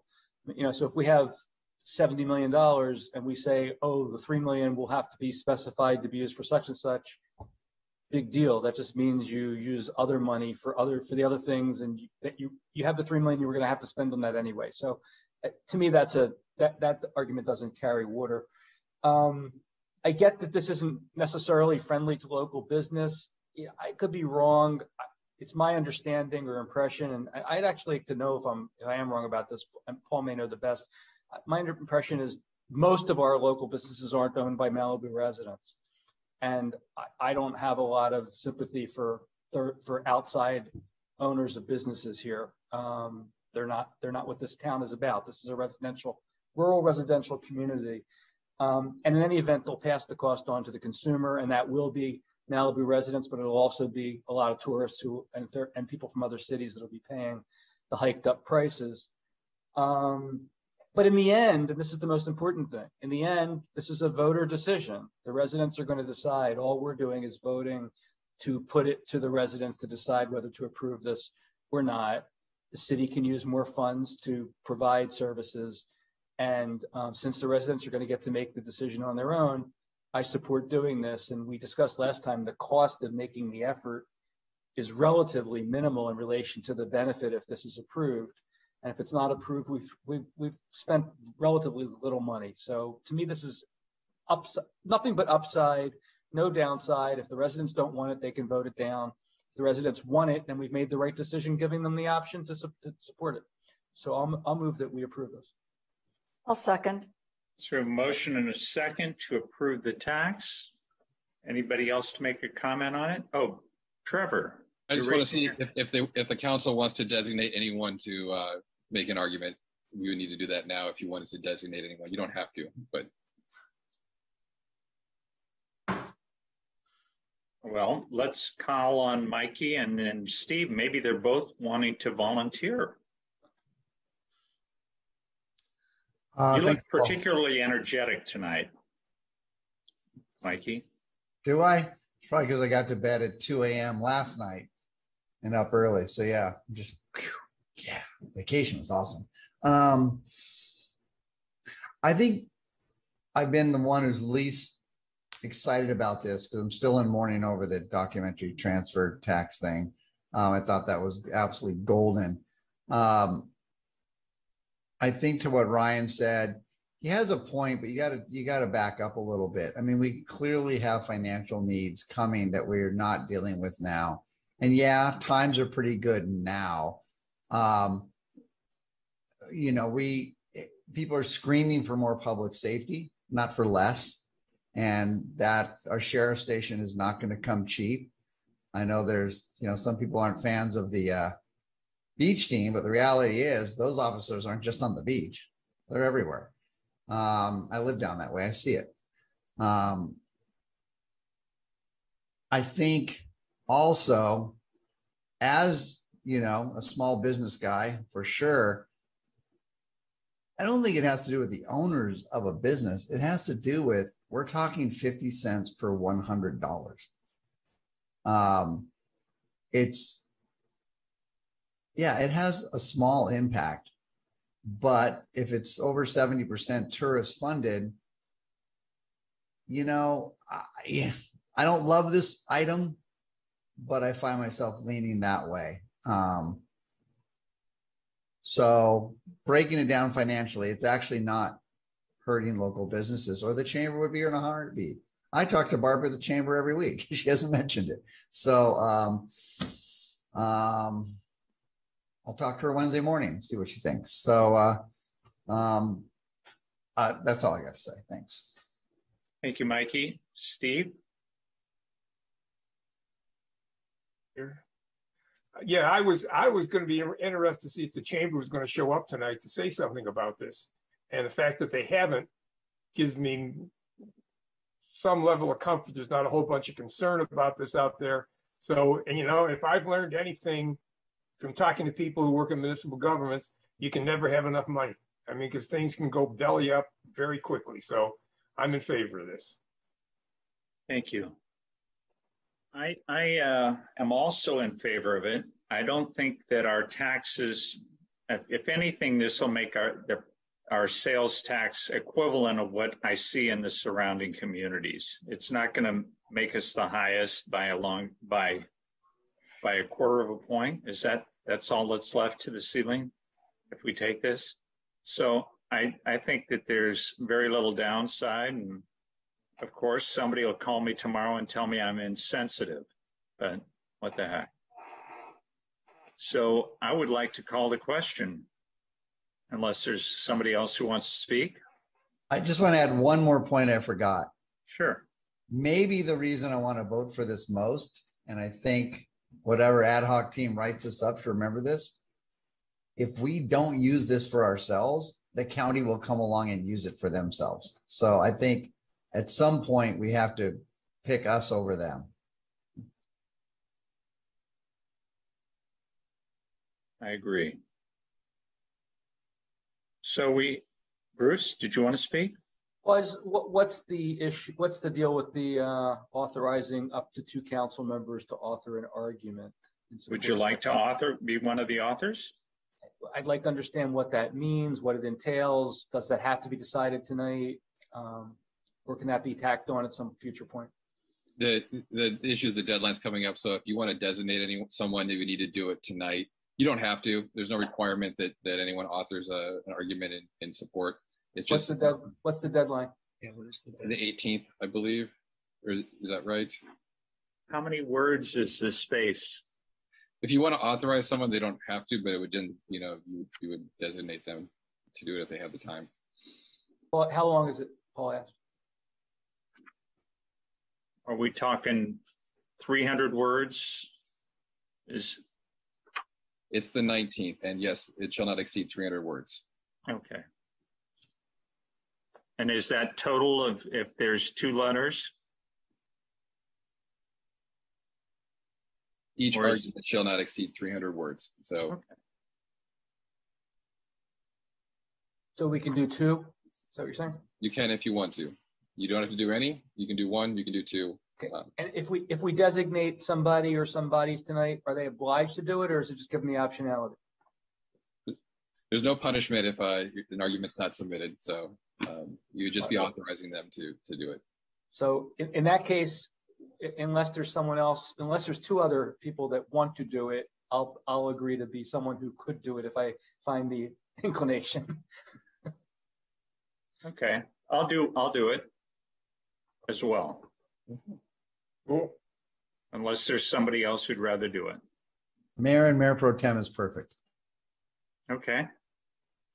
And Trevor, just at the city council meetings, we can't say anything about this, right? What am I restricted? Can I go out on my own and talk to people, or what limits do I have? So we can't use any city resources, for it. All we can do is provide informational materials only. When you're outside, you're allowed to, state your position, on it, but we can't be using any city resources to promote the measure. Okay, but if I can sit in front of the farmer's market and say anything I want. You have a First Amendment right. So cool. Okay, so I just want to know. Thank you. Are we allowed to rely on you, Trevor, as the city's attorney to help us understand the manner in which this argument gets put together? Not the words, but just the procedure for what we need to do. If you have questions about the procedure, that would not be using city resources to construct the argument itself. So you're welcome to call me about that. I can't obviously write it or, No, but you can help us understand how it gets submitted, in what form, that kind of stuff. Absolutely. Okay. Okay. And I will be selling the benefit. So let's see what I can come up with in less than 300 words. Okay, so the motion's amended to have Paul and I be authorized to author an argument. Author two arguments. Each of us to author an argument. Right. Right? Good. Kelsey, will you take the roll? Councilmember Fair, I just want to confirm as the second that you accept that friendly amendment. Yes. Then Mayor Pro Tem Silverstein? Yes. Councilmember Fair? Yes. Councilmember Pearson? Yes. Councilmember Euring? Yes. Mayor Grisanti? Yes. Motion carries. Okay. Okay. Next item on the agenda is 7A. So now we have to take a vote about whether or not we want to hear it. Even noticing that the last page of this is a letter that says the recipient wants us to rescind the offer. But does anybody want to make a vote to hear this and get rid of it or keep it? I move we hear it tonight, not continue it. I'll second that. Bruce? I'm inclined to let it ride because I do have some comments of substance to make about it, even though it's being requested, and it's not getting paid no matter what we do. But, right. So I plan to vote to continue it. Okay, Steve? Yeah, I've got a fair amount of comments to make on it also, so I'm going to vote to keep it going. Mikey? Charming. I'm glad we can stay up late and so we can pontificate and use up staff time and keep them up late. So I want to apologize to the staff at this point for going forward on this item. We're not actually, if Steve and I vote against it. Oh, you guys are voting against it. Oh, I missed that. Oh, damn. What's up with you guys? I thought for sure. Well, we can end. We're 1 minute to 11. We can stop the meeting. Oh, all right. I'm voting. I'm with you then, I guess, if that's where you're at. We got 3-0. I'm not sure why you're doing that, but that's interesting. Well, there must be a reason. There's always a reason. You don't have enough people here to speak. That's what it is. Oh, wait. Yeah, your crew is missing. They're all asleep. That's the problem. Nah, really has nothing to do with that. Oh, anyway, do you want to take a vote on whether to hear it, Paul? Or I think we just, yes, Kelsey, will you take the vote on whether to hear it? Councilmember Fair? I'm getting punched. Yes. Mayor Grisanti? Yes. Councilmember Pearson? Yes. And that's a vote to hear the item tonight. Yeah, but yeah, sure. Councilmember Euring? No. Mayor Pro Tem Silverstein? I could really surprise you and flip now. Motion fails. Okay. All right. So do we have a staff report?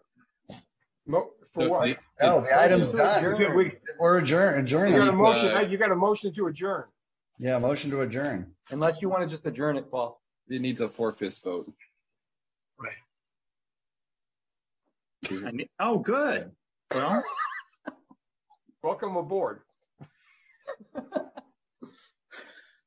I hereby adjourn the meeting. I'm sure there's somebody we should be adjourning in the memory of, but right now. Well, I'll give you one. Charlotte Freese's husband, who's Paul.